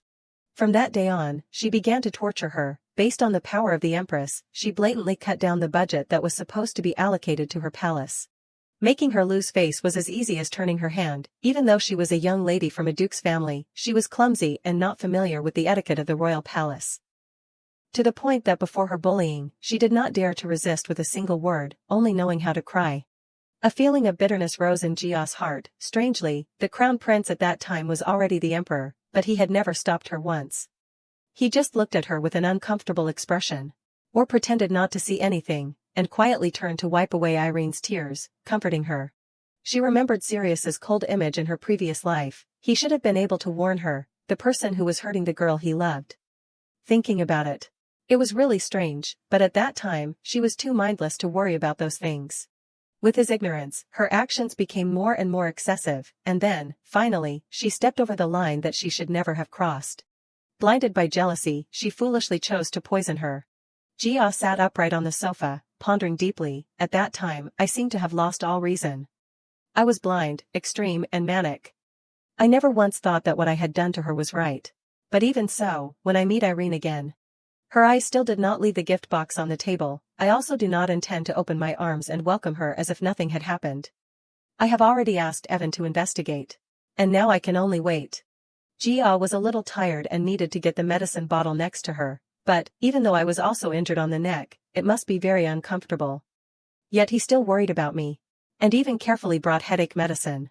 She unconsciously showed a happy smile. It seems that the crown prince did not pursue Evan's guilt. Jia was still lost in thought. That is right, just as I have changed, the crown prince is no longer the person he used to be either.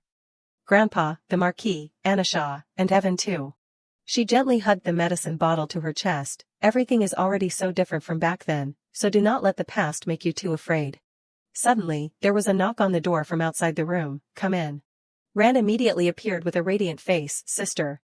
He threw himself into Jia's arms, hugging her tightly without letting go. You have to dry your hair before going outside. Jia slowly reached out to Marie. You are getting more and more clingy as you grow up. Give me a towel. She gently dried Ran's hair. Don't you like it? Jia immediately denied. I do. Jia sighed and instructed. Anyway, remember to wear a scarf properly next time before you come. What if you catch a cold? But, I missed you so much, I could not wait any longer. The atmosphere in the room became warm. Today, did you still practice diligently? Yes, the master also said that you have heard a lot about me. Ran looked up at Jia with sparkling eyes. That is right, you are doing very well. She could not help but sigh in her heart, that timid appearance, hiding away because of fear. Can't be seen anymore. Jia rubbed his head with satisfaction. I have a gift for you. A gift. She pointed to the gift box on the table, and Ran unconsciously followed her gaze. It is in that chest, open it and see. He slowly opened the box. Sister, this is. In the box, the wolf pendant was dazzling and brilliant. This is the seal that I am giving you, a seal. Jia took the necklace and put it on Ran herself. Originally, I should have waited until your coming-of-age ceremony to give it to you, but, I could not wait until then. She said softly, the 3 leaves mean happiness. I always hope that you will be happy forever. Ran looked at her without blinking, his cheeks unconsciously flushed red. My little puppy. Jia saw him lower his head and asked, do you like it? She unconsciously caressed his lips. That would not be right, would it? Jia pretended to blame and said, I have already given you a gift, but I have not heard you say thank you. I am sad. She rubbed Ran's round cheek, her tone somewhat sarcastic. Come on, say thank you, my silly kid. He threw himself into Jia's arms and said with emotion, thank you, sister. She instructed with satisfaction, this is something that I have prepared very carefully for you, so you must use it until the day it is stamped on the name of the family head. You know, Ran hesitated a little, but Jia also had her own thoughts in her heart. Of course, Rand also knows his identity and position very well, and also understands that becoming the head of the family is not easy. She gently tapped Rand's forehead and instructed, but you can't keep raising a child in a greenhouse. If you keep frowning like that, your face will be full of wrinkles in the future. Suddenly, Jia called out loudly, Rant by Ron Elliot. Ran immediately responded, yes.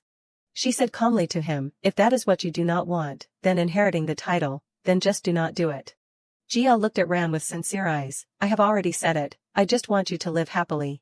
She caressed his pendant. The things that I have taught you so many things, it is not to force you to become a marquis. Later, if you find something that you really want to do, then I just hope that I can help you broaden the path you choose a little. Rand's eyes lit up listening to every word she said, so, just do what you really want to do. No matter what path you choose, I will always support you. Jia stroked his small face and said, no matter what anyone says, you are still my Ran, you know that, right? Ran suppressed his emotions and replied, yes. She slowly hugged him in her arms, just remember that fact, that is enough. Jia's eyes became deep, all the urgent matters have been arranged, now, perhaps I can live quietly for a while. She quietly looked at Ran who was happily thinking, I am not going anywhere, I will just stay in the mansion. A little later, just after thinking that for not too long, Jia was slowly reading a book when she was disturbed, someone's here. Outside, Sirius was waiting for her, radiant as a flower. Yes, His Highness the Crown Prince has arrived. Seeing the person in her heart, he smiled amiably and greeted her, today, you are still as radiant as ever, Bii. Jia slowly saluted the person in front of her, I greet His Highness the Crown Prince. The two of them started talking, between you and me, there is no need for such polite greetings. Why did you come here? Sirius said with some melancholy, you asked about the main thing as soon as we met, is not that too cold? Jia looked at his rapidly changing attitude and her face darkened. Yesterday you were furious, today your attitude has turned around. Sirius said with an affectionate expression, it turns out that the saying that the one who loves more is the loser is true, so if I say I came just because I wanted to see you, can that be considered an answer? Jia frowned tightly and asked, are you crazy? At this time, she noticed the butler not far away. Oh no, the butler is still here. He slowly placed a cup of tea on the table. Jia looked at the butler's face and could not help but think in her heart, but his face is as if he did not hear anything, he is probably pretending not to know, right? She ordered softly, go outside. Sirius and Jia quietly watched the other person leave.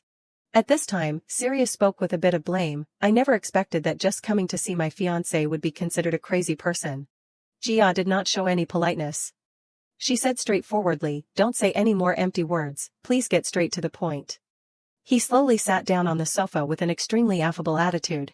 You still do not believe me, huh? Don't just stand there, sit down. She followed and sat down, her face still tense. Actually, I came here because I wanted to see you. As soon as I opened my eyes, your face appeared first in my head. It seems that I have really fallen for you to the point that I can't get out. Sirius gently touched the scratch in front of her and said, as for the thing that I escaped here to avoid those who kept asking about this injury, that is also just an excuse. He blamed softly, do you know how troubled I was? They insisted on holding the person who hurt me accountable for offending the royal family. I had to go to great lengths to dismiss that matter and… Come here. Jia frowned and sighed, it seems that people's skin is thinner than I thought. Sirius did not lose to her and replied, and your strength is stronger than I thought. She hurriedly bowed her head to admit her mistake, I was a little too strong. He smiled brightly and echoed, so I thought that I must be more careful next time. Sirius said as if he was sulking, the person is sometimes just surprisingly unexpected, are you doing this on purpose? She still replied sternly, do I need a reason to do that? The smile on Sirius's lips became cunning, but that is also right, the one who needs to put effort into seducing you is me, not the other way around. His gaze never left Jia, but it seems that I am getting more and more immersed in you. Her eyes widened in surprise. Jia lowered her head to avoid the other person's gaze, are you seducing me, since when has my whole body become so tense? The sound of the two people's conversation rang out constantly, are you not moved enough, then remember to practice more carefully before you come next time. After all, just that much is not enough to move you. I am immune to those tricks. Sirius mimicked her words as a way to mock, even so, it seems that you are very confident in your appearance. You are really a slippery snake. Jia pretended to be uninterested and asked back, did you come all the way here just to say such nonsense? He winked and smiled brightly at her and replied. Impossible. Just as you said, I came here, was not it to make you fall in love with me, whether it is seduction or being coquettish, I must first be able to see your face before I can do that. Jia pretended to be annoyed and said, so you are very free, huh? I am not free enough to be able to sit leisurely and chat with your majesty. Seeing that she was not happy, Sirius asked softly, why are you so cold to me, have I ever done anything wrong to you? Jia lowered her eyes, she did not show her emotions clearly. Unexpectedly, she politely said, I do not hate your highness, if not then. Jia replied with a cold face, it is just that your highness makes me an eyesore. In an instant, Sirius's state became worse, in her previous life, he had never hated her like this. Jia's eyes were firm as if she did not want to say anything more, back then, she only knew how to demand the other person's love like a demanding child, and never thought about what she should try to do for the person she loved. Even so, His Highness the Crown Prince still maintained the minimum etiquette with her. He still treated her like an empress of the empire. Thinking of this, her mood unconsciously sank, it is just that he never loved her, so she did not complain about him, but saying that she did not mind would not be true either. Her eyes pondered the teacup on the table. Her heart still beats for him, as before. It is just that she does not know clearly anymore whether these are the feelings of the present, or just the remnants of the past. Jia looked down and replied to the person opposite her, honestly, I do not know how to face your highness. Your highness makes me feel awkward and uncomfortable in my heart. In an instant, Sirius seemed to be drawn into the other person's gaze. Then unexpectedly, he laughed out loud, ha ha ha. His cheeks flushed red, half consoling and half mocking Jia, at least it means that I am still not so bad that you can't accept me, right? Sirius sighed softly in relief, thank goodness. The scene changed, Jia was holding a piece of cloth tightly in her hand, this dress, make it with this color of fabric. The voices of Anasha and her echoed back and forth, as for the hat, I think using the same type of fabric would be more suitable, what do you think, young lady? Anything is fine. In 10 days, the royal hunting competition will be held. This is one of the largest annual events of the royal family, where members of the royal family and high-ranking nobles are invited to participate. Although it is not exactly an official hunt, it is more like a recreational outing. Therefore, not only men but also women are present. Anasha looked at the list in her hand and nodded in satisfaction, Because I have passed the coming-of-age ceremony, so from this year on, I am forced to participate in the competition as the crown prince's fiancé. Anyway, I am also considered a half-royal family member. The things that need to be prepared, I have already checked everything. Jia amiably invited her to stay. You have worked hard, have a cup of tea before you go. Anasha raised her teacup and took a sip. Unexpectedly, she exclaimed in surprise, oh my, what kind of tea is this? The aroma is so pleasant. Jia happily replied, it is tea made from reisha flowers. If you like it, I will pack some for you later to take back. Okay. Anasha showed a surprised expression and repeated, reisha flowers. She said loudly, isn't reisha flower a flower that symbolizes the crown princess? It is also forbidden to plant it randomly. Yes, it is really reisha flowers. Anasha looked at Jia suspiciously, how come, such a precious thing is being used to make tea? She said with a natural tone, it is what His Majesty bestowed. There is so much that I would not feel bad about using it to make tea. Jia pretended to be calm and reassured the person opposite her, His Majesty has already allowed it to be used to make tea, so you can drink it with peace of mind. Anasha smiled gently and replied, oh my goodness, you have already been favored by His Majesty so much. It is really being spoiled before you even get married. I heard that His Highness the Crown Prince often visits the Marquis mansion. Jia on the opposite side coughed lightly with some embarrassment, who knows, but I heard that something happened in the Western Territory.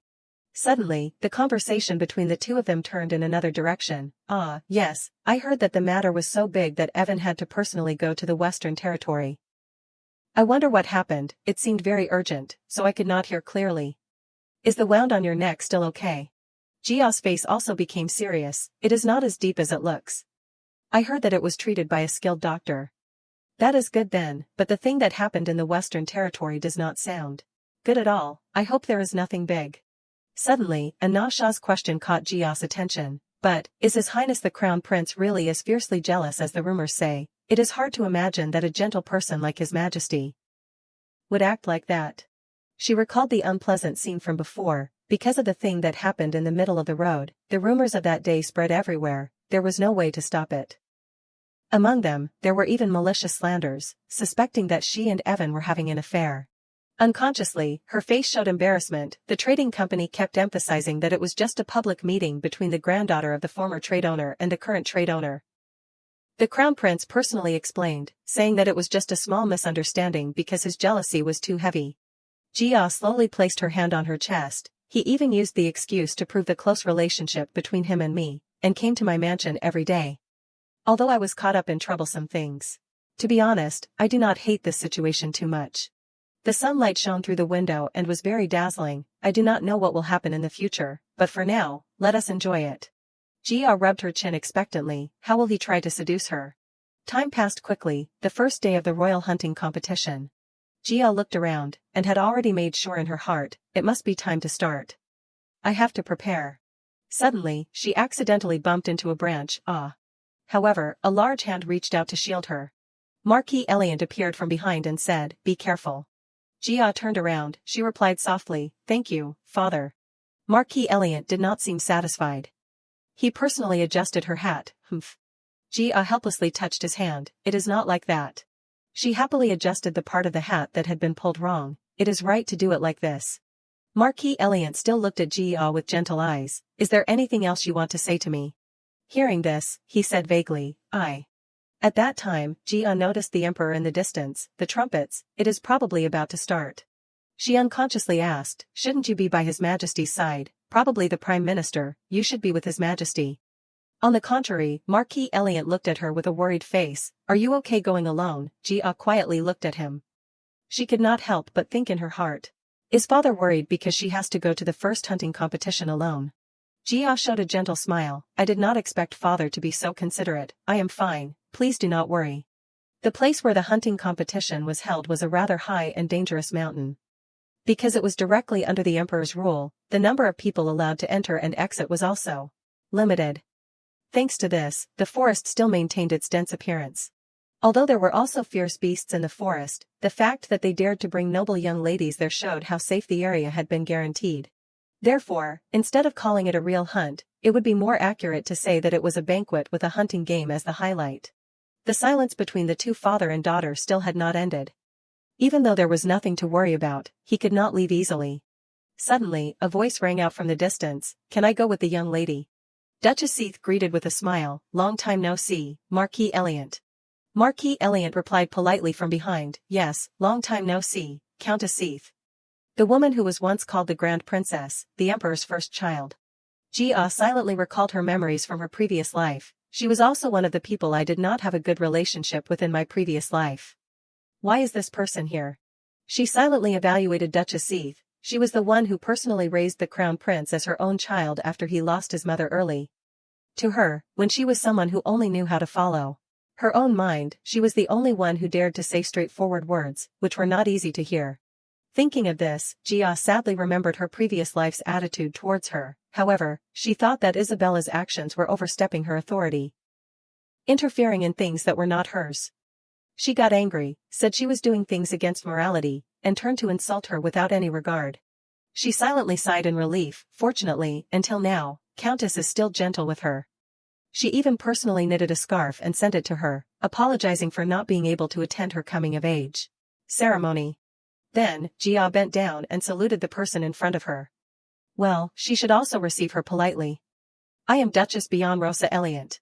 Duchess Seath was secretly satisfied. "It seems that this is the first time we have really met, right? Please, do not use those rigid titles anymore, just call me by my name." Jia naturally replied, "It is an honor, Isabella. Just call me Bian."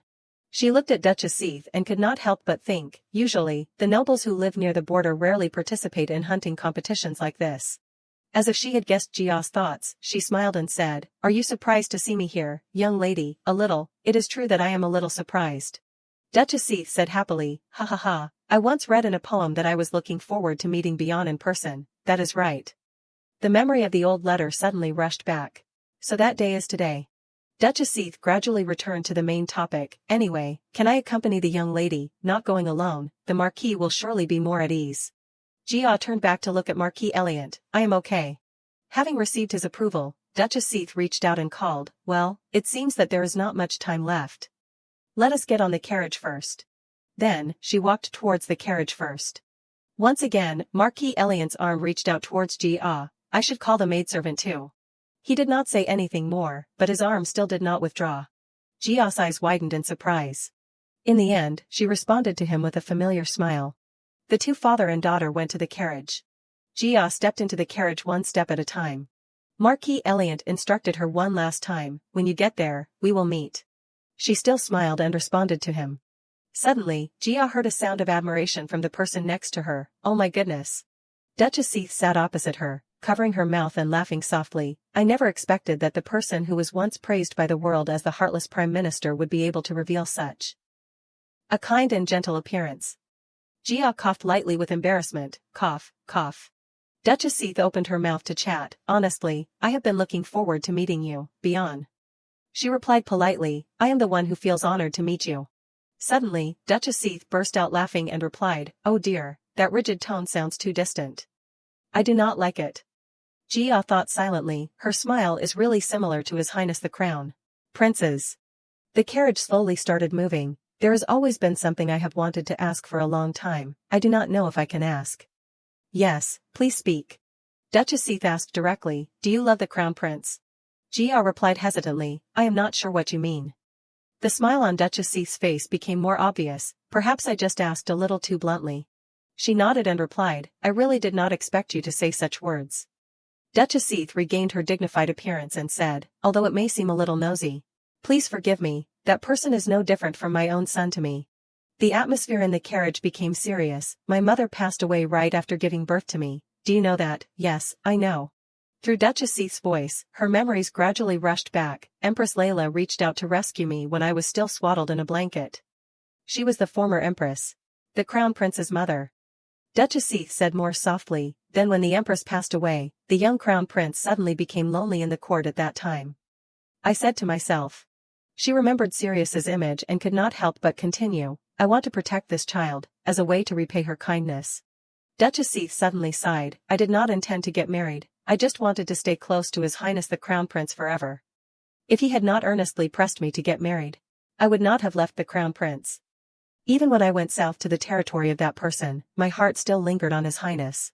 She turned her eyes towards Jia, who was sitting dignifiedly on the opposite side. So, you will be by His Highness's side in my place. It is you, Bian. I have been very curious to know what kind of person you are. Then unexpectedly, Duchess Seath bowed deeply to her. She said sincerely, I sincerely apologize for putting you to the test like that. Jia slowly replied, should I forgive you? Duchess Seath quietly shook her head and replied, I do not intend to force you to forgive me or force you to understand my thoughts. It is just that I do not want to hide what I have done. Because I really want to be by your side without any selfish motives. Even so, she still could not help but be curious, but, why do not you ask how I tested you? On the contrary, Jia replied calmly, I am not curious at all either. Duchess Seath was amused by her attitude. It is really as the rumors say, it is no wonder His Highness lost his mind because of jealousy. Jia spoke to deny, but rumors are not to be believed. Duchess Seath agreed happily, just like the rumors about you. She said softly, recently, I do not know if you know, but people are talking about you a lot. They say you are cruel and cunning, willing to chase away the entire clan just to seize the Pisian family's fortune. Moreover, they said you also drove innocent servants and nannies out onto the streets empty-handed. Duchess Seath did not hide anything and said, and also indulge yourself in having fun with this person and that person while leaving the crown prince alone. Unconsciously, Jia sighed softly, I knew the rumors would spread, but I did not expect them to have flown all the way to the south. Seeing this, Duchess Seath was a little embarrassed. It is not that I believe those nonsense rumors, but because it involves His Highness the Crown Prince and my son. I can't help but worry. I am not someone who can resist that. She listened in surprise. When you saw the gift I sent with the letter, what did you think? It seems that that item is quite convenient to use for many purposes.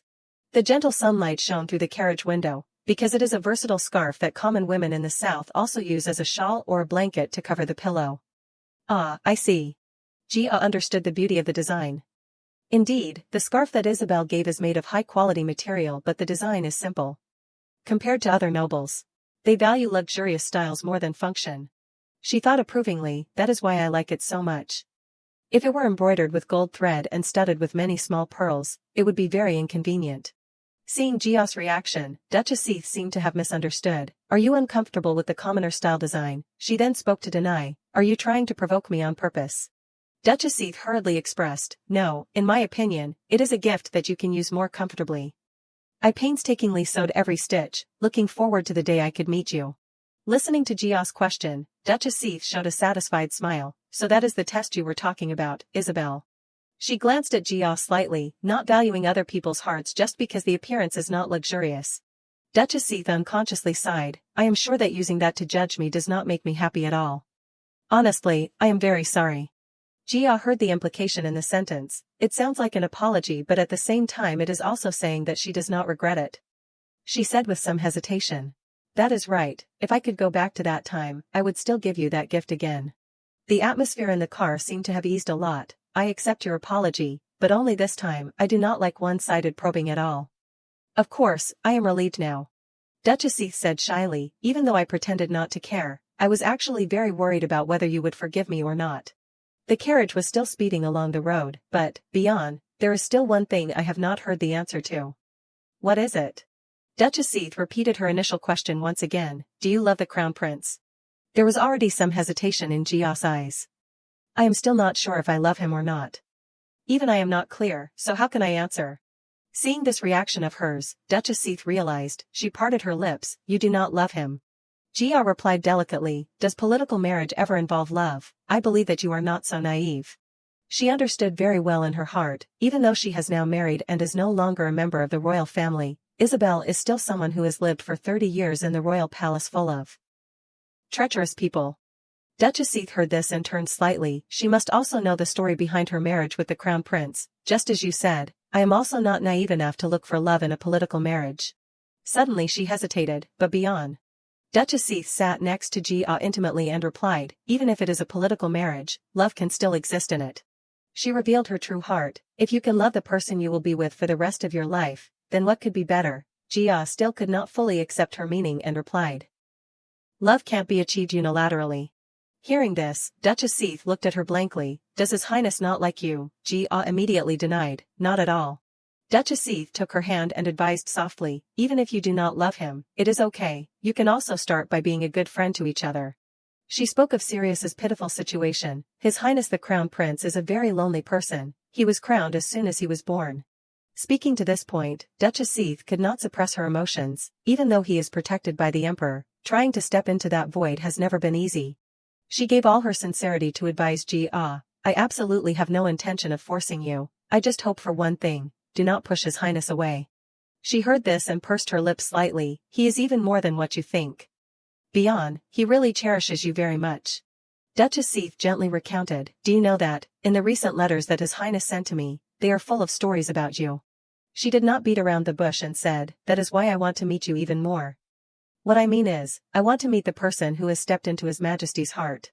Jia's eyes flashed. She secretly thought, I am not exactly that I do not understand Isabel's heart. She sees the Crown Prince as her son, so feeling goodwill towards her is also very natural. However, she clenched her hands tightly as if she still could not let go, but I am still not ready to accept her goodwill. At this time, Sirius appeared and interrupted the conversation between the two of them. What kind of fun stories were you planning to tell? He smiled radiantly and looked at them. He did not even realize that the carriage had stopped. Duchess Seath sternly corrected Sirius, it is very rude to interrupt a private conversation between noble ladies. He just replied with a bright smile, sorry, sister. Sirius raised his hand to the two of them and said, the carriage has been here for a long time, but the two ladies still have not shown any signs of going out. So, you have to know how to be patient. Duchess Seath took his hand and stepped out first. I do not even remember being taught to be so infinitely patient. He smiled and replied, a man who is in love does not know what fear is anymore. A person quietly appeared from the distance, madam. Immediately, Duchess Seath rushed into the other person's arms, Baron. Jia could not help but evaluate in her heart after witnessing that scene. Indeed, they are a famous devoted couple. Her hand was held tightly by Sirius. Jia raised her eyebrows and looked. She rushed into Sirius's large arms. Jia hurriedly pushed him away. What is the meaning of this? Sirius shamelessly replied, we can't lose either. Jia looked in surprise at the intimate scene of Duchess Seath and Baron. What? Not far away, the two of them did not hide their intimate actions at all. Witnessing this, Jia unconsciously frowned. Please, I want to lose. Sirius replied with some grievance, aren't you looking with admiration? No, you are wrong. Is that so? What a pity. Even so, he still hugged her in his arms and gave her a kiss. You really are very beautiful today, my bii. Sirius's eyes curved slightly as he looked at the person opposite him. Actually, I wanted to kiss your lips, but today there are too many places where people can see. Duchess Seath caught it and spoke sarcastically, it turns out that we accidentally interrupted something unrelated. Baron looked blank in the back, what? Duchess Seath looked at the two of them meaningfully, we should not interfere in the love between men and women. Suddenly, Sirius mentioned another matter, if that is what you want, then I am ready. In Jia's eyes, his smile was even more radiant than the sun, for our marriage. In front of Duchess Seath and Baron's witness, Jia was a little speechless. Unexpectedly, she reached out and grabbed Sirius's shoulder, oh my god. He was stunned by Jia's action, bii. Jia gently touched Sirius's ears, which were gradually turning red with embarrassment. She whispered softly in his ear, right now, my left foot is between your legs. At the same time, Jia breathed out a cold breath into Sirius's ear, what will happen if I raise my knee a little more? Her hand then slid down his face, you probably do not realize it, but when I am angry, I never restrain myself. This is my only warning. Sirius's face was flushed red because he was being teased, you. He cursed unconsciously, damn it. Duchess Seath saw that the situation was not good and called out from behind, Your Highness. She instructed Sirius carefully, please take care of bii. Baron looked on with suspicion, His Highness is so pitiful. Jia worried and thought in her heart, she spoke quite softly, Count probably did not hear everything, right? She gradually sank into her own thoughts, no matter how bold I am, I do not want to be caught red-handed plotting to end the royal bloodline. Duchess Seath spoke to resolve the situation. The situation has become awkward, but perhaps I should introduce myself, right? She introduced happily, this is my husband, Baron Lloyd Seat. Jia followed and saluted Baron, it is a pleasure to meet you. I am Bayon Lhasa Eliant. It is an honor, Miss Eliant. He approached and observed her carefully, you look quite similar to Marquis Eliant. Baron recalled Marquis Eliant's serious image and could not help but tease, an eye for an eye. Jia blushed and did not say anything more, you should say it is returning it twice as much. That is his style. So he finally heard it. A little later, the three people returned to the main topic, anyway, it seems like there is no one around here anymore, It is because the hunt has already started. It is started. Baron nodded in agreement. His Majesty started right when he arrived. My father, Duchess Seath raised her hand to cover her smile. At this age he is still so enthusiastic. Then, the two of them left intimately. We should go too, let me lead the way for you. Duchess Seath looked at her and offered, Bayan, do you want to participate in the hunt? Jia slightly lowered her eyelids and thought to herself, she does not like hunting, and she does not intend to interfere between such a loving couple. She refused the two of them and left. It would be more fun if you went together. Then please catch double my share, I am going to take a rest. Jia's hair fluttered unconsciously in the wind. Just by looking, you can feel the love between them. It is not that I am jealous, it is definitely not.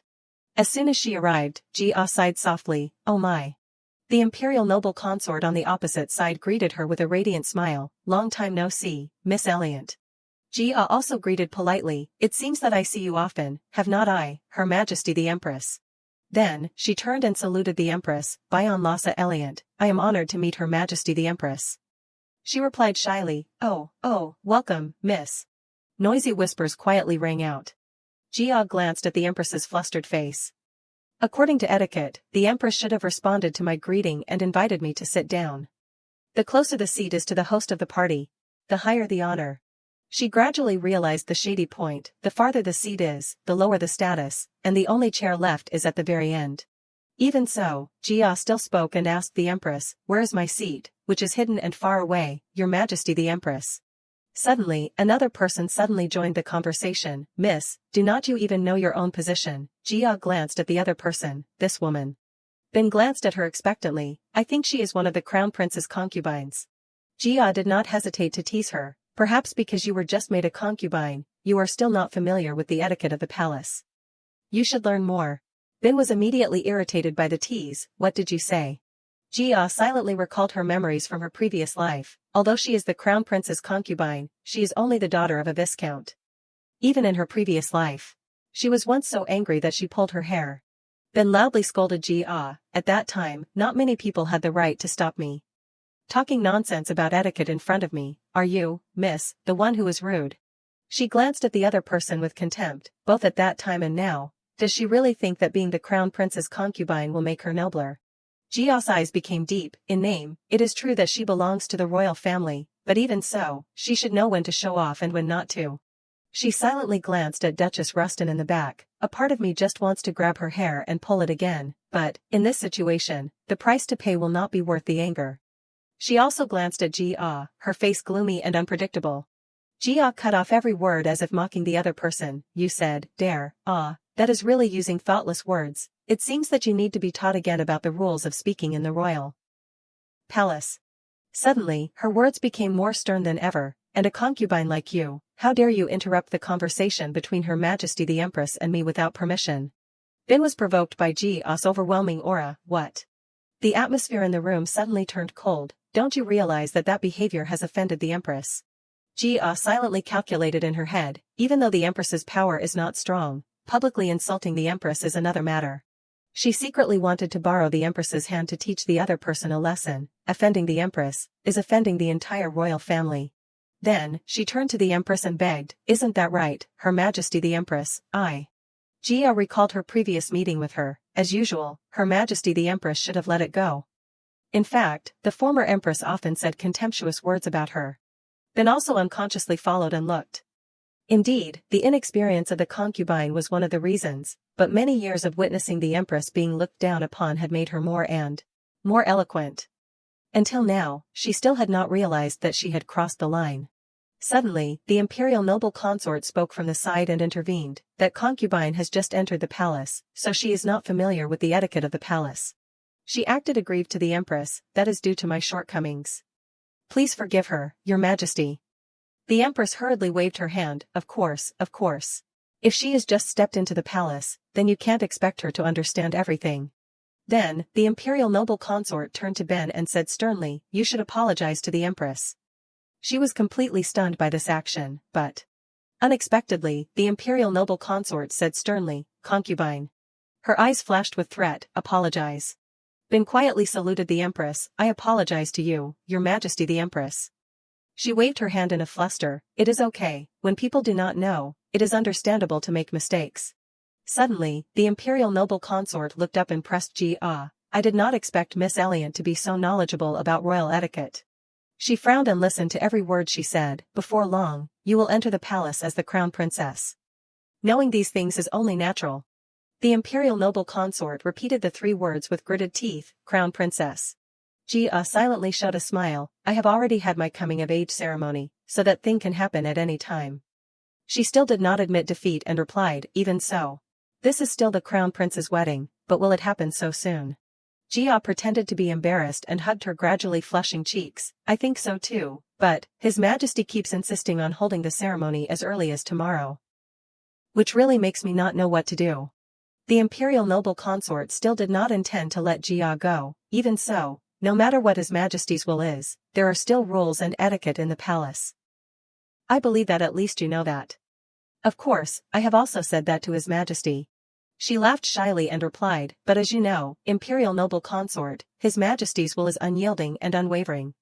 Meaning that, you are implying that the emperor is stubborn. Listening to Ji-ah's sarcasm, the imperial noble consort bit her lip tightly. How can I oppose the emperor's wishes? Please forgive me, her imperial noble consort. She used her fan to cover her distorted face. I understand, if that is His Majesty's will, then you really have no choice but to obey. I understand. Suddenly, the imperial noble consort found a new topic and said, now that I think about it, you have been standing all this time, why do not you sit down? Ji-ah followed and asked back. Then please tell me where my seat is. She glanced triumphantly at the last position. The imperial noble consort pretended to be embarrassed and said, there is only one seat left.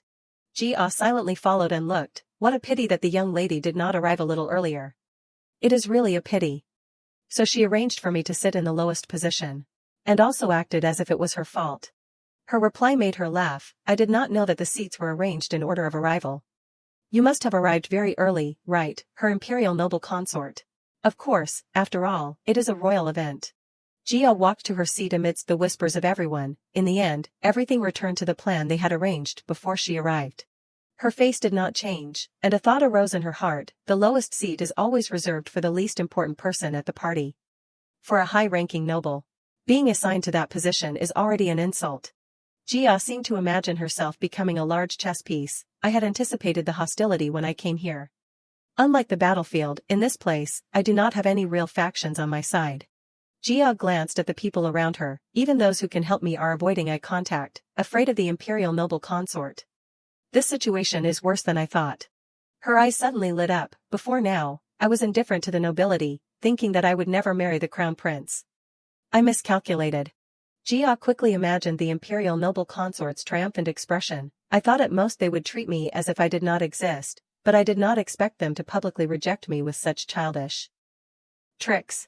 Suddenly, her face became gloomy. Experiencing it directly makes me realize how bitter it is.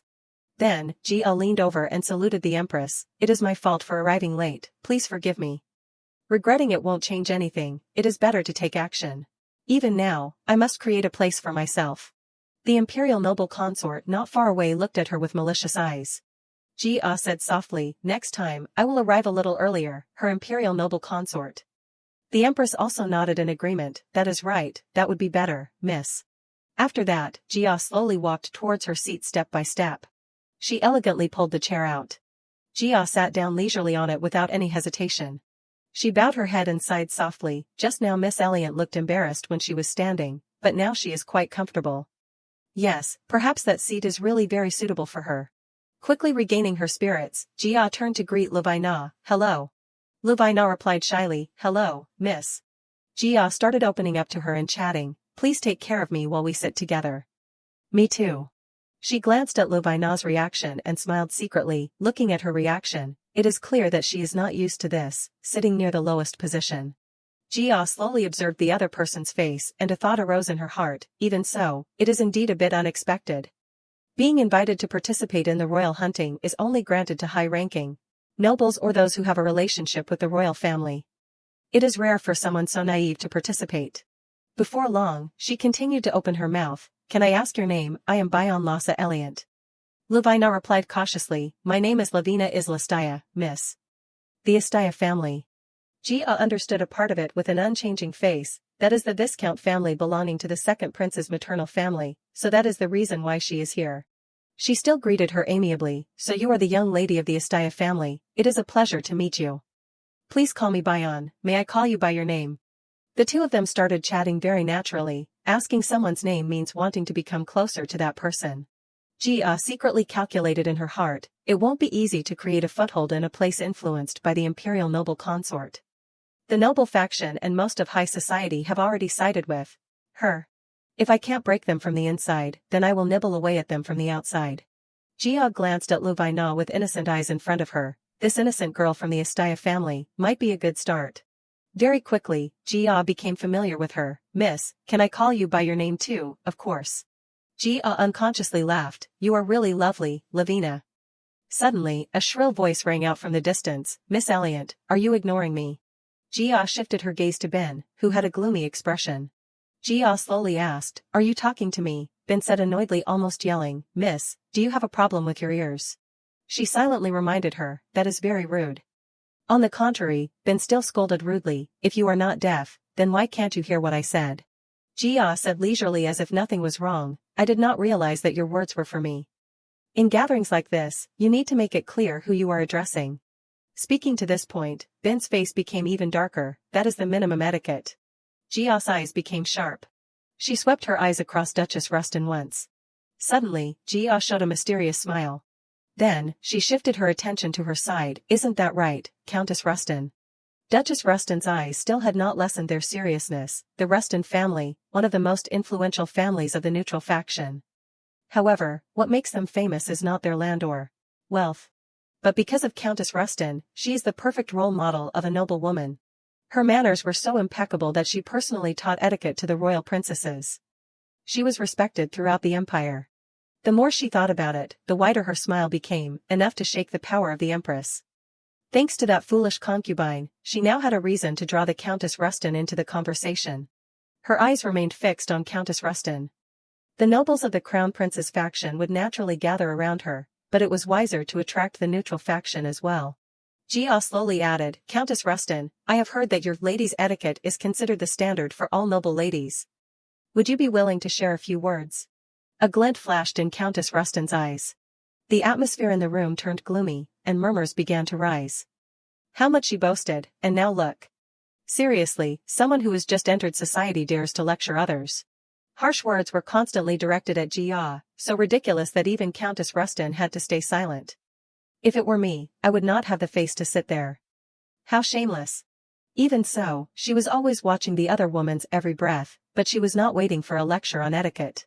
The corners of her lips unconsciously curved into a perfect line. The Countess understood her intentions clearly, which was why she was deliberately stalling. However, there was no need to hesitate any longer. In the moment their eyes met, Countess Rustin, you already have more than enough reasons to stand by my side. Jia secretly recalled the Empress's tactics.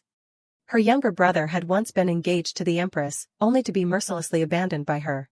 He could not bear the humiliation and took his own life.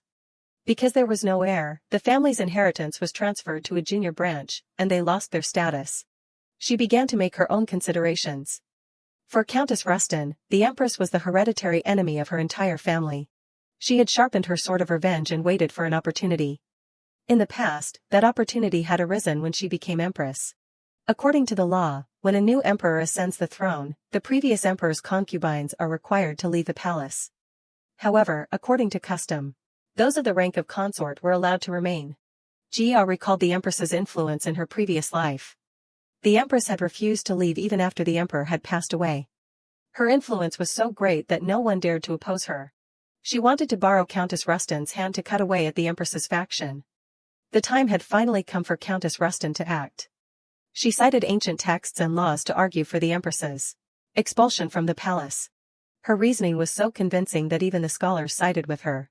As a result, the Empress had no choice but to leave the palace in humiliation. Thinking of this, Jia slowly lowered her head, not revealing any further emotions. From that moment on, everyone could clearly see the animosity between them. At that time, she had been the one to extend a hand to the Countess first. She looked at the Empress, who was giving her a dark look, and could not help but think, the enemy of my enemy is my friend. An oppressive atmosphere filled the room. Whatever she thought of her was meaningless, and who she was no longer mattered to her. Countess Rustin seemed to be making a choice in her heart. She had no choice but to join hands with her. Unexpectedly, she smiled mysteriously. Countess Rustin glanced at the Empress and replied succinctly, as Miss Elliot said, when conversing at a gathering like this, it is basic courtesy to clearly identify who you are speaking to. Her deep voice made those present hesitant. Some people can't even manage these basic manners and end up making serious mistakes. It is truly regrettable. With that, Countess Rustin could not help but glance at Jia. She did not say anything more, but her eyes spoke volumes. Jia smiled in satisfaction. She thought, that is it. Countess Rustin seemed to feel it was not enough. She added, even those who are extremely skilled in communication often forget these basics. It is truly admirable that such a young lady can maintain such impeccable manners. Those present immediately chimed in, that is right. It is no wonder she is a lady from a noble family. Now I understand why His Majesty wants her to be his daughter-in-law. Jia bowed in response to the praise. It is my honor. In the blink of an eye, the situation had reversed, and the balance had shifted completely in her favor. For a moment, amidst the flattery, Countess Rustin looked at her with astonishment. Truly impeccable manners. It seems she was taught by an extremely talented teacher, would not you agree? Jia gave a standard smile in greeting. Madam, you flatter me. Compared to Countess Rustin, I still have many shortcomings. She had to attract her attention. It seemed that Jia and Countess Rustin had become like-minded individuals. After all, every gesture she made was just mimicking her. She did not hide the curious look in her eyes. Her manners and etiquette, she had taught her in a lifetime that she no longer remembered. On the contrary, the Empress's faction was at a disadvantage. As for the Empress, their faces were very tense. Ben looked at her with hatred, especially that concubine, who looked like she was about to kill someone. Jia unconsciously exhaled a long breath and could not help but think, how fierce.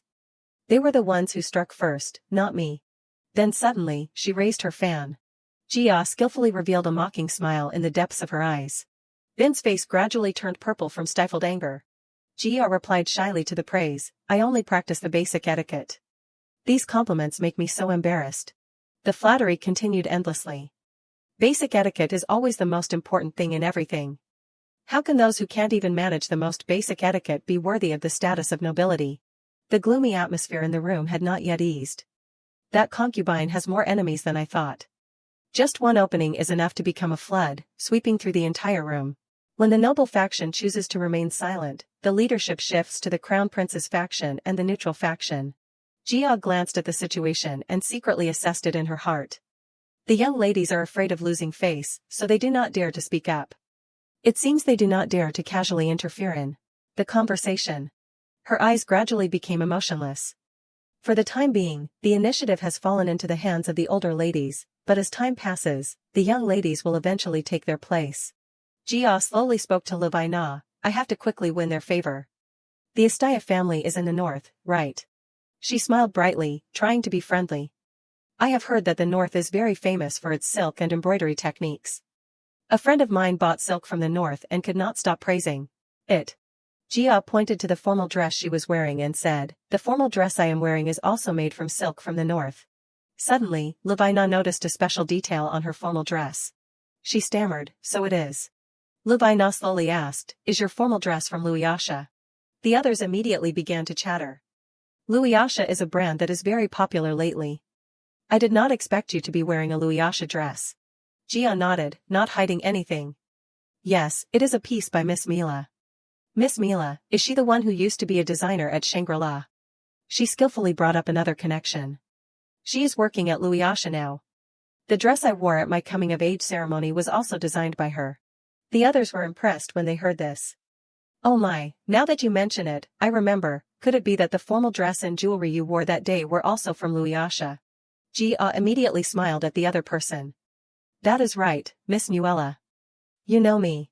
The atmosphere in the room had become less gloomy. Of course. Didn't we greet each other at my coming-of-age ceremony? I did not expect you to still remember me. You had to greet so many people that day. Jia continued to make conversation with the other aristocratic ladies. You took the time to attend my party. The chatter continued endlessly. You seem much more composed than someone who just had their coming-of-age ceremony. Thank you, Baroness Visdal. Do you remember me? Of course, Marchioness Angrel. Everyone gradually became more friendly. No wonder His Highness has fallen in love with you. Me too. I think I will be bewitched by you soon. Countess Rustin also added in a small voice, me too. She did not hide her fondness for Jia. The more I learn about you, the more strangely attracted I feel. The others immediately echoed after her. That is right, now that you mention it, Luyasha is owned by the Paisan Trading Company, right? Oh my, do not tell me the friend she mentioned is that rumored man. Suddenly, a shrill voice cut into the conversation. Oh my god, is she introducing her lover under the guise of an acquaintance? Ben smiled, hiding the sarcasm, and looked at Jia. Miss Elliot is not married yet, so he can't be called a lover. Apologize to Miss Elliot, Miss Mellon. The Empress's faction immediately chimed in. Hee, it seems I must be mistaken. Please forgive me, Miss Elliot. Miss Mellon has very little experience in social interaction. Shouldn't you be generous and forgive her? Jia glanced at them and slowly said, I forgive you, Miss Mellon, but you should choose your words more carefully before speaking. Suddenly, Ben's words became malicious. But Miss Mellon should not have all the blame put on her. She seemed to deliberately bring up Jia's rumors to mock her. Those rumors appeared because of Miss Elliott's fault, who was caught with another man. Ben said in a blaming tone, everyone, be quiet and listen to her. Indeed, if you behaved properly, then surely no one would gossip like that. As they say, where there is smoke, there is fire. Jia sat quietly listening to her talk about herself. If Miss Elliot did not have suspicious actions, Ben asked a question. Then would these rumors exist? Jia did not show any expression as she thought, a commendable effort, but the Empress frowned, clearly showing her embarrassment. A terrible topic. Jia turned to look at her. Now I understand how the Empress Dowager feels. Ben was startled and raised her voice. What nonsense are you talking about? She smiled slightly. Back then, you must have felt the same as I do now, right? Ben seemed angry. How ridiculous, the Empress gritted her teeth and demanded, Ben, be quiet. She turned to look at her in surprise. She frowned and glared at Ben. Jia sighed, appearing sad. I do not understand why those rumors keep clinging to me. I can't express my feelings to everyone, so I really feel very unfair and frustrated. She slowly stood up. It seems that the rumors surrounding me have bothered everyone here. Jia placed her hand on her chest and said respectfully, I sincerely apologize. Countess Rustin spoke up to defend her. How can this be Miss Elliott's fault? The real fault lies with those who spread lies as if they were the truth. She turned her gaze to the frowning Empress across from her. Isn't that right, Empress Dowager? She bit her lip, trying to restrain herself. The Empress's scandal had happened more than 30 years ago. Everyone else avoided looking at her. Now only those of her generation remembered the truth. If that case was brought up again, the one who would suffer the most would be. The Empress gave an order that startled the black-haired girl. Those who spread false rumors about Miss Elliot must apologize immediately. Her next words made Ben panic and withdraw from high society for a while. She turned sharply to the Empress and stammered, Empress Dowager. But she only received her cold gaze in return. The Empress gave a comment on Ben. She was stunned in surprise. As a senior, Ben, you have behaved very shamefully. Her eyes widened after each word she uttered. From this moment on, you will be banned from attending high society for a year. Ben cried out her name helplessly, Your Majesty, but she did not even look at her once. Ben looks exhausted. Take her out immediately. She kept begging and pleading with her in vain while the guards came in. Please forgive me, Your Majesty. They took Ben out as ordered, despite her screaming, Your Majesty. The other young ladies watched everything in silence. The Empress glanced at the others and demanded, the rest of you must formally apologize to Miss Elliot. They did not dare to disobey her request, quickly stood up, bowed, and apologized to Jia. We apologize to you, Miss Elliot.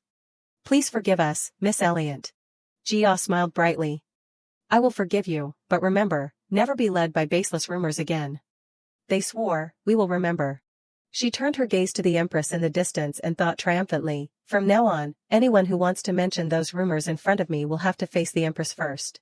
Jia was secretly satisfied. The scenery outside was clear and peaceful. Everything ended more neatly than she thought. The Empress tried to ease the atmosphere. It seems His Majesty is returning. Jia glanced at the Empress. She was also staring at her with eyes that wanted to devour her alive. The Empress stood up. The Empress gave an awkward smile and looked at her. We have to stand up. She ordered everyone, stand up. The Empress's face darkened. I underestimated you, miss.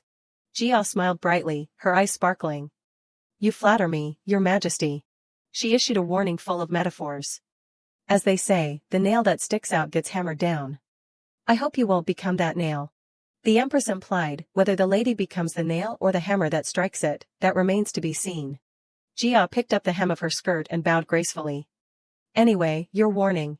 She continued to complete her sentence while the empress's expression became distorted. I will engrave it in my heart. She uttered a promise that made Jia stop. Just wait and see. After saying that, the empress left. A woman approached and said, I never thought I would witness such a scene in my life. It was Marchioness Angrel. She smiled gently. Behind her, Countess Rustin nodded in agreement. Indeed, Marchioness Angrel. Marchioness Angrel expressed regret. I wanted to continue chatting with the lady, but it is probably not convenient in this place. Jia smiled understandingly. What a pity. She reached out and took her hand with excitement. If you have the opportunity, please visit the Angrel residence. I believe we can become good friends. She fully agreed. If invited, I would be happy to come, Marchioness. The Baroness next to her warmly welcomed her. The doors of the Visdal residence are also always open to the lady. Jia replied cheerfully, Thank you, Baroness. Countess Rustin praised her. You are truly an extraordinary person. That is what makes you so charming. She placed her hand on her chest, revealing her expectations. Will you accept my invitation? Jia agreed without hesitation. I would be delighted. Countess Rustin smiled faintly. Finally, she asked to leave. Well then, we ask for permission to leave. See you soon, Miss Elliot. She replied politely, I also look forward to seeing you all again soon. The scenery outside was peaceful, along with Jia's thoughts. I had anticipated it, but... She sighed, massaging her tired shoulders. After such an intellectual battle, I am completely exhausted. Jia strolled on the green grass. I do not want to go back into the crowd right now. I need a quiet place, just for myself. Her eye stopped at a horse. Jia reached out and stroked the horse's head. It seemed to be enjoying it very much. She smiled gently. You must feel lonely when you are alone too. She turned to look at the horse caretaker behind her.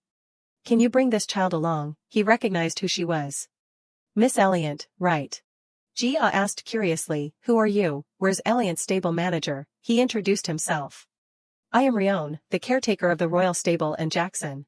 Rion revealed a reason that surprised her. The Marquis's horse was injured, so he temporarily left for a while. She continued to gather information. What about the Marquis? He did not hide anything. He is still safe.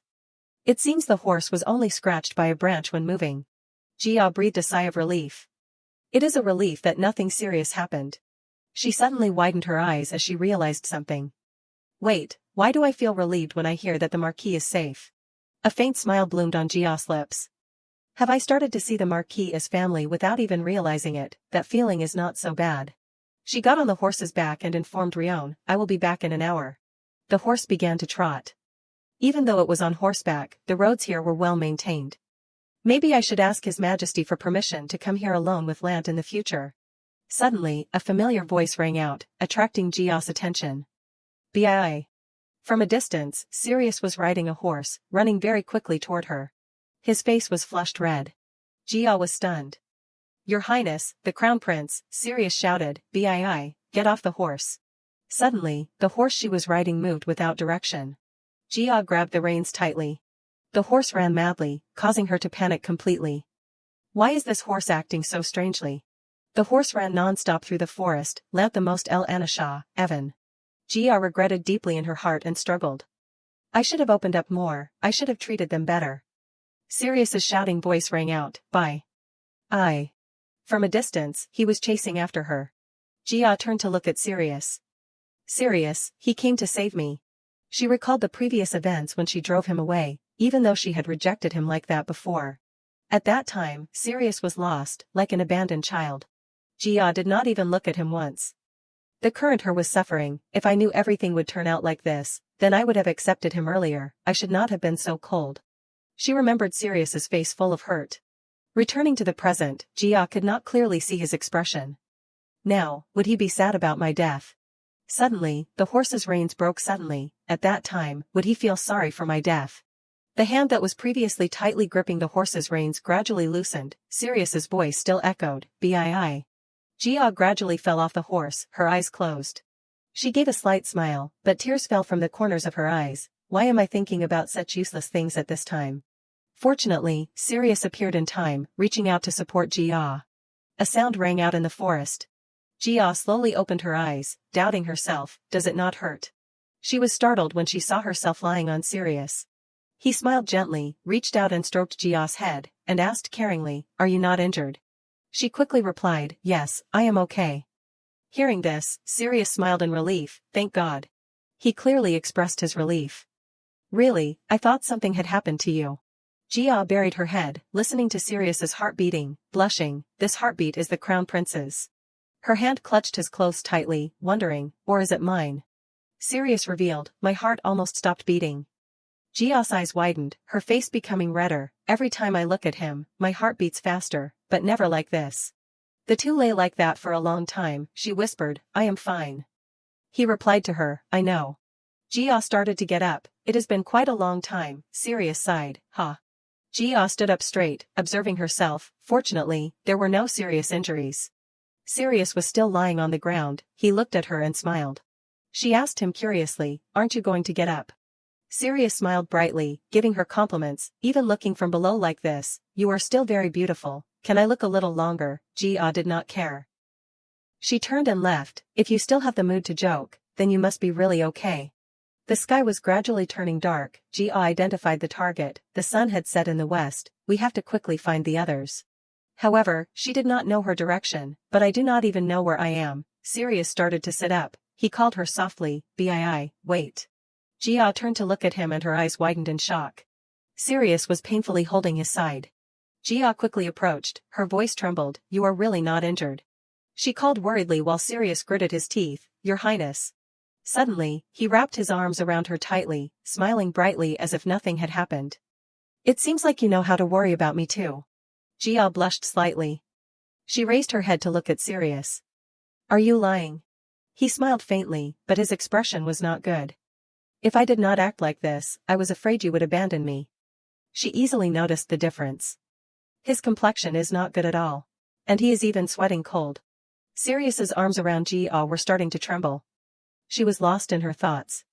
"When I fell off the horse, he shielded me and rolled on the ground too. There is no way he was not injured. But he is still trying to hide it from me." She decided, for now, it is better for me to pretend I do not know.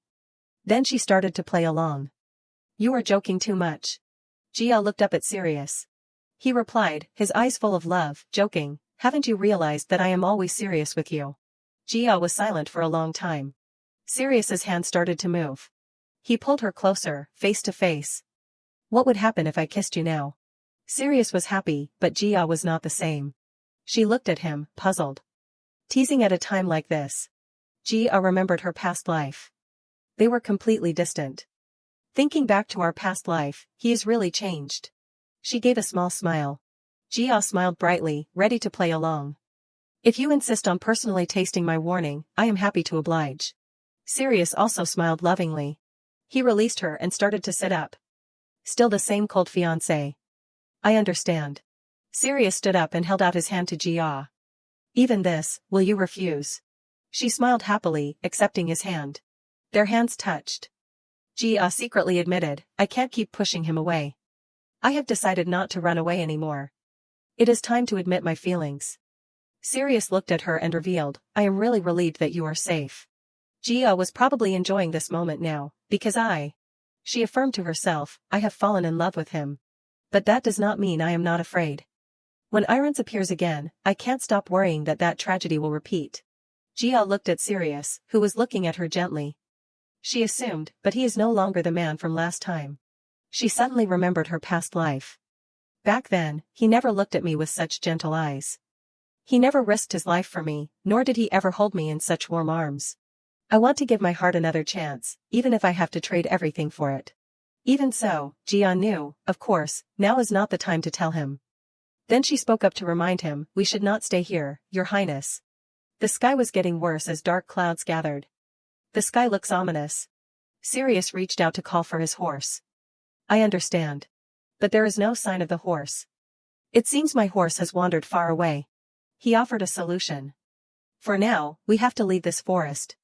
Can you walk? Jia immediately replied, of course. And even if I can't, it won't change anything. He nodded, not surprised. I guessed you would say that. She asked him back, what about you, Your Highness, are you okay? Sirius took Jia's hand. In this situation, what other choice do I have? He led her by his side. Don't worry, I won't collapse and leave you behind. Suddenly everything changed scenes. But, even though he said that, Jia was actually panicking and calling out Sirius's name loudly, Your Highness. It turned to night and it rained heavily without stopping. Jia and Sirius were still stuck in the forest. He noticed, walking any further is too much. He took off his cloak and put it on her. Wait here for a moment. Jia asked curiously, what are you going to do? Sirius reached out and took her hand down. I am just going to find a place to shelter from the rain. She warned, it is dangerous. He carefully instructed her, please stay here until the rain stops. It does not look like it will stop soon. If we stay like this until morning, we will both be exhausted. Jia replied, then I will go with you. Sirius softly called her name, Bii. He leaned his head against her forehead. In a situation like this, just hearing you say you are worried about me makes my heart race. Maybe I have really gone crazy for you. Jia said bluntly, wandering in the mountains in a storm like this is what is crazy. Sirius reassured, it is okay, I am better than you think. He placed a light kiss on her forehead, surprising her and making her blush. So, believe me and wait here, bye. Sirius smiled confidently even though a hand was reaching for him. Even though I really want to kiss you right now, now's not the time. That hand was Jia's. She grabbed his clothes, pulling him closer. For a moment, they were almost touching lips. She threatened, if you do not come back within an hour, I won't let you off the hook. Then Jia boldly kissed Sirius, to his surprise. His face flushed red. Jia released him, a bright smile on her lips. I am the type to return everything I owe, with interest. Sirius was as red as if he were smoking. She wondered, you are not leaving yet, an hour passes faster than you think. He turned his head away helplessly. You really? Finally, Sirius started to move. I will be back, 1 hour. Jia instructed, don't be late. Sirius quickly strode away. Now it was just Jia. She started to reminisce about her past life. This never happened in our past life. Jia's cheeks flushed red. It feels strange and vague, but not unpleasant. She sat down. I have been left alone in the middle of the night like this. Jia tilted her head, smiling contentedly. But I do not feel lonely at all. She just sat under the tree and waited. Jia wondered, how long has it been? Familiar footsteps appeared, Your Highness. Sirius turned back, a bright smile on his lips. It has not been an hour yet, right? Jia looked up at him. It looks like it has. He held out his hand to her. I have found a place to shelter from the rain, so can you forgive me this time? She took his hand. I will decide after seeing it with my own eyes. Actually, I am a little nervous. Sirius led Jia to the shelter. The two walked together peacefully. Jia blushed shyly. The moment I realized that, my heart beat even faster. Outside, the rain did not stop. Jia sat in a cave. She remembered what Sirius had told her earlier, it is too cold, go inside and wait for me. She wondered, what is Your Highness doing that he has not come back yet? A fly suddenly flew close to Jia. She casually swatted it without expression. Even a cave is so dirty. Jia started to clean the cave. The only thing I can use is a ripped piece of my dress, but... Finally done. The whole cave seemed to glow. She reached out and wiped the sweat from her forehead. At least it is clean enough to sit. A familiar figure appeared, attracting Jia's attention. Sirius returned with a few things in his hand. Jia immediately recognized what they were. They are arak fruits. Arak fruits were a common type of fruit that grew year-round in temperate climates. They were quite large. But the edible part was very small, and the skin was hard, making it difficult to handle. Jia stared at the fruit. This is a low-value fruit and has no flavor at all. Did he just pick it randomly because there were too many around? Finally, she asked, what are you going to do with it? Sirius replied with a confident smile, watch closely. With a quick movement, the knife pierced through the fruit. The fruit was quickly split in half, to Jia's surprise. He peeled the arak fruit so easily. She looked at him in surprise. With just a small folding knife, it does not look like he is doing it for the first time at all. Sirius reached out and removed the pulp. He gave one part to Jia and one to himself. It is not tasty, but it is rich in energy. Eating it now is still better. Jia took it and started to eat.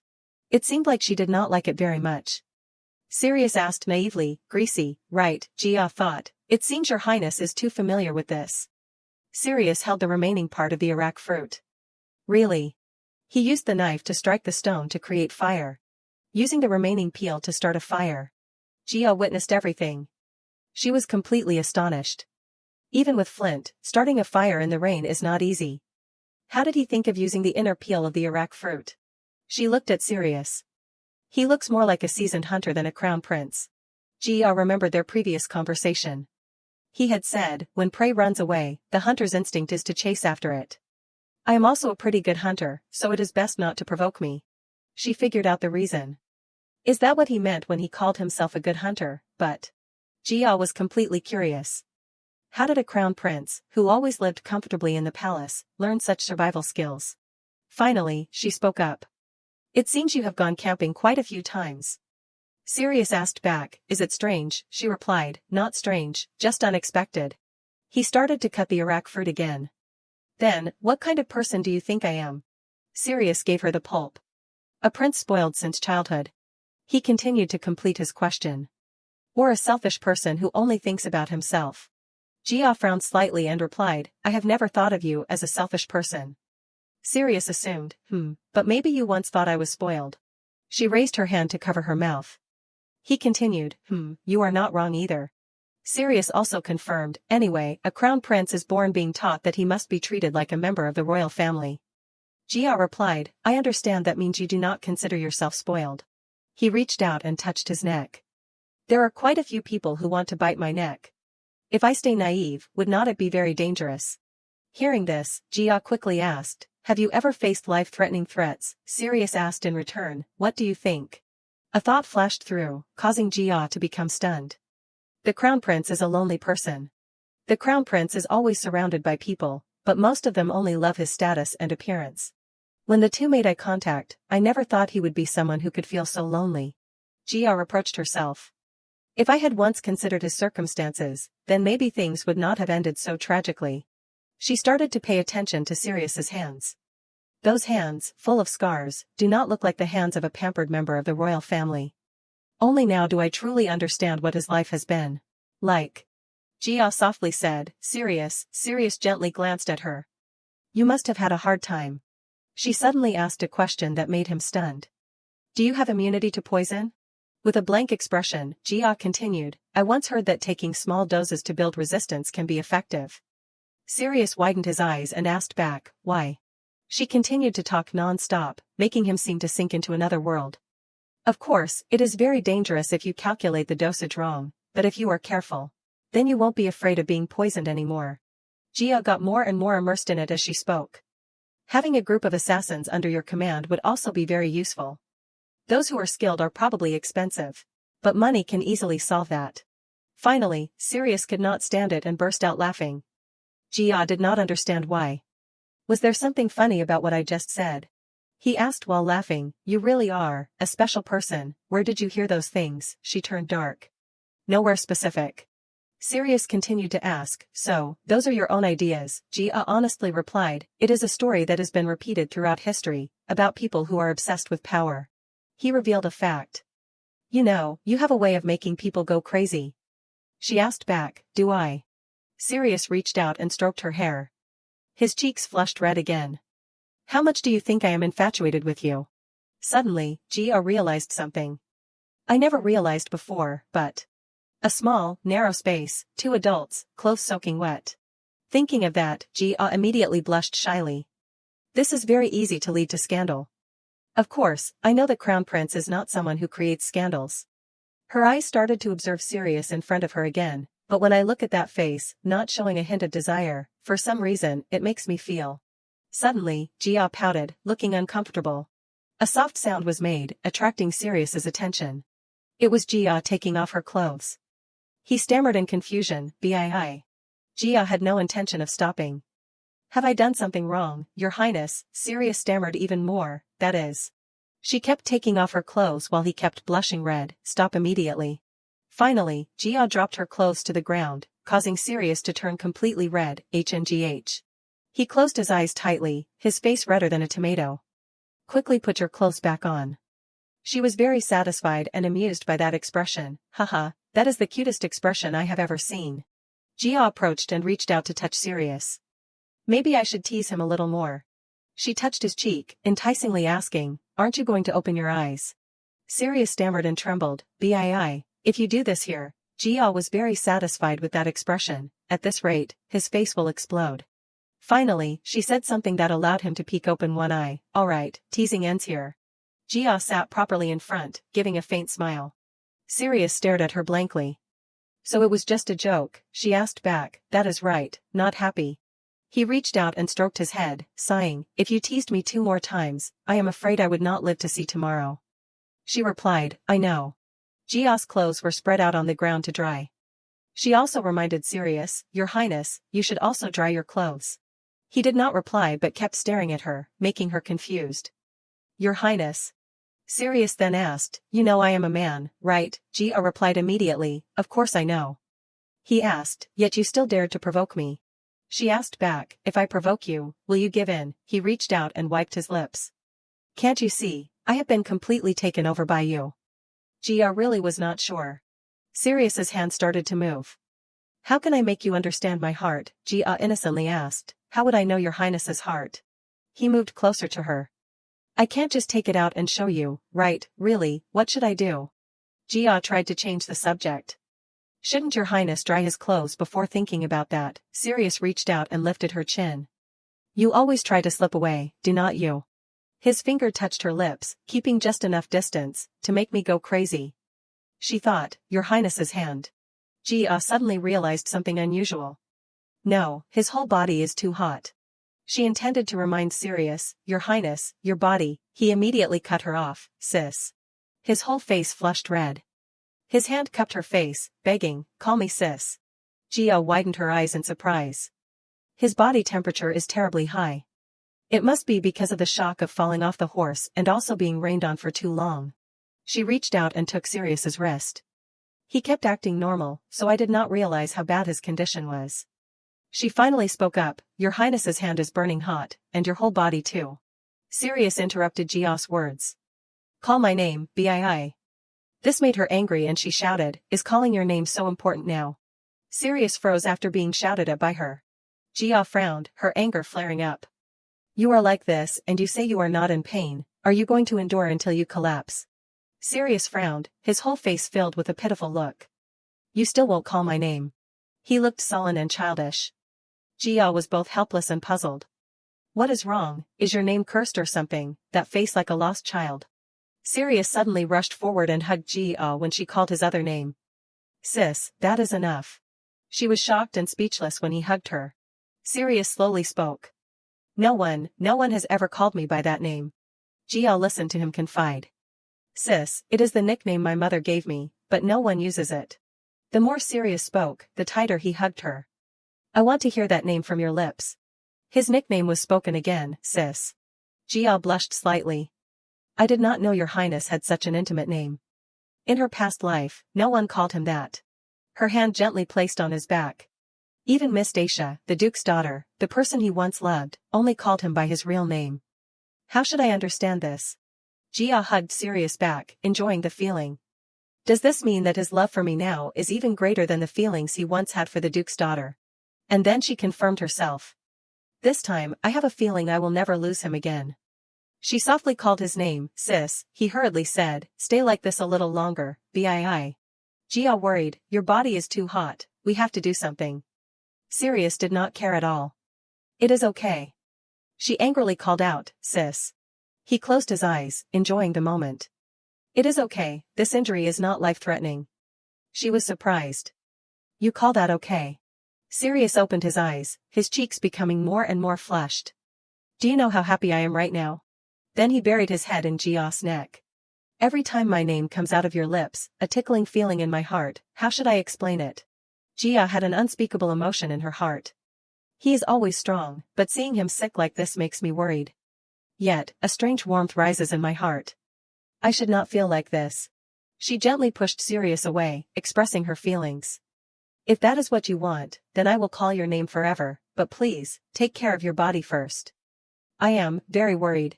He seemed surprised. You said you were worried about me, Jia did not deny it. That is right, is there something wrong? Sirius lowered his head, his voice slightly trembling. Me, Jia looked at him, puzzled. His temperature is rising again, his face. She reached out, your temperature is rising again. He widened his eyes, his face red from the temperature. Sirius grabbed Jia's wrist. Finally, he said what he was thinking. I thought you hated me. Jia was surprised. What? He continued to explain. I thought that no matter what happened to me, you would not care. She pressed again, what did you just say? Sirius brought her hand up close to his lips.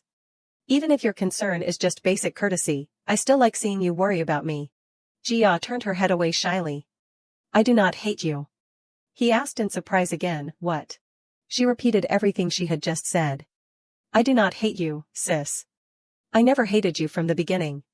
He still wanted to say something, but Jia interrupted, causing Sirius to widen his eyes in surprise. So if you dare to die now, I will never forgive you. She seemed to understand what he wanted to say. You want to ask, do not you, that if I do not hate you, then why did I refuse? Her expression was now only flutter, shyness, and embarrassment with flushed red cheeks, but right now, I can't say it. If I confess now, then my flushed face and pounding heart. Sirius smiled gently. I can't die yet. He spoke his intention. I still have to take revenge on the Empress for putting you in danger. Jia hurriedly asked back, revenge on the Empress. The two remembered what happened in the afternoon when the horse Jia was riding suddenly went crazy. Sirius revealed, the horse going crazy was not an accident. That is right, the reins were cut. She did not hide it. I know. Sirius apologized. I am sorry, it was my oversight. I guessed the Empress would find a way to harm you, but I did not think she would display such blatant malice. He recalled the moment he saw someone shooting poison darts from afar. During the break, I could not find you, so I went looking. That is when I saw someone shooting poison darts at your horse. And his face was very familiar, but I could not stop him in time. He speculated that the person was related to the Empress. He is the Empress's person.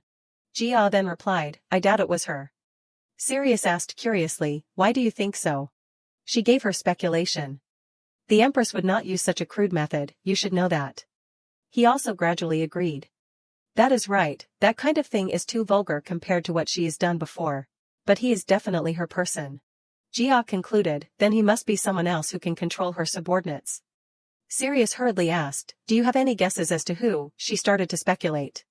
The most likely is. An image of Ben appeared, metaphorically suggesting her speculation, the great prince's concubine.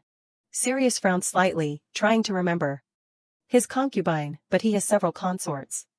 Jia said bluntly, I am talking about the one he brought in recently. His expression tightened slightly.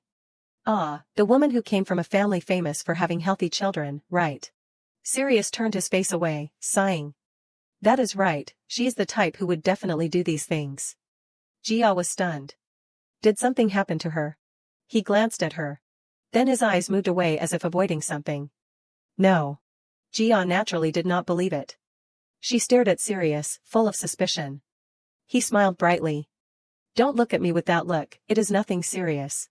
He wondered, but why do you think it is her? She did not hide it. She caused trouble first, so I just stepped on her pride a little. Hearing this, he froze. What? Jia explained briefly. To put it simply, for the next year, she won't appear in high society. Sirius made a hypothetical scene. If she were there, it would have been an interesting performance. What a pity. She revealed, that scene was not pleasant at all. Then she spoke her thoughts. But I think you are trying to avoid the main topic. He pretended to be innocent. He replied naively, I do not understand what you are talking about. The two were silent. Jia stared at Sirius. His face was flushed. He is pretending like nothing's wrong. His condition is clearly getting worse. In this silent but warm atmosphere, her thoughts continued to work. I know why he is hiding his injury in front of me. Because I am the only person he can rely on, so he is trying to appear strong. Jia frowned, dissatisfied. I appreciate that he does not want me to worry, but I do not like that he keeps carrying everything alone like that. She clenched her fist tightly. Just like Cease is always a support for me, I want to become a support for him too. Jia suddenly demanded, take off your clothes. This startled Sirius. What? She gave her reason. Wearing wet clothes will only make your condition worse. She roughly grabbed his shirt. Take it off. Sirius shyly stammered, stopping Jia. Wait, Bii, but she did not care and still focused on her goal. They will tear if we keep doing this. Should I just tear your clothes for you? His face flushed red, his eyes shyly looking at her. Do I really have to? I am so embarrassed. Jia frowned seriously. It is better than getting sicker. I understand, Sirius became dejected. So you really do not see me as a man? She asked helplessly, is that important now? He replied without hesitation, of course it is important. Sirius reached out and twisted a lock of Jia's hair in his hand, smiling softly. I want to be the only man in your eyes, Bii. Jia secretly thought to herself, nothing will change if we keep avoiding this. She asked seriously, then what do I have to do for you to voluntarily take off your clothes? Sirius smiled naively. Let us see, maybe if you agree to marry me, then I will consider it. Jia gave her answer right away, okay. He could not believe it and asked her again, what? Jia, with a serious face, clearly said what she thought. I said I would marry you, Cease, so now, as promised, take off your clothes. The shirt was quickly taken off. Sirius protested, but not significantly. Wait a moment. He reached out and stroked his hair, smiling helplessly. Well, that is an awakening. Jia asked a question, do you like? Sirius admitted, it is stimulating. Jia replied, I am glad you think so. Her hand gently moved on his chest, being strong is good. Jia gave a word of advice. But now you should focus on recovering first. Sirius closed his eyes, revealing his desire. I just want to show you the best side of me. Jia immediately denied, foolish pride won't help you get better. He opened his eyes, staring at her blankly while she put her cloak on him. Pride. Her expression did not change as Jia asked, or should I call it recklessness? Sirius said sadly, that is harsh. Outside, it was raining heavily. She gave a reminder. Then get better soon, and I will judge you more fairly. He laughed loudly. Haha, I will. Jia looked outside, clearly showing her worry. Currently, we are just stalling for time. The rescue team will probably find us soon. Sirius's hand gently placed on her hand, comforting her. I left a sign outside. When the sun rises, they will come. Don't worry too much, Bii. Jia was slightly surprised, even though he is so exhausted, and then she replied, I am not too worried. In contrast to her, Sirius could still smile brightly. Maybe you are not worried, but I am. Just imagining the scene of the Marquis swinging his sword like a grim reaper looking for you makes my heart want to jump out. That won't happen. He made a comment. Your indifference is charming, but sometimes it is also cruel. Jia was confused. What do you mean? With a face flushed from fever and Sirius's eyes both gentle and helpless directed at Jia, the Marquis and I both live in your volatility. Marquis Eliant was soaked in the rain at night. He leaned against a large tree in the forest, softly calling Jia's name, Bayan. Marquis Eliant shed tears. Where are you? One by one, pieces of memory suddenly appeared, also on a rainy day. A picture of Marquis Eliant earlier standing in the rain, behind him was Ran. He was silent, not saying a word.